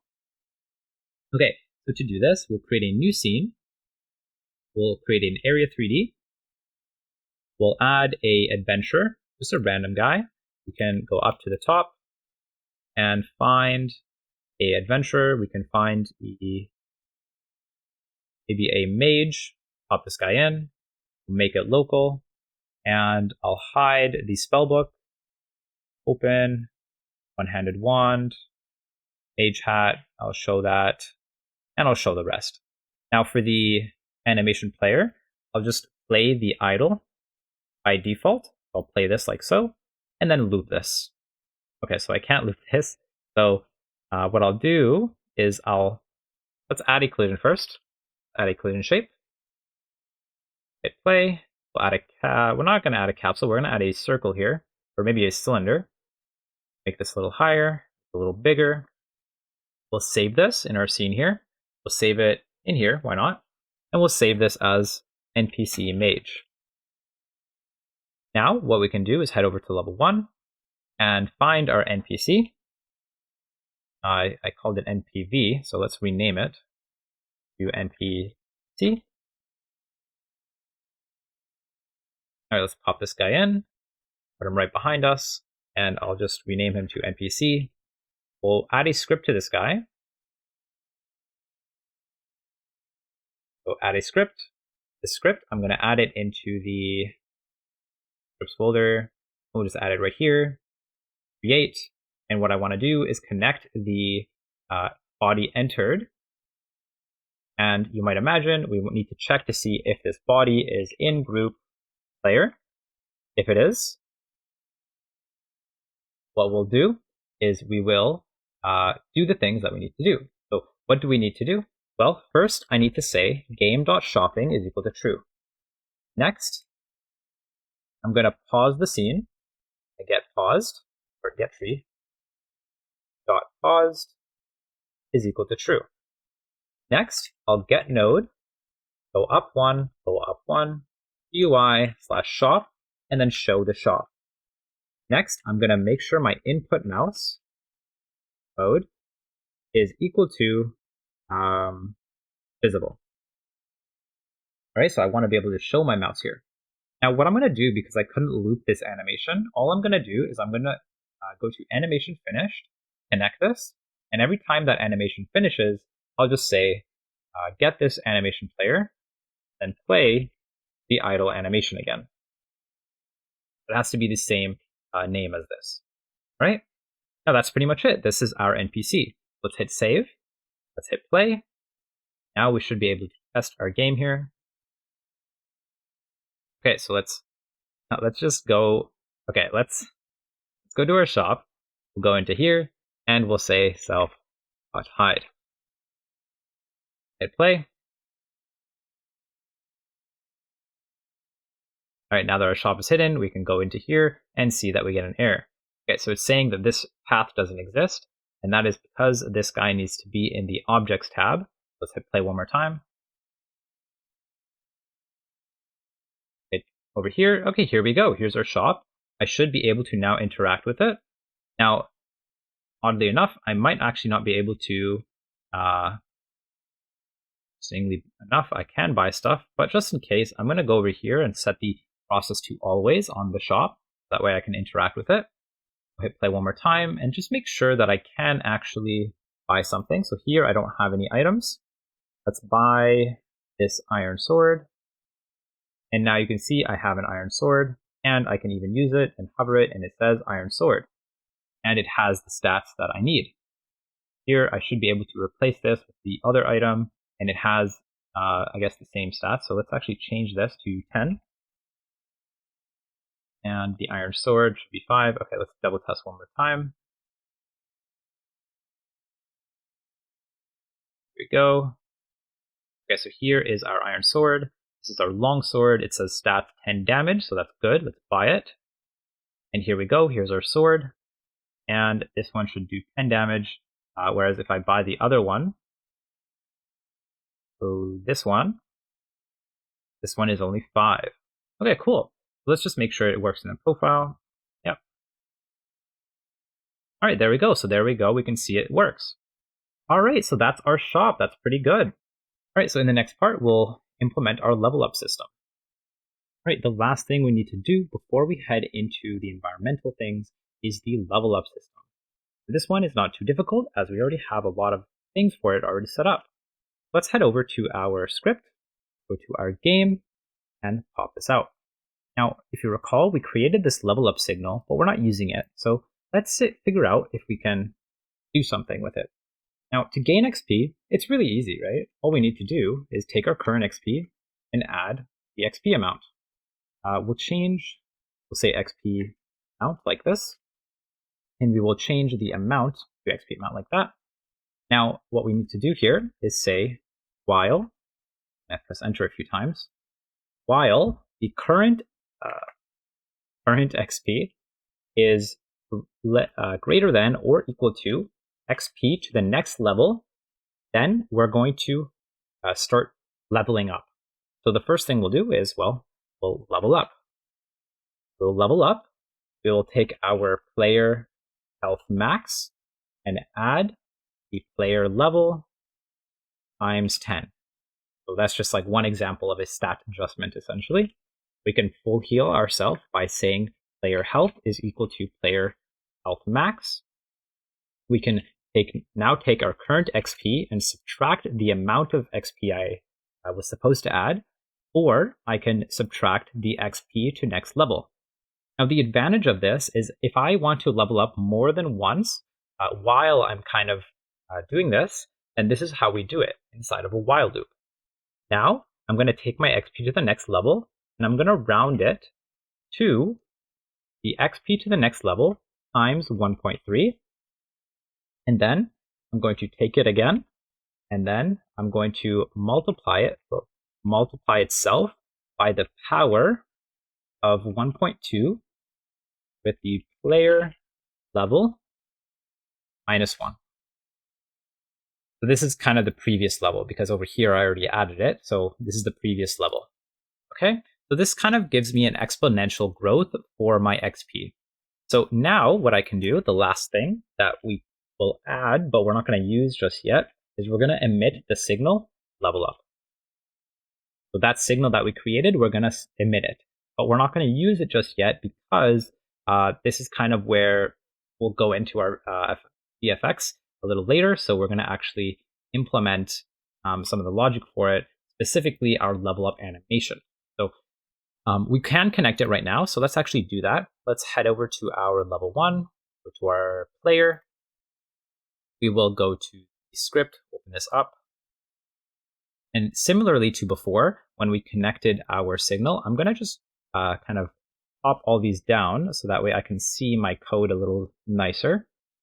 Now in my ready function, if you remember, we need to get access to the node, the game node. We can do that by saying game node is equal to get node game dot get path. Then we can say game node dot level up. So that signal that we created dot connect callable. We will connect it to the self, and then we'll connect it to a signal that we can create. We can say on level up like this. Then of course we need to put this in a string, and that's pretty much it. And we need to create this function on the bottom. And here we go. This is our function that we've created. Now this function will trigger when the signal is called, right? So here I can just print, let's print the game.player level just to make sure this works. Let's hit close here and let's hit play. And now if you remember, we should be able to gain 100 XP when I kill the monster. So let me just equip some things here and let's kill it. And now we go to profile, we should see level 2 and we see level 1. The reason it's 1 is because it's emitting the previous level basically. So we'll need to, it doesn't really matter because the signal is more so for an animation that we'll add later anyway. So we don't really care about the level that's being printed. We just care that this is being updated right here, which it is. And the XP is being updated, which is perfect. So we're pretty much good to go. And we even see that the health is being increased. So that is pretty much it for most of the logic in our game. The next few sections, we're going to be taking a look at our environmental things, how we can make sure our environment looks good. We're going to start playing around with our world environment again.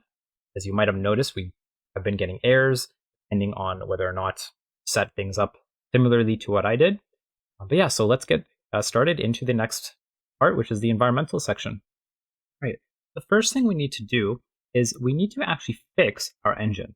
Now, what do I mean by that? Well, on the top right, we will see a compatibility. Now, do make sure that you have it on forward plus. I'm going to select forward plus, and I'm going to save and restart.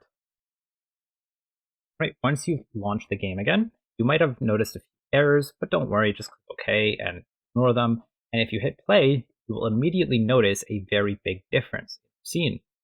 You will already notice that the scene is very thick, kind of just a very different environment. Okay, now what we can do is head over to our environment node. We're going to enable the glow now, as now we have the proper things that we'll need. So in here, I'm going to turn on the normalized, go to blend mode and select additive. And yeah, so that's pretty much it for the glow, and make sure the settings for all these are the same. Of course, at this point, remember, you can always just adjust these accordingly to whatever you'd like. Make it thicker, thinner, whatever you'd like. Right? So now that's pretty much it for the world environment. Now for the grid map, I'm going to set the cell size over here to 4, 4, and 4.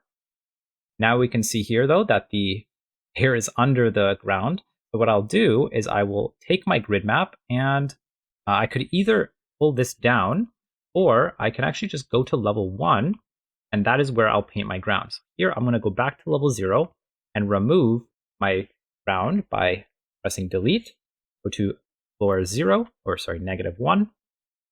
I will draw my floor here by control fill. Let's just make sure I'm doing it right. In order to fill, we should be saying, well, actually select a thing, so that would make sense. So let's select a tile and fill in an area that I want. There we go. Now I should be able to fill it in properly. And now we have our ground. It works the exact same, but this just allows us to properly distance things. Now here's our issue, is that when I start adding walls, it's going to remove the floor. So I don't want that. So what I'll do is I'm going to rename this grid to floor. Now duplicate this, And what I'm going to do is I'm going to make the floor invisible and make sure floor 2 is selected and delete this floor. I'm going to rename this to walls. And now I'll show the floor. And now what I can do is start drawing on the walls section. And of course, we can make sure we're on -1. And at this point, we can start kind of going wherever I'd like. So here, what I'll do is I'll draw right here. And I can just, select like this. And Control F. And fill in a large wall. And at this point, I can just start readjusting everything. So in order to rotate this, you just click S to rotate it. So that way we can have it rotated to that way. I want to rotate this wall this way. I'll fill it in like this. And at this point, you can just start moving around the scene and just fill in the walls that you want. Keep those 2 walls. And here we go. So I'll kind of do this together with you. So at this point, you can either skip or just kind of zoom in and do it yourself. But I'm just going to keep doing this together, so that way we don't skip any big steps here. Lastly, we'll have that wall there. And I'll just wall go all the way. And we can delete this wall and put a corner wall instead. All right, so there we go. We have a fully encased dungeon here. So what I'm going to do now is I'm going to put a wall right here. So, or I can just put it right there and fill in wall section in the middle like that. I'll put a door kind of maybe right there and one right there. Then I can kind of just start doing whatever I'd like at this point. Now we do notice that there is this gap. So at this point you can either duplicate again, which is actually what I'm going to do because this is a bit quicker. Here I'll just duplicate and start filling in the sections that I want. And here, of course, it doesn't look perfect. So this is where you would probably need to finish the mesh library and start adding in the walls that you might need. So if you search up wall, you might be able to find the wall that you'll need. It might be, it's probably one of these. I know it is one of these. I have seen it. It's just I don't have it complete. So we're not going to do that in this series. That's more of a level design, as we're just going to kind of continue this level. So here we now have our level, so we can just start drawing. Let me make sure I'm on the walls. Wall 2. I can just keep drawing whatever I like. I'll just kind of draw out a few levels here, or areas, if that makes sense. And I'll put in this guy. Maybe I'll put that like here. And yeah, so you can kind of fill in the rest of the level. I'm going to now move my player over here to the kind of corner over here. So this is the starting area. Now when I hit play, we will see my level. Here is my level. I can start running around, and it's my mage and my monster. Now, obviously the mage will have to readjust to make sure he's on the floor. So let's do that. Let's take our NPC and we'll drag him to the right side, and we can just drag him down, and we'll maybe rotate him kind of face the corner, and we can make sure he's kind of looking like he's on the floor. Put him right there, maybe floating a tiny bit. Now when I hit play one more time, we can now walk up to him and he looks like he's standing there. Walk up to him, interact with the shop, close it, and keep running around. Okay, cool. Now what we'll do is I'm going to now head into, or we're going to head into the torch section. So we're going to take a look at how we can create a torch and add some lighting into our scene. So let's take a look at how we can do that. Okay, so to get started with our torch, I'm just going to close everything from the level. Right click, close tabs to right. Make a new scene here, and I'll create a node 3D as the base. I'm going to search up torch and find the lit torch. Actually, sorry, not the lit torch, just the mounted torch. Here we go. I'm going to reset this to 0, make it local, bring in the torch, delete this guy. I'll add two things, an OmniLight and a GPU particles. This is where all the magic will happen. Okay, so in this guy, this is where we're going to actually add and start adjusting all the particles. So I'll try to go slow, and we'll try to do as much as we can together to make this as pretty as possible. So to start, what we need to do is we need a draw pass and process material. This is where we will add the draw pass, so meaning, let's actually just do this.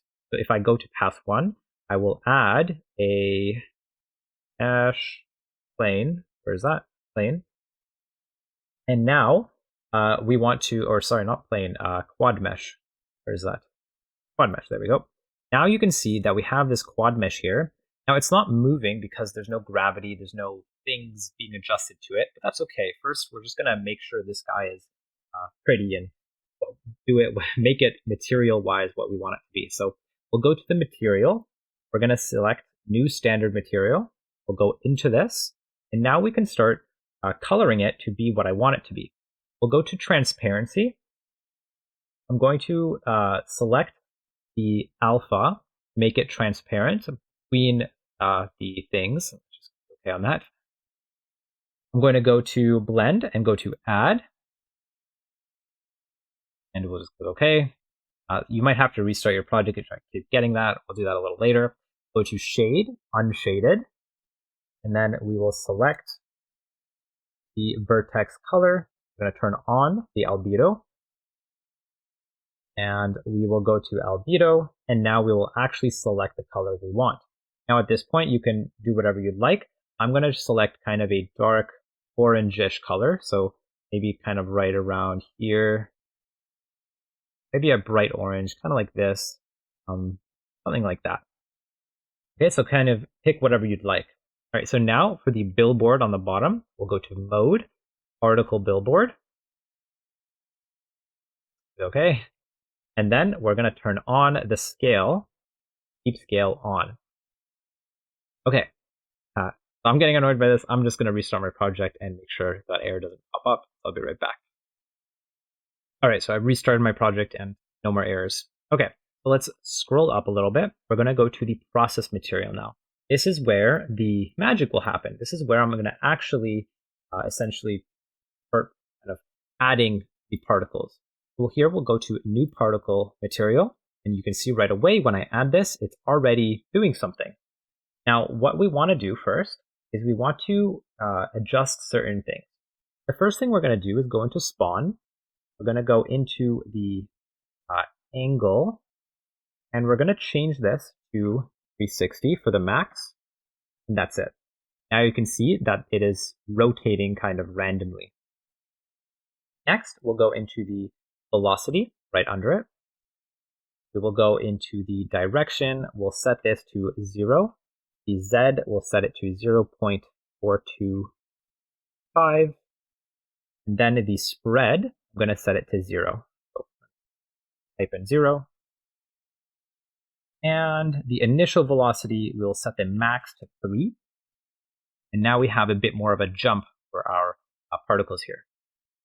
All right, so that's our velocity.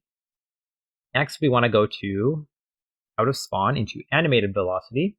We will go into the angular velocity. And in here, we're going to set the max to 40 or 30. You can do 40 though. All right, so that's the angular velocity. Next, we're going to go to the acceleration, gravity, and we're going to turn off the gravity and put it to 0. Now at this point, you can kind of mess around with some of these, obviously. You can see that now it's kind of being pushed to the right, but of course you can push it to whatever you'd like. All right, so now we want to head over to the linear acceleration. In the linear acceleration, I'll set this to 1 and 5. It accelerates a bit more. We'll go to the scale, which is going to be in the display. In the display, we're going to go to scale. We're going to go to the scale itself and set this to 0.01 and 0.5. This will just make the actual particles much smaller. Next, we're going to go to the color curves, and this will allow us to kind of curve the initial ramp. Here, we'll add a new initial ramp here. go down. Sorry, I guess it went up a little bit for no reason. We'll go into here, into the gradient. And at this point, this is where you can kind of start picking your colors. I'm going to pick the left one into making it a red one, kind of a dark reddish. So, and then the middle one, I'll make it kind of a grayish color, like so. And then the very right, I'll make this a orange color, something like this. And now we have just kind of a different color and gradient. Now if I click out of it, you'll see kind of that. Okay, so now that's the color curve. So let's undo that or go out of it. We'll go to the hue variations. And inside of this, I'm going to set this to negative 0.2 and this to positive 0.2. We're going to go to the curve texture, create a new curve texture, go into the curve, and I'm going to add a point right here and drag this down and drag this around the middle like so. Now I'll just do that, hit save, or Control S. And lastly, I'm going to go to turbulence, turn this on, and it might lag a tiny bit. There we go. Now it's kind of going upwards a tiny bit. And now I can kind of adjust some of these. So go back down to turbulence. And I'm going to adjust the noise speed to 0.07, just a little less than what it currently is. And now what we want to do is go to the very top and turn up the amount to 500. And now you can see we have fire. Now this isn't perfect, but another thing or another issue I'll say is that it's upside down. So of course we can rotate it if we'd like so. Or we can actually, not can, but we're going to actually have to do this in the direction. So let's just reset the rotation here. And we'll head over to, so now we see that it's going in the right direction for some reason. That's perfect. Now we'll move it into the mounted area, kind of. And there we go. Now we'll go into our level 1. We'll go into our objects. We'll find our torch that we hopefully saved and pop this in. Now I'll take my torch here and just kind of move it to be on the side of the wall here. So kind of put it right there. And if I zoom in a tiny bit, you'll see that I can just move it in ever so slightly, maybe move it to the side, and just kind of move it to wherever you'd like it to be. And now what I could do is I can turn on snap, and I'll just snap this over here. I'll duplicate this, just snap it a few pixels over, snap, snap, and just duplicate a few of these.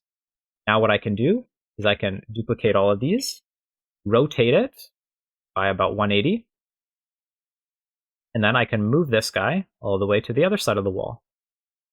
Now obviously this guy right here, I don't want this, so I'll delete this. And now when I hit play, we should be able to see the torches in the game. All right, here we go. There's our torches. Now, I do suggest you play around with some of the values. In fact, I'll probably do that as well to make it a little less.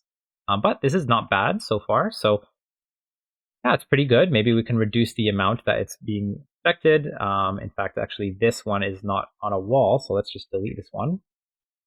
And another thing that you can take a look at is in the world environment, in the glow, you can go to the some of these settings and increase or decrease some of these. So if you look at the intensity, you can decrease the glow of the fire.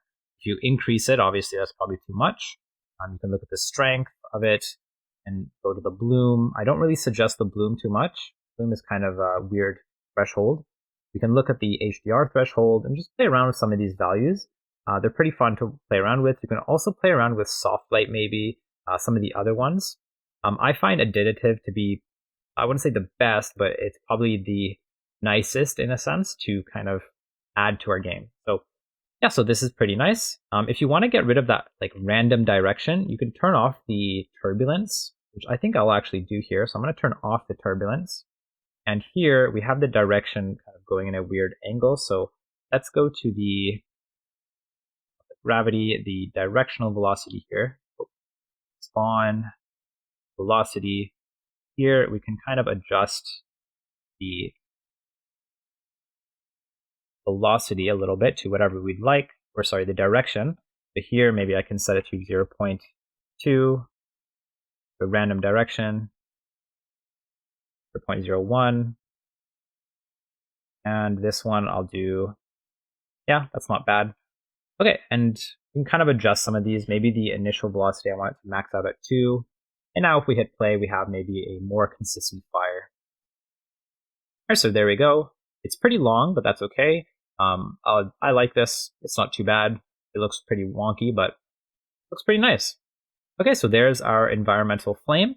Now in our next section, we'll be introducing a new instructor to introduce you to some much better GPU particles, some better particles in general, and some cool shader stuff. So let's take a look at who's going to be your instructor for the next hour. All right, so introducing Lelu. Lelu will be your next instructor for the next about 45 to 50 minutes. He will be showing you some cool effects, some puff effect, a level up effect, etc., and a hit effect as well. So definitely check out his channel as well. He makes really cool just shader videos in general. He has some beam effects, some better fire effect than what we made. So if you want a much better fire effect, there's one right there for you. I just introduced you to the GPU particles and how and what we can do with it. But of course, you can definitely check out his channel. He will have his videos up there as well. So the puff effect that we'll be making here and the level up effect.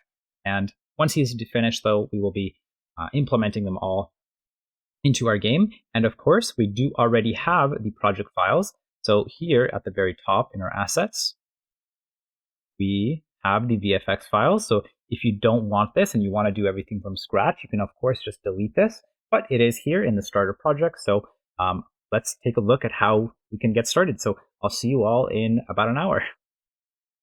Hello guys, I am Lelu, and today we are going to see how to create two important effects that you can see in almost every RPG games: level up effects and pop effects. These effects will improve a lot the atmosphere in this game and helps the player to really feel a progress in the game, rather by leveling up or killing monsters. We will use the Godot's particle system and some visual shaders to create these effects. So let's start with the level up effect. This tutorial will be divided into 3 parts. First, let's create a basic aura effect using particles and a visual shader. Then, let's improve this effect adding an expansive wave. And finally, let's add some extra details and coordinate all the effects. Okay, let's go ahead and start creating the basic aura effect. So for the level up effect, we first need to create a very simple mesh. So let's go to Blender and let's delete this and Shift A to create a new cylinder mesh. I want this cylinder to be on field, so set this option to nothing. So let's go to edit mode by pressing tab, move this cylinder up and stretch it a little bit.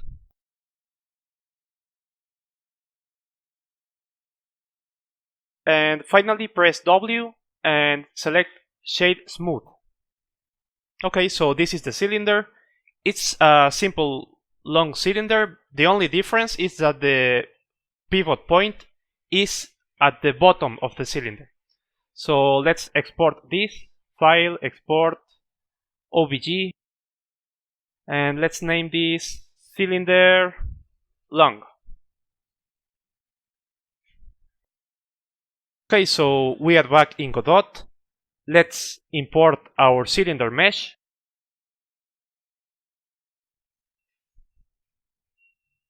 And I want to go ahead and create a new particle system, a GPU particle system.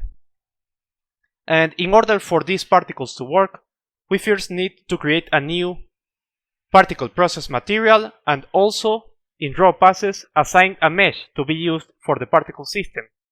In this case, I will use the cylinder.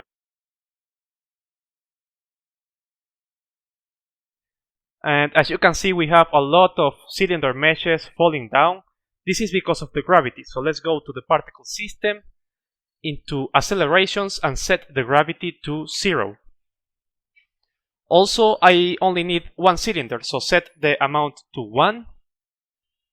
And let's change the size. So let's go to display, scale, and set a scale of 4. Cool, this will be the area effect for the level up effect. Oh, by the way, I don't want this cylinder to cast shadows. So let's close this and let's go to geometry and set cast shadow to off. Also, we need a material for the cylinder. So let's create a new shader material here in material override. And let's create a new shader. I want this shader to be a visual shader. Let's name it shader cylinder aura.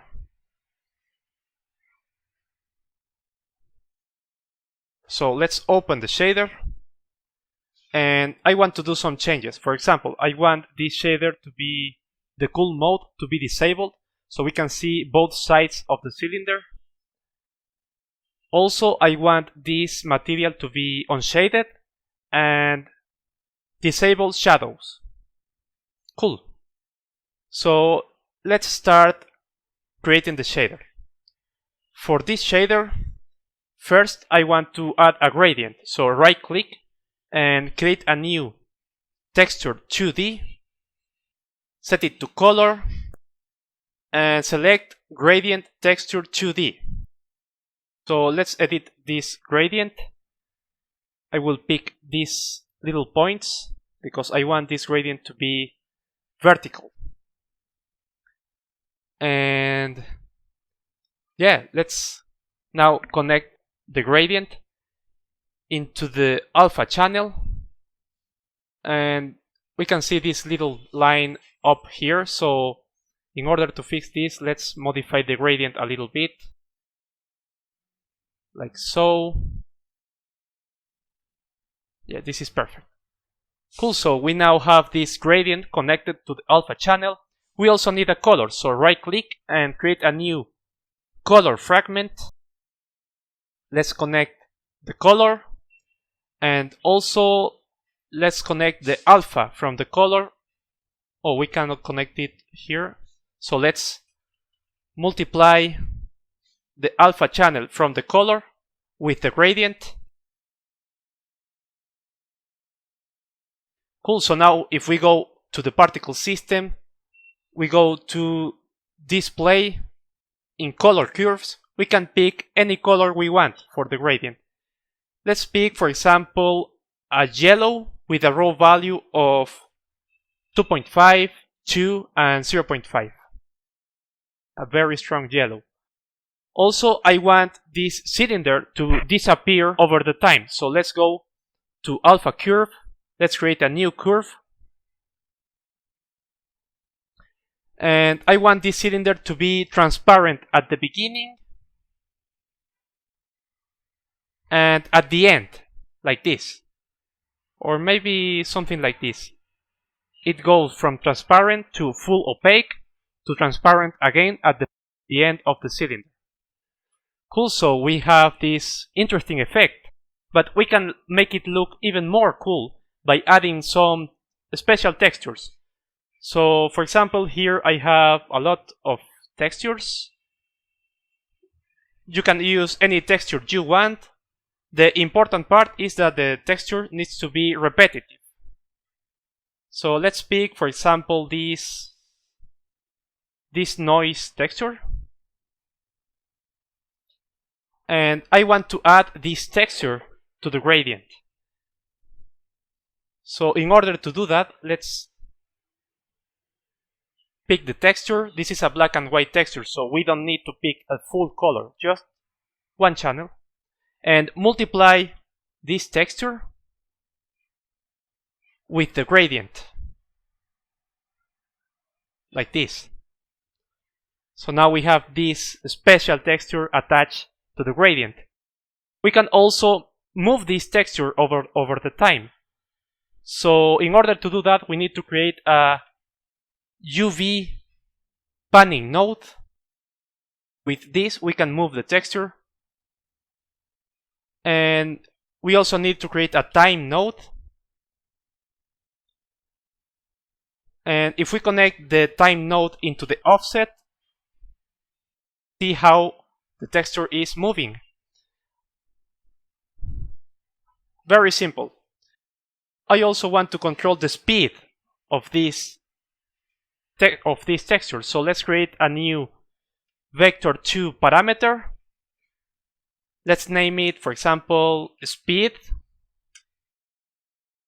And let's multiply the speed parameter with the time node.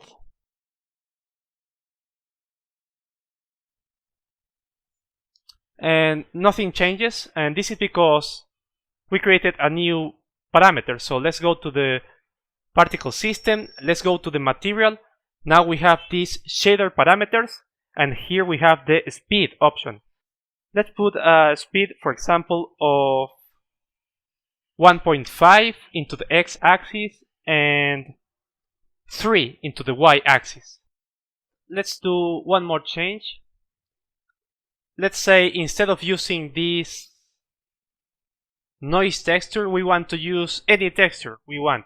So let's delete this noise texture, and instead of that, let's create a new texture 2D parameter. Let's name it aura texture. Set it to color. And in order to use this texture, we need to sample it. So let's sample this and connect this texture. So now if we go to the material, we have the aura texture property, and here we can set any texture we want. Let's see, for example, this noise texture, or maybe this one. So feel free to try using different textures, any texture you want, just to make sure that the texture is repetitive. I will also upload these textures here in the description in case you want to use them. But anyways, the shader is completed. So let's go back to the particle system and let's do one last change here. Let's go to scale and create a new curve XYZ. And I want this cylinder to grow slowly up. So let's go to the curve of the y-axis of the scale. And I want this cylinder to slowly grow from 0 to 1. So we have this interesting effect. Cool. The aura effect is completed. Now let's create the expansive wave. Okay, so let's name this particle system, for example, aura cylinder 1. And I want to duplicate this cylinder, so Ctrl D. Now we have the aura cylinder 2. And I want to do some changes to this new cylinder. So let's go to the particle process material, and because this is a new particle system, we need to right click and make unique, and do the same for the material, right click, make unique, so we can change only this new cylinder. Let's go to display, scale, and I want this cylinder to be even bigger than the last one, so let's set a scale of 8. Also, we can go to the material, into shader parameters, and change the texture for this cylinder. For example, let's use maybe this texture, and set a speed of 1 and 3. Also, let's go to scale, and I don't want this cylinder to grow up. Instead, I want it to grow into from the center and go small. So let's change the scale, and because we want to change this new cylinder scale, we need to right click and make unique. Do the same for all the properties of these particles. Make unique, make unique. Now we can edit the properties. So for example, I want this cylinder to grow in all the directions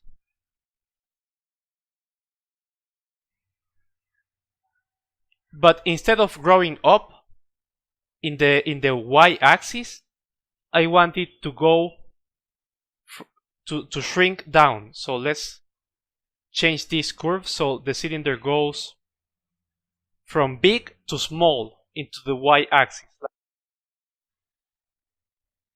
Something like this, I guess is okay. Excellent. We have done the aura effect with a nice expansive wave. Now we only need to add some extra details and coordinate everything together. Cool, so finally let's go to Photoshop or any painting program you want. In this case I will use Photoshop. And let's create a new image and put a text here. Level up. Let's move it to the center of the image. And I want this text to be white. Also, maybe we can give it some effects. So let me see. Let's go to blending options. Maybe we can give it a glow, or maybe a contour or something like that. Let's try with a bevel effect. Okay, save it as a PNG. So let's go back to Godot, and I want to create a new particle system. Let's create this time a CPU particle system and name it, for example, level up text. So in order for these particles to work, we need to assign a mesh. So let's go to drawing and let's select a quad mesh. So now we have a lot of quad meshes falling down. Let's also go to geometry and create a new standard material. Let's set the shading to be unshaded. Let's go to albedo, and here we can assign the level up text we just created in Photoshop. So let's pick the text over here. Now we can see. Oh, by the way, because this is a transparent texture, we need to go to transparency and set the transparency to be alpha. Let's also go to billboard and set the billboard to be particle billboard. So now these particles are always facing the camera, as you can see, which is really cool. Finally, for the material, let's go to vertex color and enable these options. So with these options we can now edit the color in the particle system. Cool. Let's close the material and go back to the particle system. Let's go to gravity and set it to 0. Set the amount to 1. Also, I want this to be, this is maybe too small, so let's go to scale and set a scale of 4.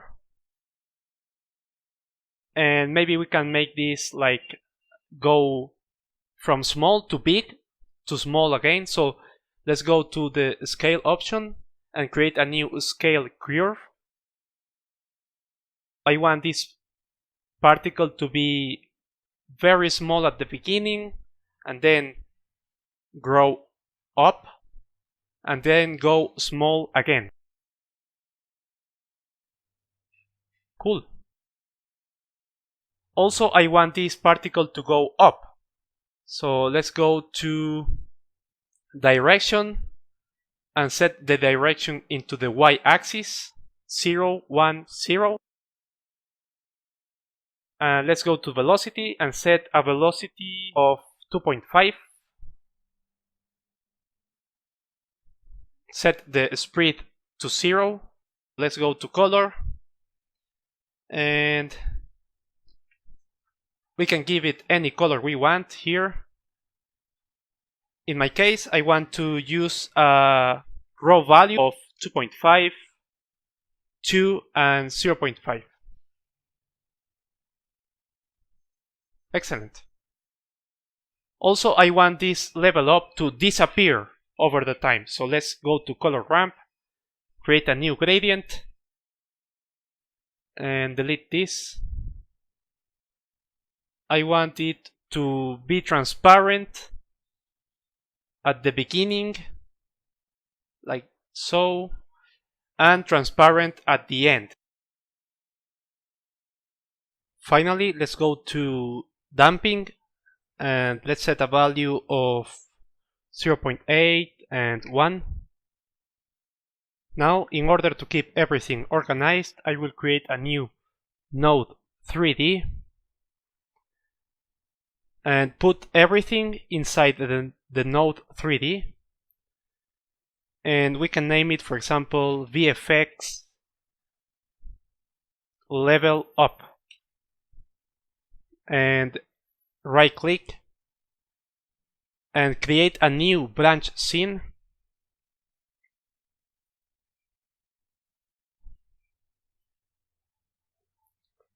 Let's open the scene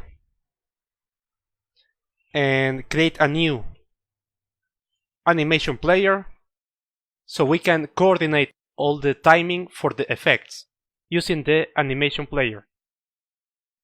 Let's create a new animation, name it default. Let's put a time of 2 seconds. And let's go to the cylinder 1, set it to 1 shot, and key the emitting option. Let's do the same for every particle. Let's go to the cylinder 2, enable 1 shot, and key do the same for this, 1 shot, key. Cool, so for this effect, let's say we want to emit all the effects at the beginning of the animation.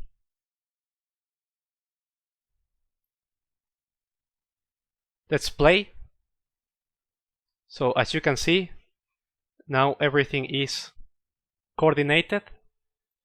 Maybe we can put the level up effect a little bit later, like this. Let's see, let's play the effect. Okay, so let's see how this final effect looks with the character.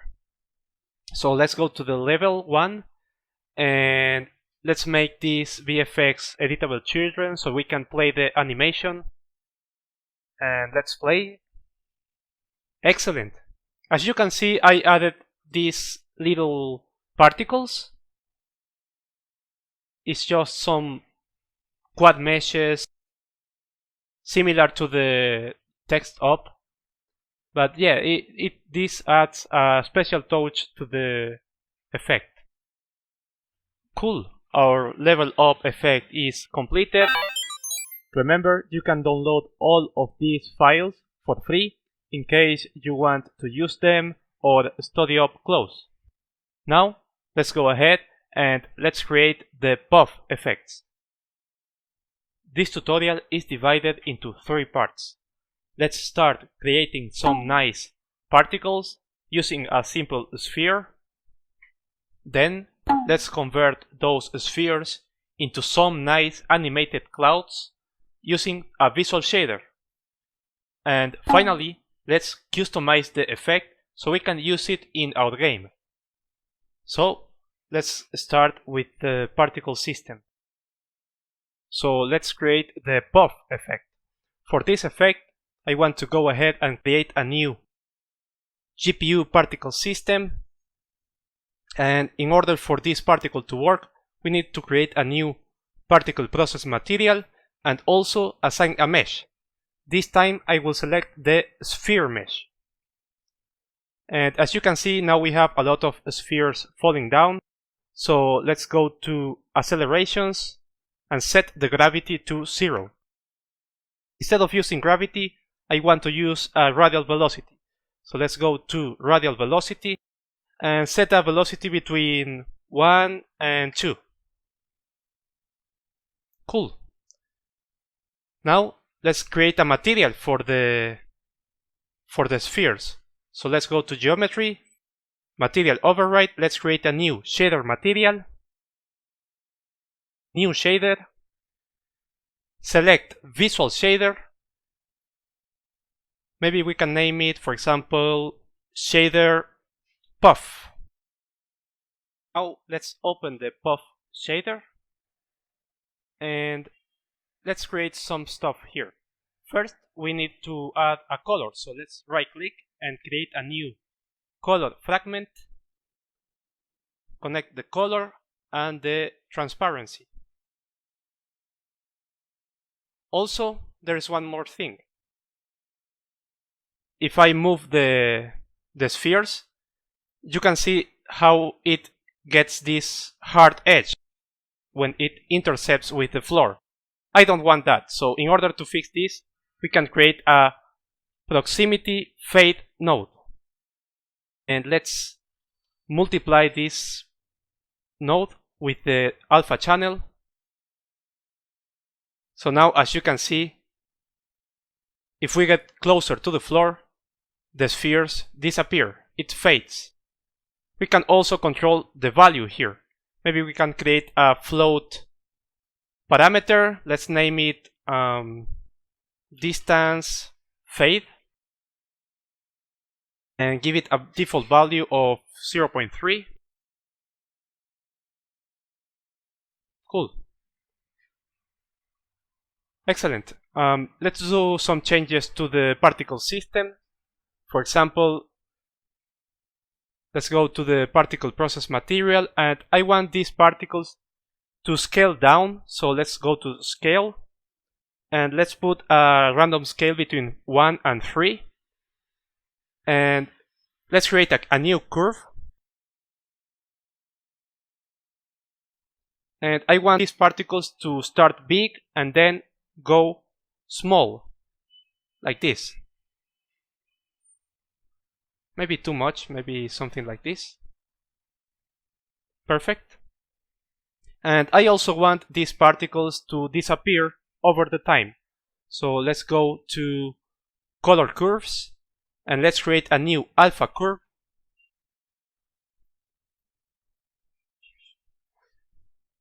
So I want these particles to be full opaque at the beginning, and then I want them to disappear slowly. We can also give it any color we want, but for now I will leave them white. Okay, so the particle system is already prepared. Now let's make these spheres look like clouds using a visual shader. Okay, so here's the interesting part. Let's convert this sphere into a cloud. We can do that using a shader. Let me show you. Let's go to the shader and let's go to the vertex option. Here we can control the vertices or the vertex of this sphere. This can be quite confusing, so I will quickly open my drawing board presentation. So as we know, a 3D sphere is composed by many little points or vertices, and let's say all of these points has a perpendicular vector like this. So the idea is to being able to take a black and white texture and put that texture into a sphere and tell all these points to move depending of if the point is covered by white. For example, if it's white, that's equal to 1. If it's black, equals to 0. Gray, 0.5. So we can move the point depending on the texture over the sphere. Okay, so with that being said, let's go back to Godot. Let's go back to the shader, to the vertex section, and let's do some stuff. First, right click and create the vertex. Here we have all the vertices of the sphere, and to these vertices I want to add a normal vector. Right click and look for normal. So look what happened when I connect this node here. Now, as you can see, all the vertices or all the points of the sphere move in the normal direction of the vector. We can also control the vector of the normal and reduce the size. So we can, for example, multiply this normal vector for a value. Let's create a float constant, for example 0.3. So now we reduce the size of the normal vector 0.3 units, and as you can see we get a small sphere. Excellent. But now let's do something interesting. I will take a texture. Let's pick, for example, this texture. Set it to color. And we don't need a full color because this is a black and white texture. We only need to use one channel. So I will pick this and I want to multiply this texture with the normal vector.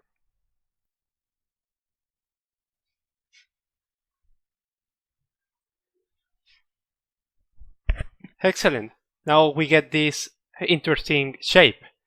And this is the result of this texture controlling the vertices of the sphere. We can also change the intensity here using this node. Let's try with 1. So we get this crazy shape. But for the clouds, let's put a value of minus 0.6. So now this looks more like a cloud, right? Also, I want these clouds to be dynamic, to move. So we need to move the texture. And for moving the texture, I will create a UV panning node. Also, let's create a time node and multiply the time with a vector2 constant, and let's give it a value, for example, of 0.1 and 1. Now you can see how the texture is moving. So the vertices of the sphere are moving with the texture, which is moving using these values.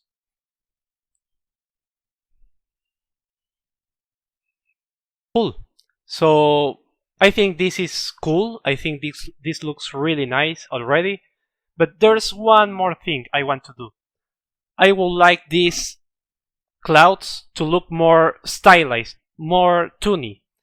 So I want to change the way the light interacts with the clouds. And for doing that, I want to, once again, modify this shader.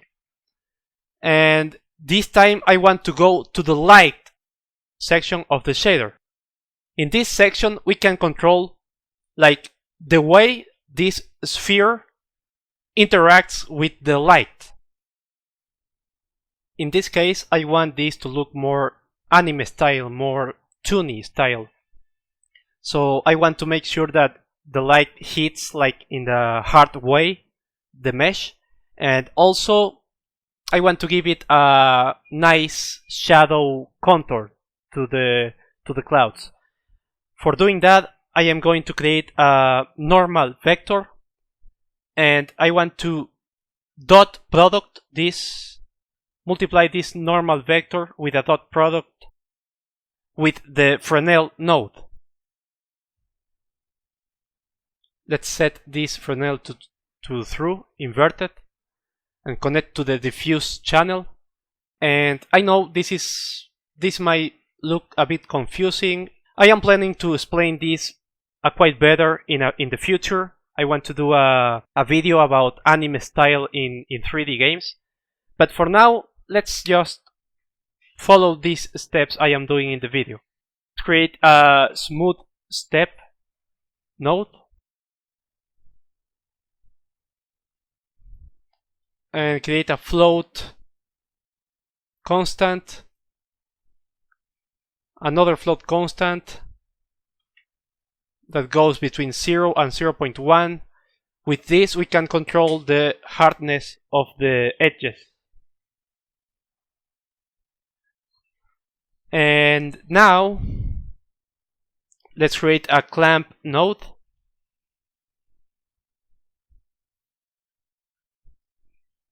And give it a value between 0.1 and 1. So with this we can control how dark are the shadows and how bright are this brightness.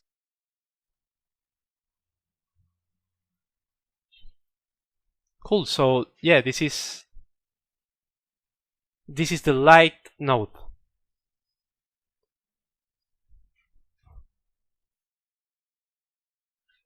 So yeah, that was it. We have the shader with all done already. We can close the shader, and let's do some final adjustments to this puff effect.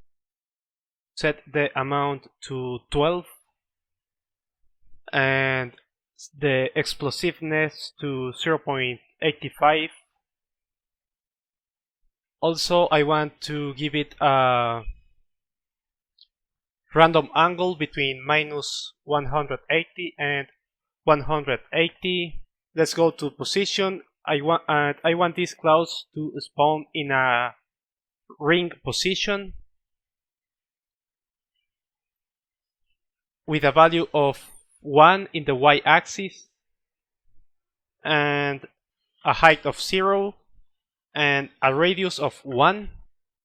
Also, I want to set a velocity in the y-axis between 0.5 and 1.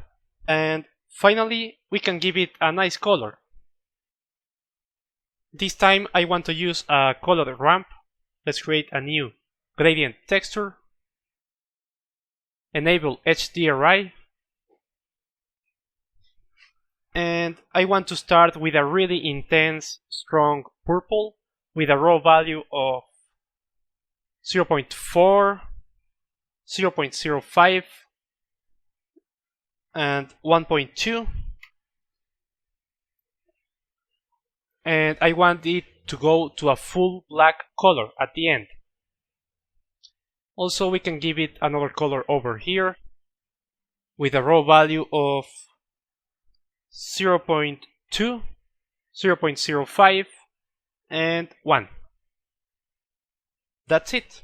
We get this really nice puff effect. Finally, if we want, we can set it to one shot, and when we need to use it, we can just emit the effect one time here by clicking here.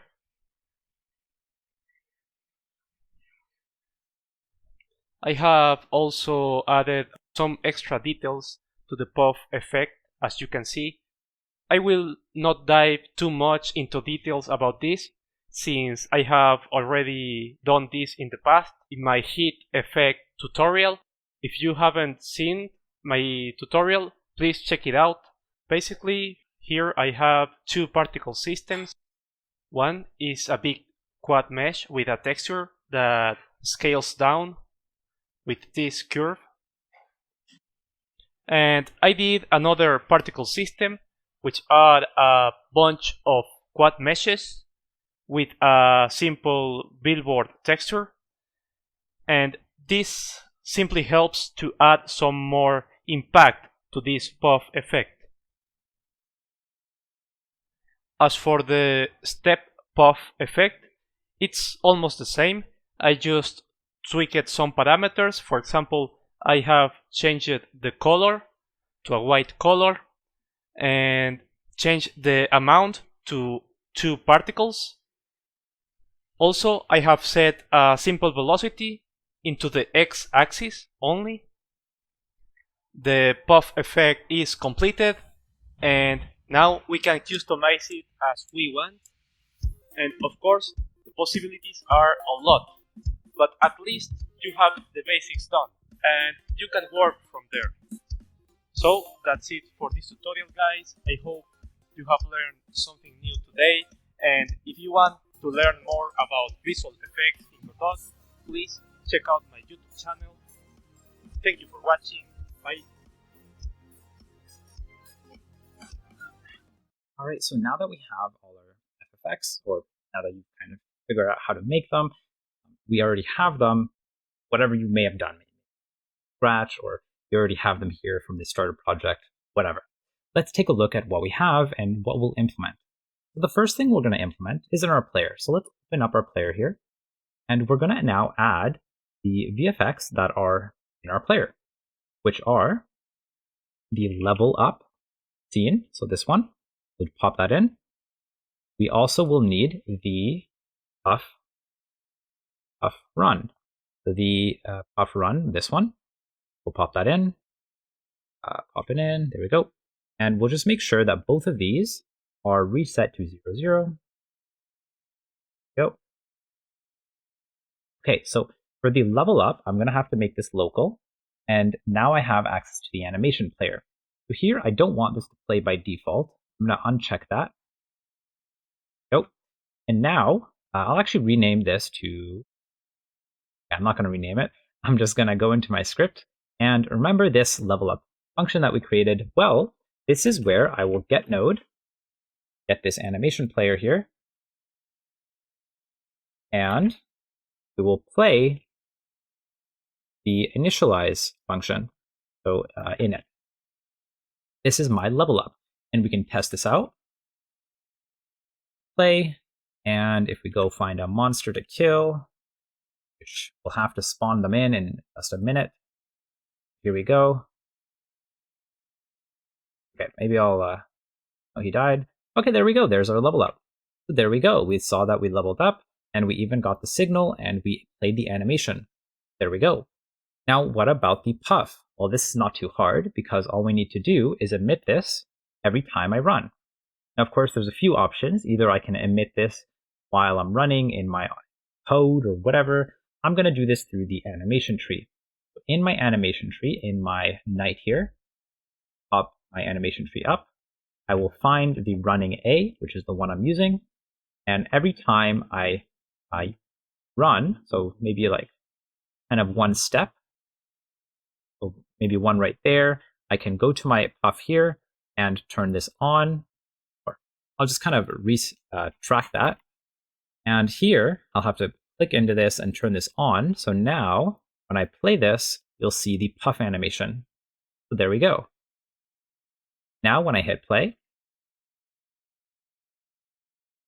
you will see that when I run, I have that puff effect. There we go. So it's at the first beginning of that animation track, right? Okay, so that's our puff run. Now we need to implement our puff monster death effect. So here we will add our big puff. We'll pop this in our scene here. We'll make sure that this is at position 0, 0.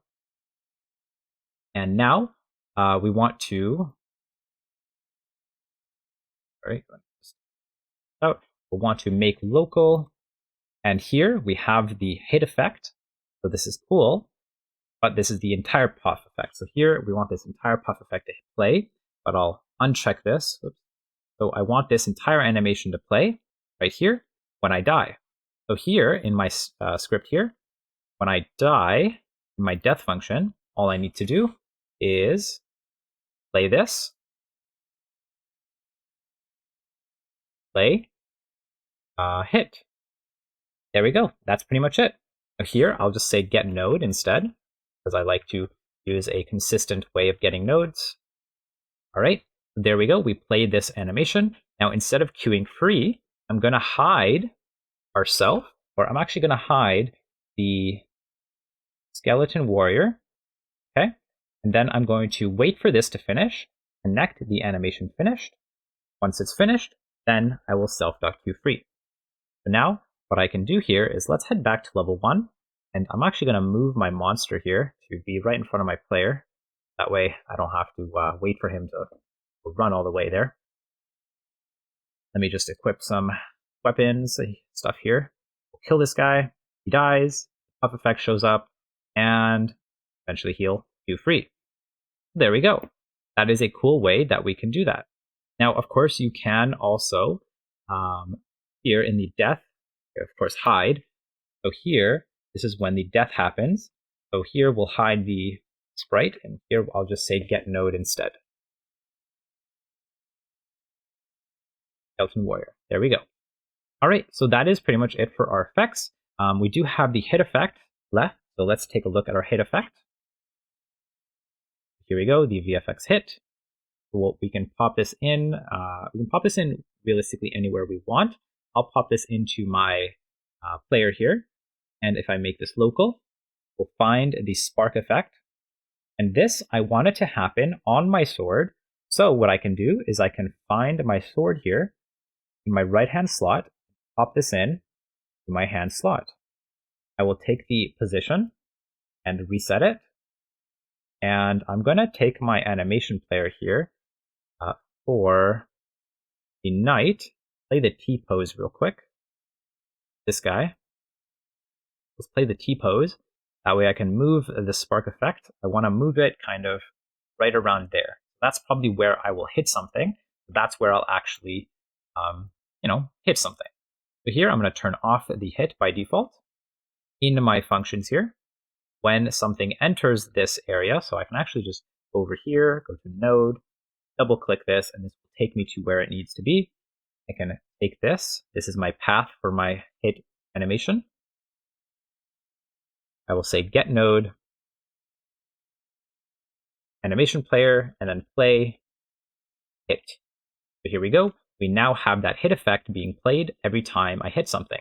So let's take a look if this works. Now, if I play, we now see that full hit effect every time I hit something. Well, more specifically, a monster. So yeah, there we go. There's our game with some sound effects or some effects. Now next, we'll add some sound effects. Let's take a look at how we can do that. All right, so we're going to add 3 different sound effects, which doesn't sound like much, but that's okay. Here in our player, we're going to add a audio stream player, 3D. We'll create, we'll rename this to damage. We'll duplicate it. Control D. We'll rename this one to hit. And these 2 effects are pretty easy. We just need to find the hit effect. So we can find either sword attack human. Maybe we can put this one for our damage. And then for the hit, we can find one that gets hit, maybe the sword hit. And we can play this by going to playing. You should be able to hear it. It's pretty cool. So now what we can do is head over to our script. This is actually not too hard because all we need to do is in our hit function, I just need to get node, hit, and then dot play. So it's that easy. I'll just copy this. And then every time I get hit or I hit something, this is where I'll damage it. So I'll say damage, dot play. All right, so that's our sound effects for our player. one more thing we'll add is our item object. Over here, we'll add a audio stream player. We'll rename this to pickup. We're going to connect the finished to this, the signal to the node or to the script. Let's actually fill this in with a thing first. So let's find whichever one we want. We can maybe do create open. Realistically, it doesn't actually matter. Maybe stack open, that might sound decent. So let's say that is our pickup sound effect. Now the reason I'm doing this is because here we're queuing free. Now this is kind of a different way of doing this, is here I'm gonna queue free once the sound is finished, but until then, I'm just gonna hide self. So it's gonna look as if I destroyed it, but really it's just hiding. So now when I hit play, and I create my game here, I can pop this in. There we go. And go and kill it. You can see we have some sound effects, which was nice. And when I pick these up, nothing happens. Probably because I'm never playing it, so that makes sense. So when I enter this, I need to play it. So let's get node, pick up, dot play. And let's hit play one more time. Hopefully you caught on to what I just did there. I made a small mistake. It's okay though. All right, so there we go. There's our sound effect. You should be able to hear it being picked up. All right, so there we go. That is how we create some cool sound effects. And that's pretty much it. So in the next part, I think all we have left is to have our monster spawn in our world. So here I want to spawn our monster, but I don't want to spawn it in a wall, right? So we're going to have to figure out how we can do that. All right, so now what we're going to do is in our level 1, we're going to create a new script, attach this to our script level 1. We'll put this in our level or script system here. We'll hit create and pop this out.